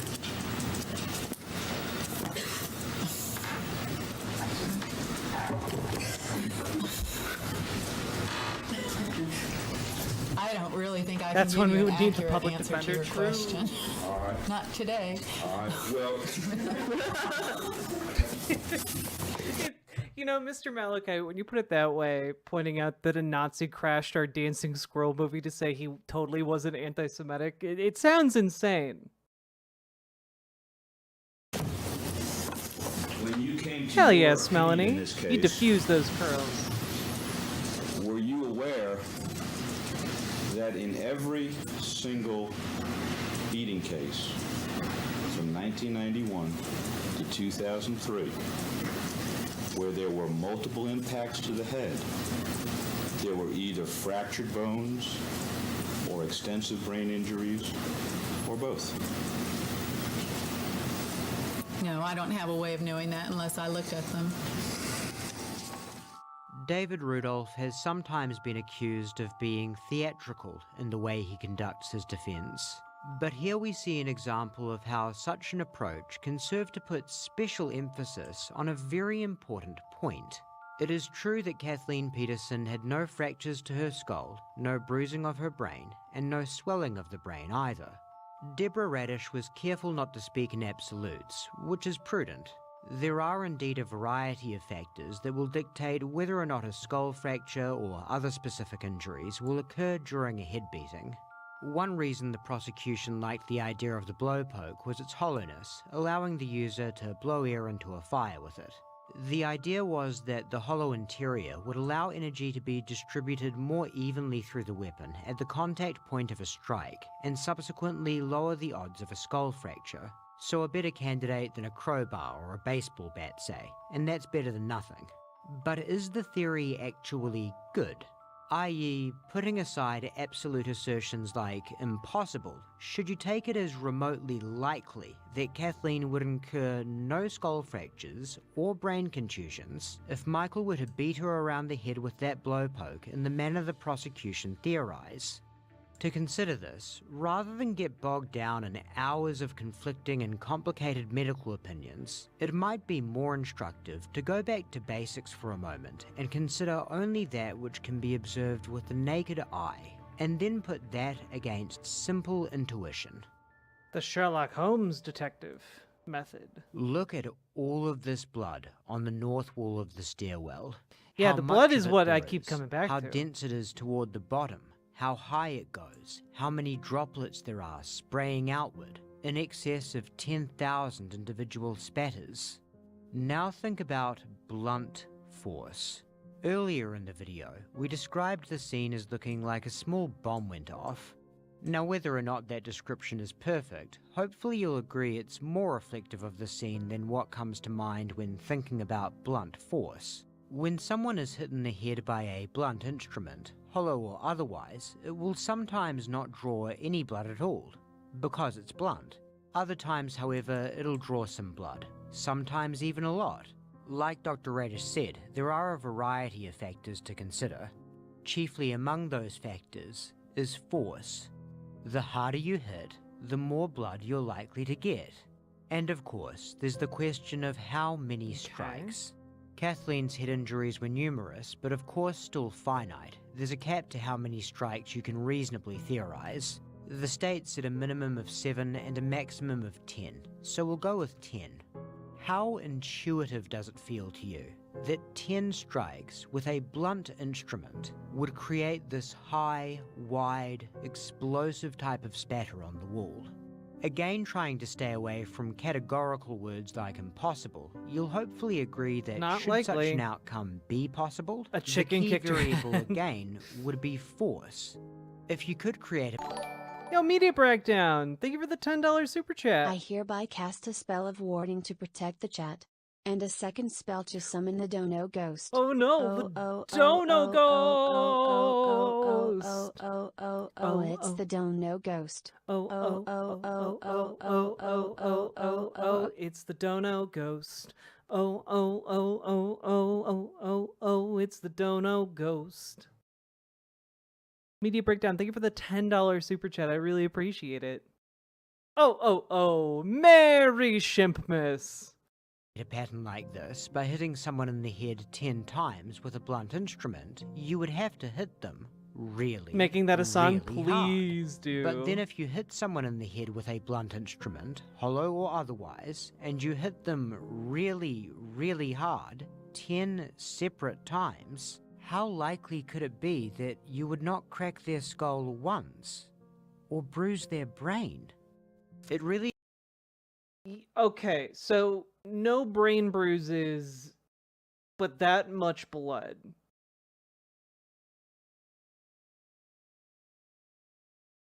Nah, this not checking out. really isn't a trivial problem. But the bad news for the defense was, poking holes in the prosecution's case wouldn't be enough with the amount of evidence that was still stacked against Michael. They would need to present some kind of alternative explanation for how Kathleen and the stairwell around her came to look the way they did without any foul play on his part. While making it clear that the precise circumstances behind how each and every single one of Kathleen's injuries came about was unknowable, the defense's rough approximation of what happened to her that night was as follows. With as much as 3 glasses of wine and a Valium in her system, Kathleen made her way up the dimly lit stairwell, but did not get far. Slipping on the 5th step, she fell back and banged her head on the moulding of the doorway. This incurred a serious laceration to the back of her head and knocked her out. She also incurred other minor injuries to places such as her arms as she fell down, and a smaller laceration or two near the base of her skull when her head landed on one of the lower steps. She stayed unconscious for a time, as she bled both internally and externally. Eventually she woke up. Blood had now pooled around her and gotten on the bottom of her feet. Panicked and dazed, she attempted to get up, but slipped around in her own blood. She further bloodied up the north wall as she struggled to balance herself on it, coughing up more blood spray around the same time. Tripping again, she sustained further injuries to her head, either from knocking it on the stairs again, the railing of the stairwell, or both. God, this She is was really unable horrible. to regain enough balance and strength from this point to find her way to help. She stayed splayed out at the bottom of the stairwell, bleeding and dying, until Michael finally came in from outside, discovering her as she took her very last breaths. My wife had an accident. She still brings. Awesome adventures. No, do you not understand that when I say, yeah, you're free to make, I can't stop you from making a new account to lurk? I can, however, just ban the new account if you're like, hey, I'm the racist fuck who was here earlier. Remember me? Gee whiz, I sure would love to stay in this community. No. You are you're not welcome. Racists are not welcome here. I was just pointing out that there's nothing physically stopping you from getting a new account and lurking and maybe on an off chance growing as a person, but you're not allowed to participate in the dialogue.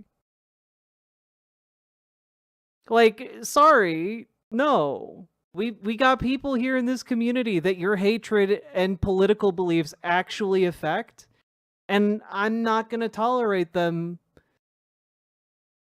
Like, you either gotta hide that shit, or you gotta sit and listen. It's one of those two. My God. Yeah, like you don't like do not understand the premise of pretending. Do you not get? I guess fascists really don't have imagination. What kind of accident? Still downstairs. She's still breathing. Please, can you be conscious? While the defense's explanation may be less intuitive than the prosecution's, it at least provides a scenario wherein Kathleen could have sustained her head lacerations without a skull fracture or brain bruising, on account of lower impact velocity than a bludgeoning. It also posits an explanation as to how all of that blood could have been spread on the wall without any head impacts from the blowpoke. Speaking of that blowpoke, the defense scored a bit of a coup on that front toward the end of the trial.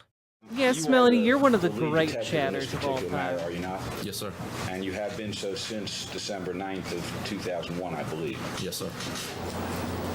Have you all given any thought, you personally, have you given any thought to what would happen? This is a pretty light item, isn't it? It's fairly light, yes, sir. Hollow? Hollow. Then Flexible. Have you given any thought to what would happen to an item like this if someone hit somebody over the head 3, 4, 5 times hard enough to cause the lacerations on your scalp? Probably mangled up. You heard Mr. Harden ask Clyde Anderson yesterday whether it was possible that a blow poker like that was in the house somewhere and that he just hadn't seen it. Remember that? Yes. Did you just assume that it was gone? Gone or put up somewhere.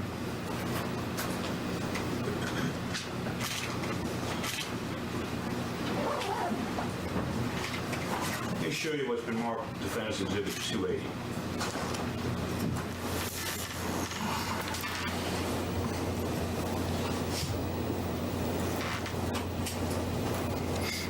See that? Yes, sir. Now, this 280, that's a blow poke, isn't it? Is that what it appears to be? Appears to be a blow poke. If we look at the handle, for example, that's pretty much the same thing, isn't it? See this end here you blow into? Oh, sure. Just looking at the... Appears to be. Do you know where Defendant's Exhibit 280 has been for the last 20 months or longer? No, I don't. This doesn't appear to you to be mangled, does it? It's not mangled, no, sir. It's not even dented, is it? See any dents in there? Even like a tiny little indentation? Doesn't appear to have any dents in it. Does this appear to you, 280, to be the blow poke that Mr. Harden has been talking about being mysteriously missing since this trial began? Objection to the characterization. Sustained.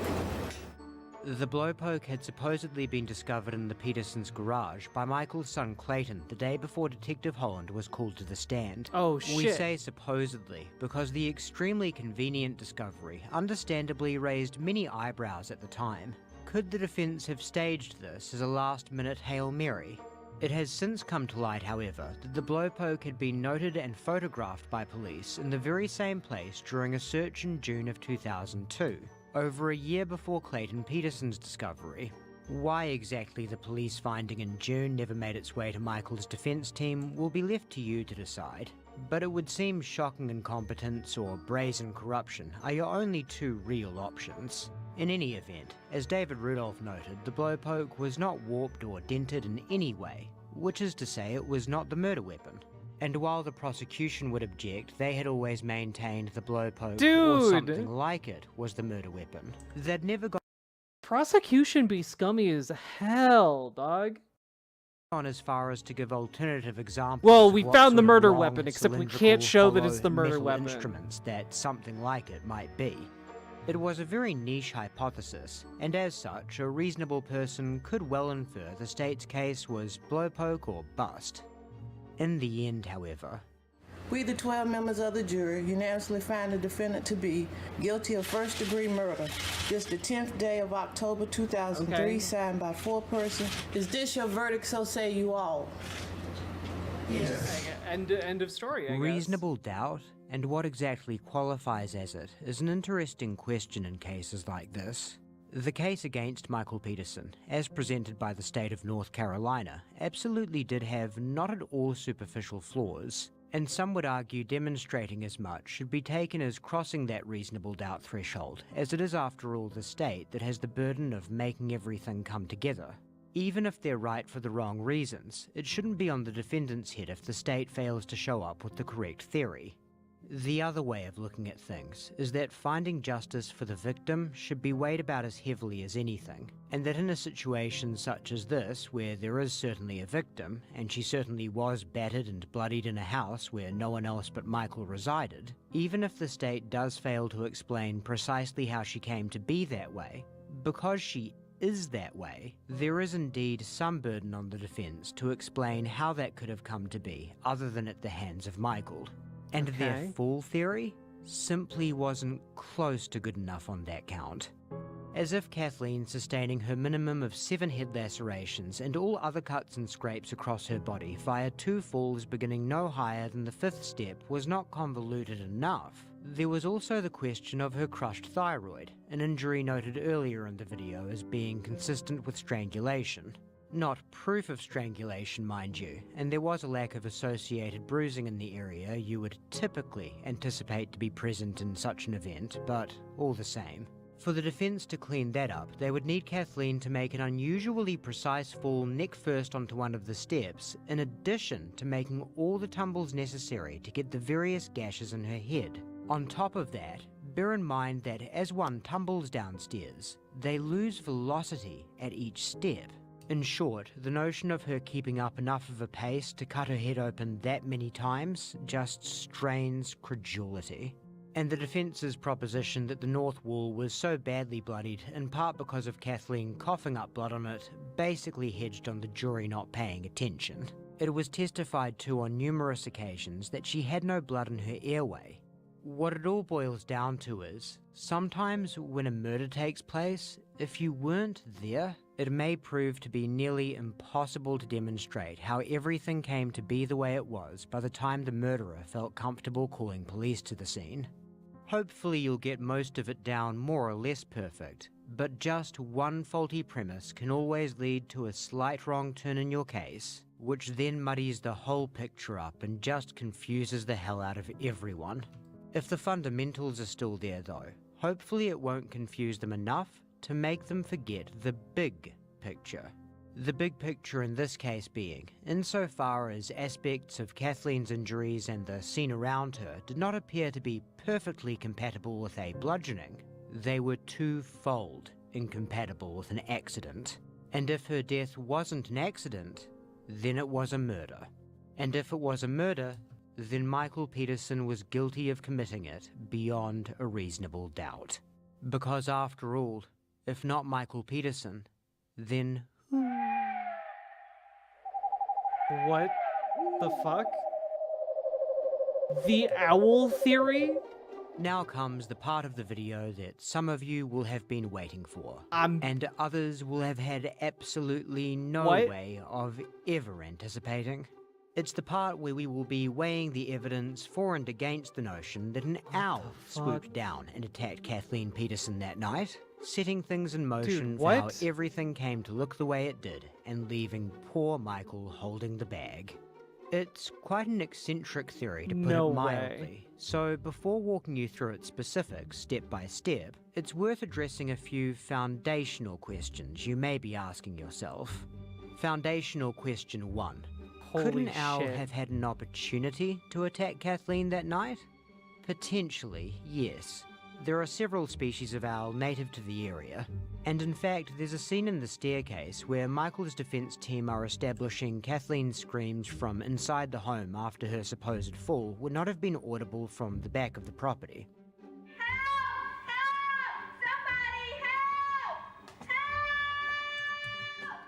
They established that point quite convincingly. Not a whisper from the full blast stereo makes its way to the back. But you can hear this. Foundational question 2. Do owls attack people?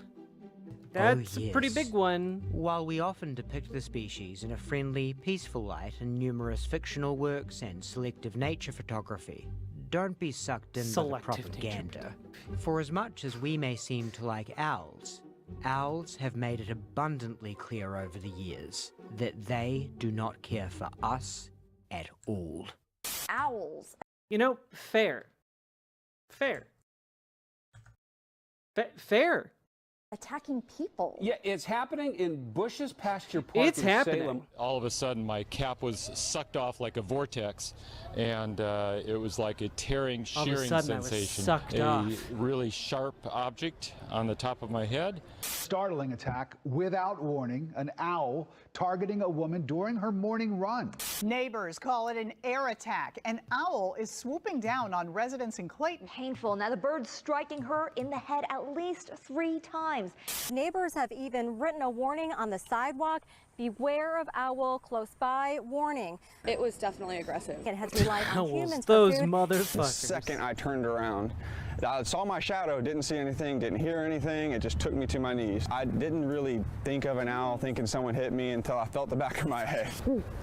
I literally can't think of anything I could Also, have some owls are huge.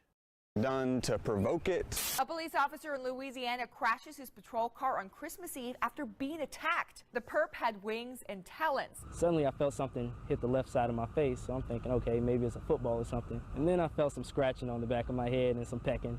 That's right, an owl flew right into his open driver's side window. Yeah, I bet he got a feet out of that. The Brookwood Hills neighbourhood is on high alert as the result of one particular barred owl that has attacked people multiple times. I felt something just come down and just grab me on the head. We were up to about 40 incidents, but I think that those 40 people have actually, some of them have been hit multiple times. So I understand that we're up to close to like 80 now. So you got a 2-pound, 3-pound weight coming at you and hit you at 30 miles an hour on the side of the head. Not expecting those, razor sharp claws. He was big. Those it could have fucking been talons. much worse. It could have been much worse. The attacks prompted one woman to put up signs warning her neighbors. It left him with 3 bloody puncture wounds on his scalp. He flew over me, went up into a tree. Through this story, I've learned of over 15 attacks from owls on people, and it's not just in one area, but all over Metro Atlanta. And I wasn't sure if it was a person or what exactly was going on. The owl was chasing me and dive bombing me as I was running back to the house. They were attacked at night and didn't hear a thing, and that's because owls, when they hunt at night, they are silent flyers, so they can sneak up on their prey. In addition to numerous recorded swoopings, owls have, on occasion, been documented as remarkably persistent in their attacks on people. They'll quite literally go for the jugular should they perceive you as enough of a threat. They're surprisingly resourceful and bold creatures as well. Several confirmed instances have seen owls launch attacks on people from the outside in, swooping into houses and sometimes even moving cars that contain someone they perceive as being up to no good. So it's fair enough to say that if you're not careful and leave your windows open too late, an owl could well kill you and your entire family tonight. The good news, however, is that such a happening is still, statistically speaking, extremely unlikely. Because in all of recorded human history, we know of only one fatal, presumed owl attack. It concerned a Californian trucker named Robert Schmidt, who was found dead and horribly mauled by the side of the road one morning in 1985, his big rig parked nearby. The poor man had clearly been viciously gouged in the face and chest by talons. A pronounced dent in the hood of his truck led to the conclusion that upon colliding with an owl, Schmidt had pulled over to check on the animal's welfare, at which point the owl launched its fatal attack before flying away. A merciless creature indeed. All of this speaks to the third and final foundational question. Can owls kill people? Well, yes, they can, but because it is so markedly rare that they actually do, it's not the sort of hypothesis you'd want to be pinning all your hopes on when searching for alternative explanations to fight a murder charge. Beggars can't be choosers though, and with Michael shit out of luck after trying to argue Kathleen died in a fall, it was time to start thinking outside the box. Though it wasn't actually Michael and his legal team who were responsible for doing that thinking. The theory originated with a neighbour of Michael's, a man by the name of Larry Pollard, himself a lawyer, but more importantly in this instance, an avid nature enthusiast. Larry first approached David Rudolph with his hypothesis the day before closing arguments, which is one good reason it was never floated in court. Last-minute blowpoke reveals are one thing, but even a notably theatrical attorney has his limits. Now Larry's theory certainly does sound crazy on its face, but once you're filled in on the finer points of it, well, it's still pretty crazy, but at least considerably less so. The first of those finer points worth bearing in mind is that the theory is not so much that an owl killed Kathleen per se. It is that an owl inflicted the initial injuries that precipitated her death. That would make a lot more sense, weirdly enough. Like, you get startled by an owl that is hell-bent on attacking you. You, in your desperation to get it off, you lose track of your position. You're fighting with it. You fall down the stairs. Get your concussion. And while you're unconscious, you begin to bleed out. And then by the time you come to, like, it's too late. That actually makes more sense rather than like all of the other constituent parts, because like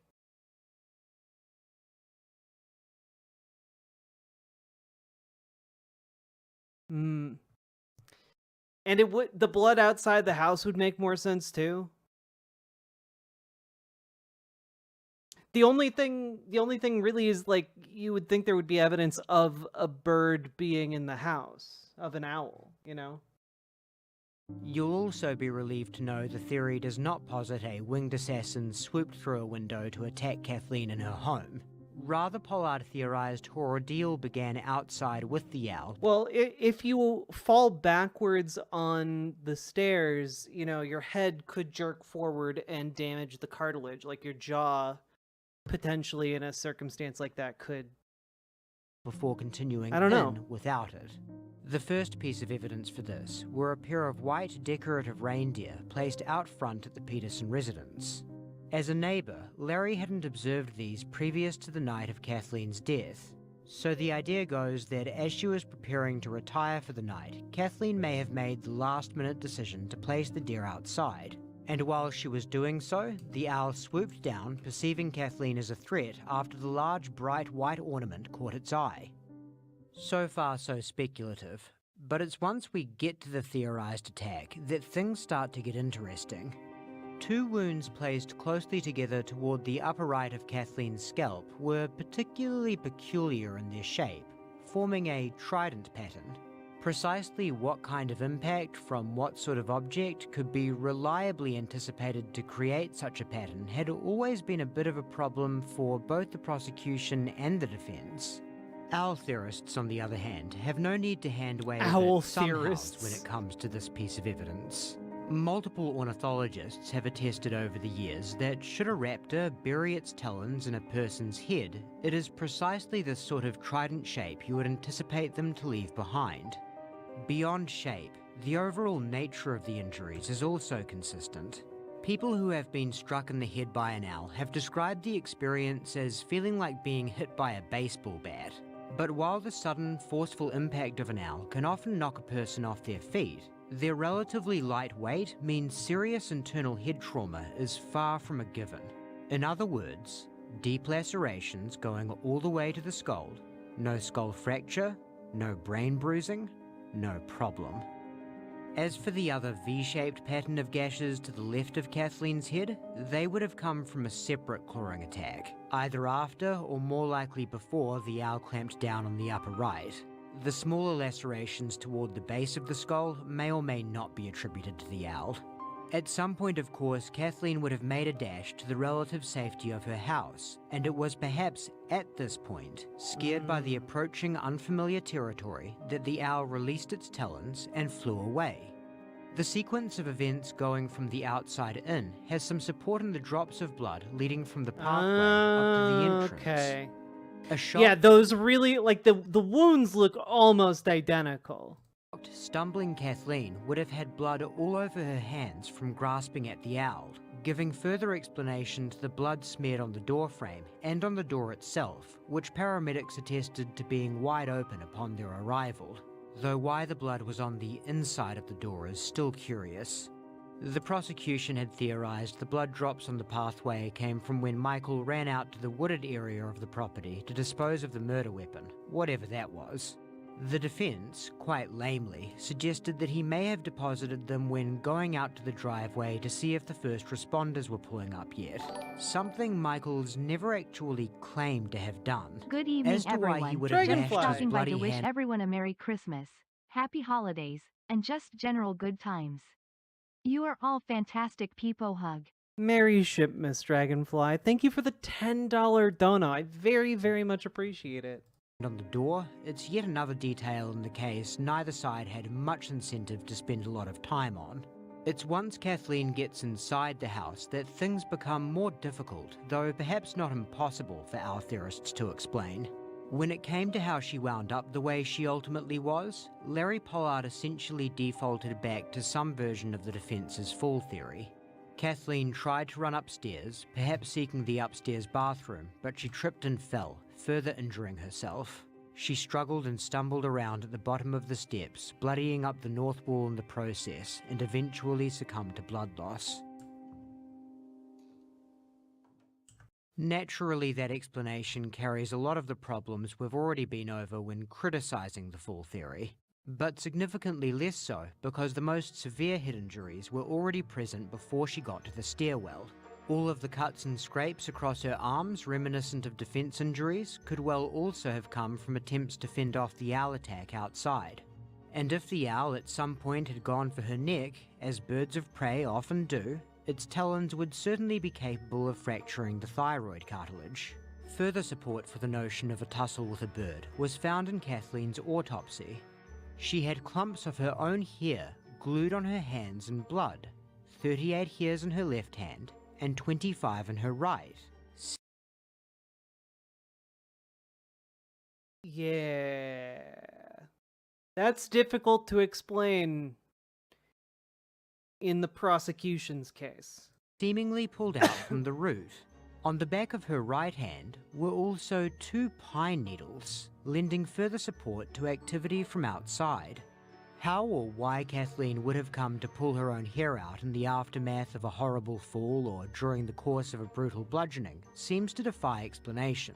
If she was desperately trying to pull an owl from her scalp, the presence of all those hairs would make a lot more sense, as would the feathers attached to them, of which there were 2. What? Microscopic in size, visible only under 400 times magnification, the 2 feather fragments were found attached to one of the very hairs Kathleen seemed to have pulled from her head, Dude, glued there what? by her dried blood. The thing is, though, this bombshell has a way of raising as many questions as it claims to answer. If Kathleen did indeed struggle with an owl, in an attack as severe as Larry Pollard's theory submits, would there not be Also, owls are really big. a lot more and a lot bigger feathers to be found than these 2 microscopic ones? Matted in her hair, stuck to her clothing, and strewn through the hallway, even if the bird itself wasn't actually in the house. Here's where the plot thickens, if you can possibly believe that by this point. How? The owl theory has evolved, or devolved depending on how you look at it, since Larry founded it all those years ago. In 2023, a case researcher named Titty Smith published a book titled Death by Talons, which supported much of Larry's theory, but also proposed some big amendments to it, the biggest of which Larry has actually now endorsed. Chiefly among them, the bird was in the house. Oh shit. Now obviously this claim only raises the demand for feathers What? exponentially, and we'll get to that part. But first, why does Titty Smith think the bird was in the house? Why is his name Titty Smith? Why? Well, the thing How is this real? If you really want the owl theory to have any chance of explaining the crime I scene, think his name is Teddy Smith, but this Australian pronounces it Titty Smith. in its totality, the bird sort of has to be in the house. This brings us back, yet again, to the north wall of the stairwell, which, as already noted, remained problematic in Larry's original version. It improved upon the original fall theory by way of Oh, sorry, placing he's the New gashes in Zealand. Kathleen's head from the outset. But why she would want to be dealing with stairs in that state, rather than opting for a downstairs bathroom, and how exactly she came to be stumbling around and thrashing against the wall are both nearly inexplicable. If a raptor were attached to her head, those two questions are quite easily resolved. The bottom of the stairwell is just where she wound up landing in the... Yeah, I mean, if it continued to grab on, it makes sense that she would try and flee into her home. Like, this makes a lot more sense with it just kind of gripped on. The unimaginable chaos of it all, and the stumbling and thrashing against the wall would only be expected in the unimaginable chaos of it all. The extremely outlandish scenario could also potentially explain the sort of blood patterns we see. As noted earlier, the blood immediately above the skirting board is remarkably dense, high, and wide. There is also smearing in the blood, which would be consistent with a bloodied Kathleen's body rubbing up against the wall. More important to the bird inside the house theory, though, is the much thinner pattern of blood you can observe spraying outward above this dense area of staining. The blood that was pouring down from Kathleen's head and that which had already accumulated on her clothing would paint the denser area which was unobstructed. The section of wall directly behind her head would have been blocked by the owl, but its beating wings still would have collected blood and dispersed it outward in broad, thin spatter. Remember, in excess of 10,000 Rondo, same individual channel. spatters, a volume that seemed incompatible with a maximum of 10 strikes to the head, but would seem perfectly compatible with the rapidly beating wings of a bird, should you be willing Melanie, to go Merry there. Christmas! For further evidence Merry of a Christmas, bird in the Chatters stairwell, and Jack Teddy Hyphens. Smith points to Here what are he some sees pictures as of the late droppings King on the Oliver steps. being a festive That's little right, handsome guy. bird poo. Well, Wide peepo happy. we need to see King Oliver being a happy little boy. Oh, what a little man. What a good baby. So noble in his sweater jammies. Baby. Thank you for sharing Oliver with us, Melanie. I love his little sweater.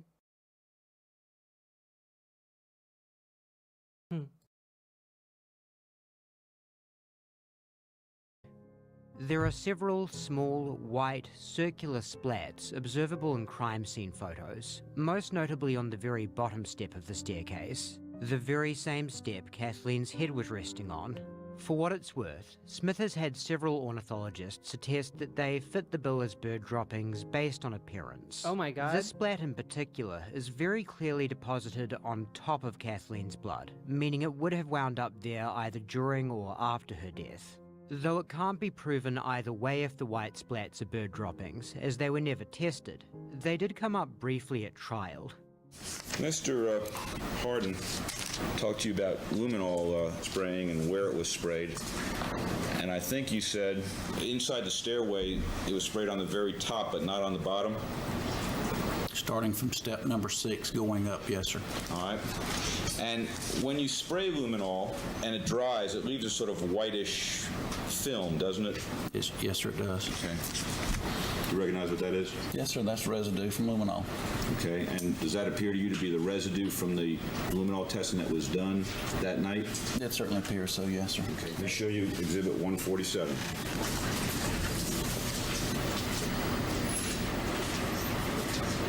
Do you recognize what that's a picture of? Yes, over the lower steps. And do you see the luminol residue down there? I see a staining down there, yes, sir. But I also don't see a date on the picture. My question was, do you see luminol residue just like in 146? Oh, yes, sir, I do see that. And again, Hey, the area Paladin, we're talking the about Shimpmas specifically is fine. is this area right in here, correct? Yes, sir. And even over here? appears to be some luminol residue. Yes, sir, it is. I can't testify that that would be photographs that we took. I understand. Because we made a point one day last week to look at the date that was on the bottom of the photograph, so I really can't honestly testify that this was a picture that we took. I understand. So the defence thought the best candidate for the white circular splats was luminol, presumably left by testing undisclosed by the state, who had previously claimed not to have done any testing on the lower steps. But the state was having none of it. You've indicated that neither you nor Mr. Campen or anybody else that was processing that scene put luminol on that stairway. Is that your testimony? That's correct. Do you have any idea who put luminol in this stairway, if that's what it is? No, sir. Because with the amount of, if that had been luminol had been sprayed there, when we were in there investigating, that would have been tracked off, but that hasn't even been tracked off. So anybody could have done that? Yes, sir. Are you aware that Mr. Peterson has hired numerous experts to look at this stairway? I wasn't aware of it, no, sir. If he had, could they have put luminol in the stairway? To that as an outrageous allegation. So if it was luminol, neither side wanted to take credit for it. And in any event, luminol testing involved spraying an even layer of the substance. It would be a clumsy forensic tech indeed who opted to apply it in dispersed individual blots. And the patchy luminol theory wasn't the only weird part of the trial concerning things found on those steps. A very small chip of something from a foreign source was extracted from one of them. That chip of something was under a small clot of Kathleen's blood. Investigators, very understandably, thought it may have been a shard from the murder weapon. The tiny potential piece of murder weapon was catalogued as State's Exhibit 12 and very carefully stored in a container not to be opened before its presentation at trial. Oh shit. That'll be 12A and what is marked for the record as State's Exhibit 12. After being handed a pocket knife by prosecutor Jim Harden, evidence technician Eric Campen struggled with the multiple layers of duct tape, almost as if to demonstrate how thoroughly this potentially key piece of evidence had been secured. And after he was at long last able to open the container, Was that what was, the fleck was contained in what's marked as State's Exhibit 12? Yes, there was a fleck or a small round piece of either metal or wood. I'm not sure what it was. Dude, his face goes from like normal colored to red to just deep purple. Like, holy moly. Silver in color that was placed in this container, and it was sent to the state lab for analysis. And it is not, as you can see, it is not in this container. So with it sealed up, I have no idea where it is. Okay. Well, that sucks. While there's still no word on how exactly the shard miraculously vanished from its impeccably secured container, it still lives on in the memories of investigators from the time. As recently as 2018, ID Tech Dan George described it as being a curved shape. Quote, Celadon Faye, I'm sorry to hear that you got called a bunch of slurs at a Christmas event. That sounds terrible. I'm glad you can be among friendly faces here. But that's awful. I'm really sorry that happened to you. Almost like a mini Talon. Now, if a piece of actual honest-to-God Talon were found embedded in one of the steps, that could really blow the case wide open. So all the more a shame that it went missing. And what is all this getting at exactly? This is a conspiracy. That's what this is. One big damn conspiracy! And everyone's in on it! Pretty much. Though if it is a conspiracy, not everyone can be in on it in the same way. Neither Jim Harden nor Eric Campen looked all too pleased by the vanishing could-be Talon, and it's unlikely they'd sign on to any plan that involved them being made to look like fools in court. Could someone, somewhere behind the scenes, have known more than their foot soldiers, and intercepted the evidence before its appearance in court, wagering a short episode of embarrassment was preferable to the Talon chip seeing the light of day? Questions like this demonstrate a fascinating dynamic to the owl theory, where as you follow it, it starts out sounding crazy, then slowly gets progressively more plausible before it begins to start sounding crazy again, but with enough supporting evidence to still warrant consideration. And then as you make certain considerations and follow them through to their logical conclusions, it ramps up to being far crazier than it even sounded to begin with. And on that, it's a good time to return to the question of feathers. Titty Smith claims they were there. Hundreds of them. They were, however, obscured by a variety of factors such as grainy footage, low light, and even post-production tricks, such as putting a red filter over the crime scene video to further obscure what little was visible in the original footage. That's all in addition to other cleanup efforts at the scene. Although this already sounds out there, it has to be said that the notion of mass-scale feather suppression is one that only gets increasingly wild the more you consider. The feather suppression theory just seems bizarre to me. Like, I find it plausible that, like, a bird might not lose that many feathers in a direct attack on a human, especially if it's latched onto the skull in such a way that it's hard to dislodge, you know? Consider its implications. Of course, the presence of hundreds of feathers would be visible not only to investigators and medical personnel, but indeed everyone who was on scene that night. Michael Peterson has gone on record to say he saw no feathers. Todd Peterson has never said he saw any. Neither have his 3 friends who were in the house that night. So when we say this would be a conspiracy that everyone is in on, everyone means everyone, including the guy who's facing life in prison. The very same who apparently said he went out to turn off the lights, came back and found Kathleen like that, before telling a story about lounging by the pool for 45 minutes plus. Whatever. I mean, I feel like the very obvious thing here in this case would be that the police would not want to drop charges because, frankly, it makes them look really bad if it turned out that that evidence was actually a Talon. Like, it makes them look like fools who have set this guy up for years if a piece of definitive evidence like that gets out. So to me, like, the only people who would have had access to the evidence to make it go missing would be the police. And I think there's a pretty clear motive there to cover that up. You know, because ACAB and such. Whatever happened that night, it would seem Michael knows something about it that he wants to hide. So what could have happened to Kathleen involving a bird that both Michael and the cops want to hide? A wife I just don't think it would have involved a lot of it necessarily involved a lot of feathers. Is found splayed out, dead on the floor, with enough blood around her to make it look like a small bomb went off. And her husband is standing there saying, in so many words, she fell down some stairs.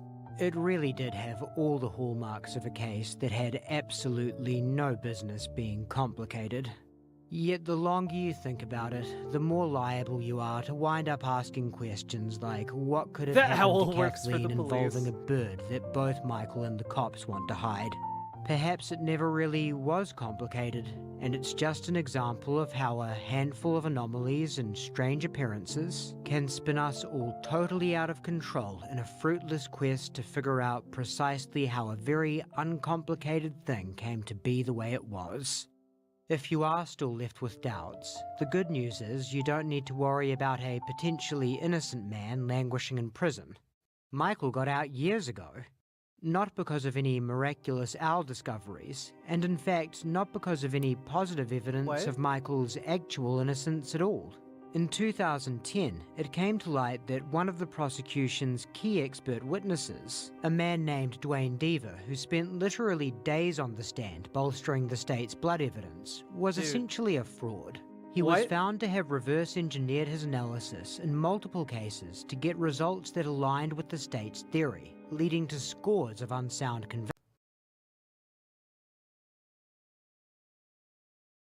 ACAB. convictions.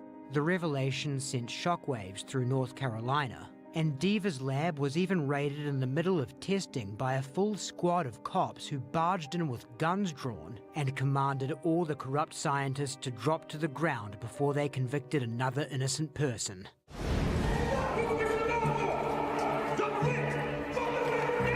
What's going on? All you need, sir. All you need. All you need. All you need. Or maybe that last detail was just dramatic license on HBO's part, but Dwayne Diva was definitely fired. And it was decided that multiple convictions he was a part of had to be overturned. One of those was Michael Peterson's. That's not the same as an exoneration, of course, and for a while it was looking like things were headed to a new trial. But ultimately, Michael and the state were able to negotiate an Alford plea, a deal that's typically struck when both sides feel like they have too much to lose. Michael was able to still openly assert his innocence while formally pleading guilty to a lesser charge of manslaughter, with an acknowledgement that a reasonable jury could convict him should his case go back to trial again. The 8 years he spent in prison before his conviction was quashed was then treated as time served. And while it is frustrating and sad to consider the real possibility that an innocent woman's murderer skated by on a technicality, at least you can comfort yourself with the thought that maybe an owl did it. I mean, the owl theory seems like the strongest one to me. Otherwise, you have to account for like missing murder weapon. You gotta account for like the state, despite its best efforts, only being able to produce a weapon that had no visible damage whatsoever. You have to account for the presence of there being actual owl feathers. Like too many things going on there.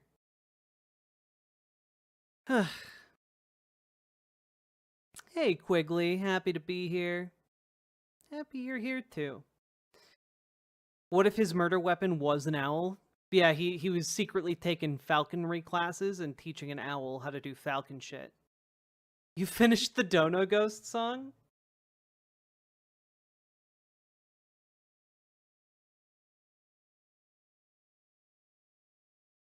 Where it at?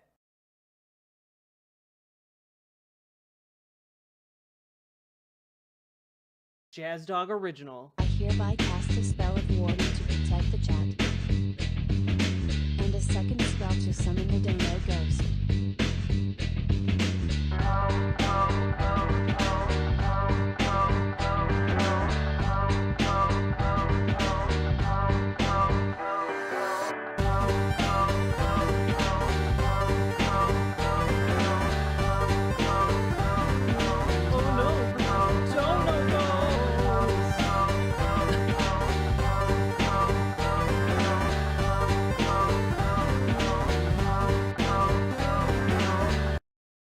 I love it. I love it so much. Can you put like a tiny little filter over my voice, like that's kind of like make it a little bit echoey or something, or a little bit more like computer generated maybe? And can you up the volume of like the Dono Ghost message at the beginning, because it was a little quiet, but otherwise that was amazing. Amazing. Jazz Dog does rule. This is a pro Jazz Dog stream. This is also a pro Matt Orchard stream.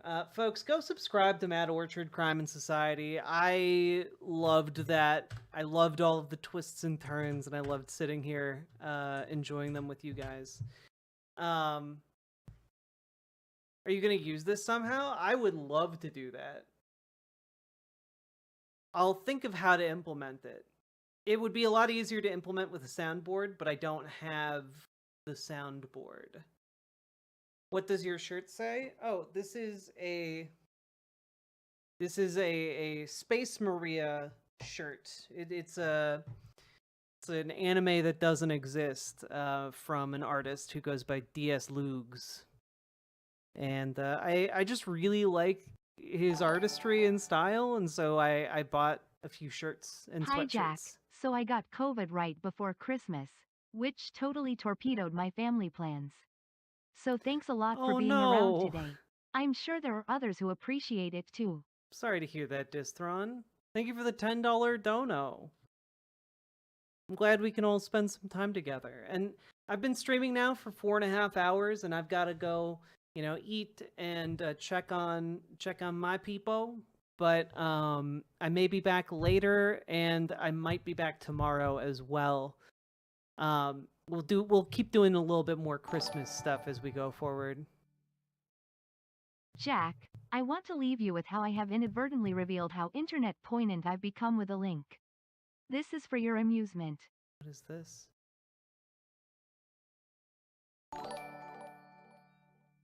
All I have is an internal Did somebody call for the Dono GHO Street? Oh! The Dono Ghost needs Mariah Carey at 0.75 XOOBWA. Paladin lost just because it's you and just because you requested it. Let's close out today with some Mariah Carey, trombone champ.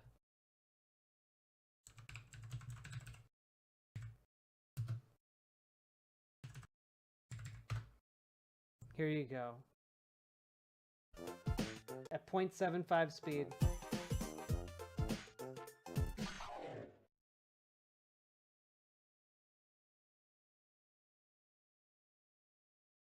Paladin, thank you so goddamn much for the $50 dono. That is incredibly generous of you.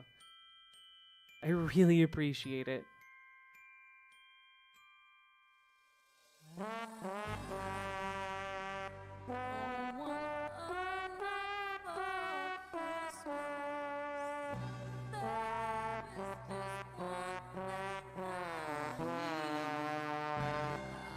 Get your dutes ready.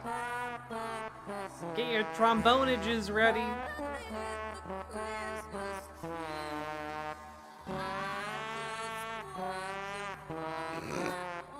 It's so terrible.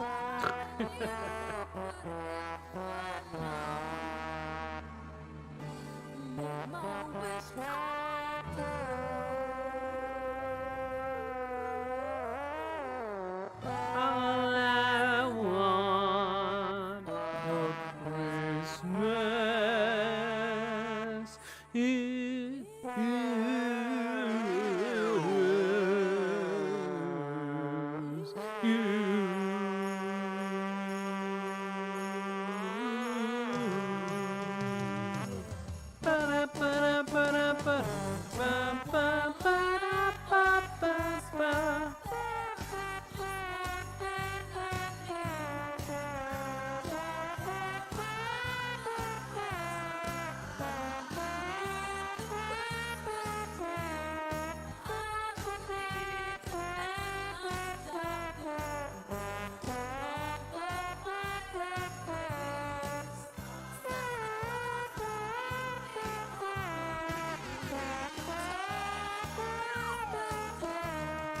Bum bum bum ba-dum bum bum bum bum bum ba-dum bum bum bum bum ba bum ba bum bum bum bum ba boom.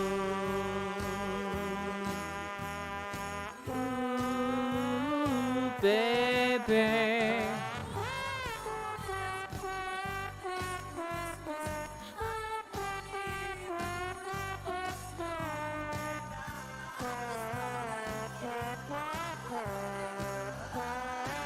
Honestly, loving the sped up and slowed down versions of this.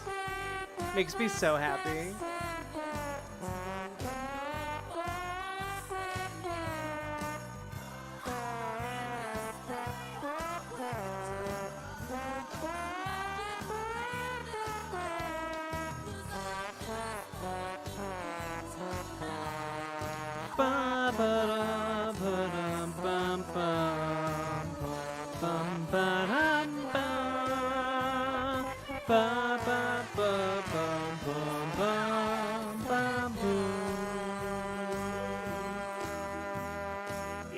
Is it weird that I missed this?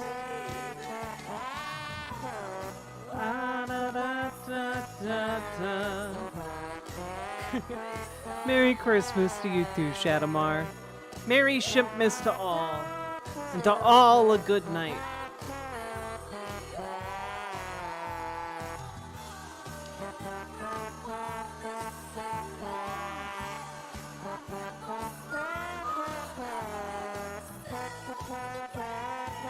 Merry Shimpmas to all. Where do I find this? Right here.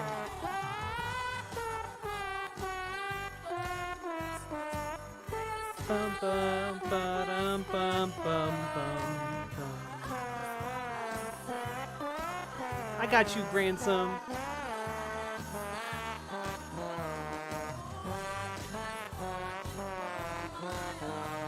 Shimp bless us, everyone.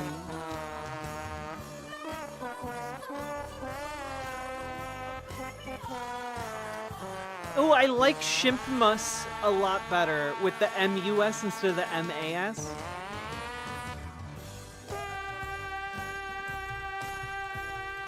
Shimpmas!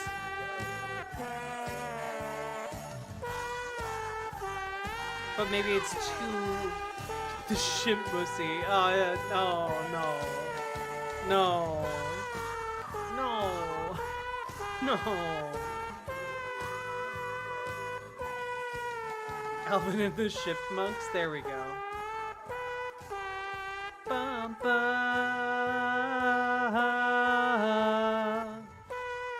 ba, da, da, da, da, da, da.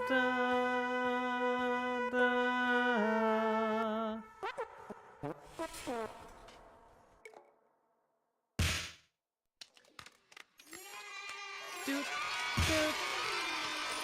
There we go. There we go. Let's fucking go.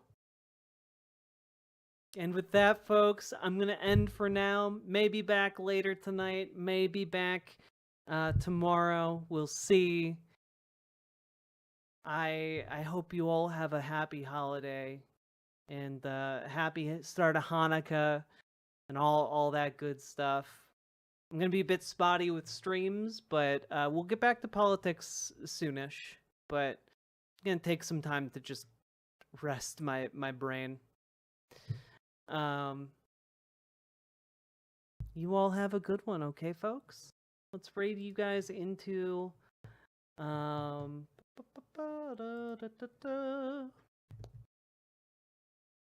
you guys into Doodleburb. Nice chill vibes. It looks like they're watching some Christmas films over there. And I think you will enjoy that. So, go give them my love. Best burb on the internet. Merry Shimpmas to all, and to all a good night. Bye.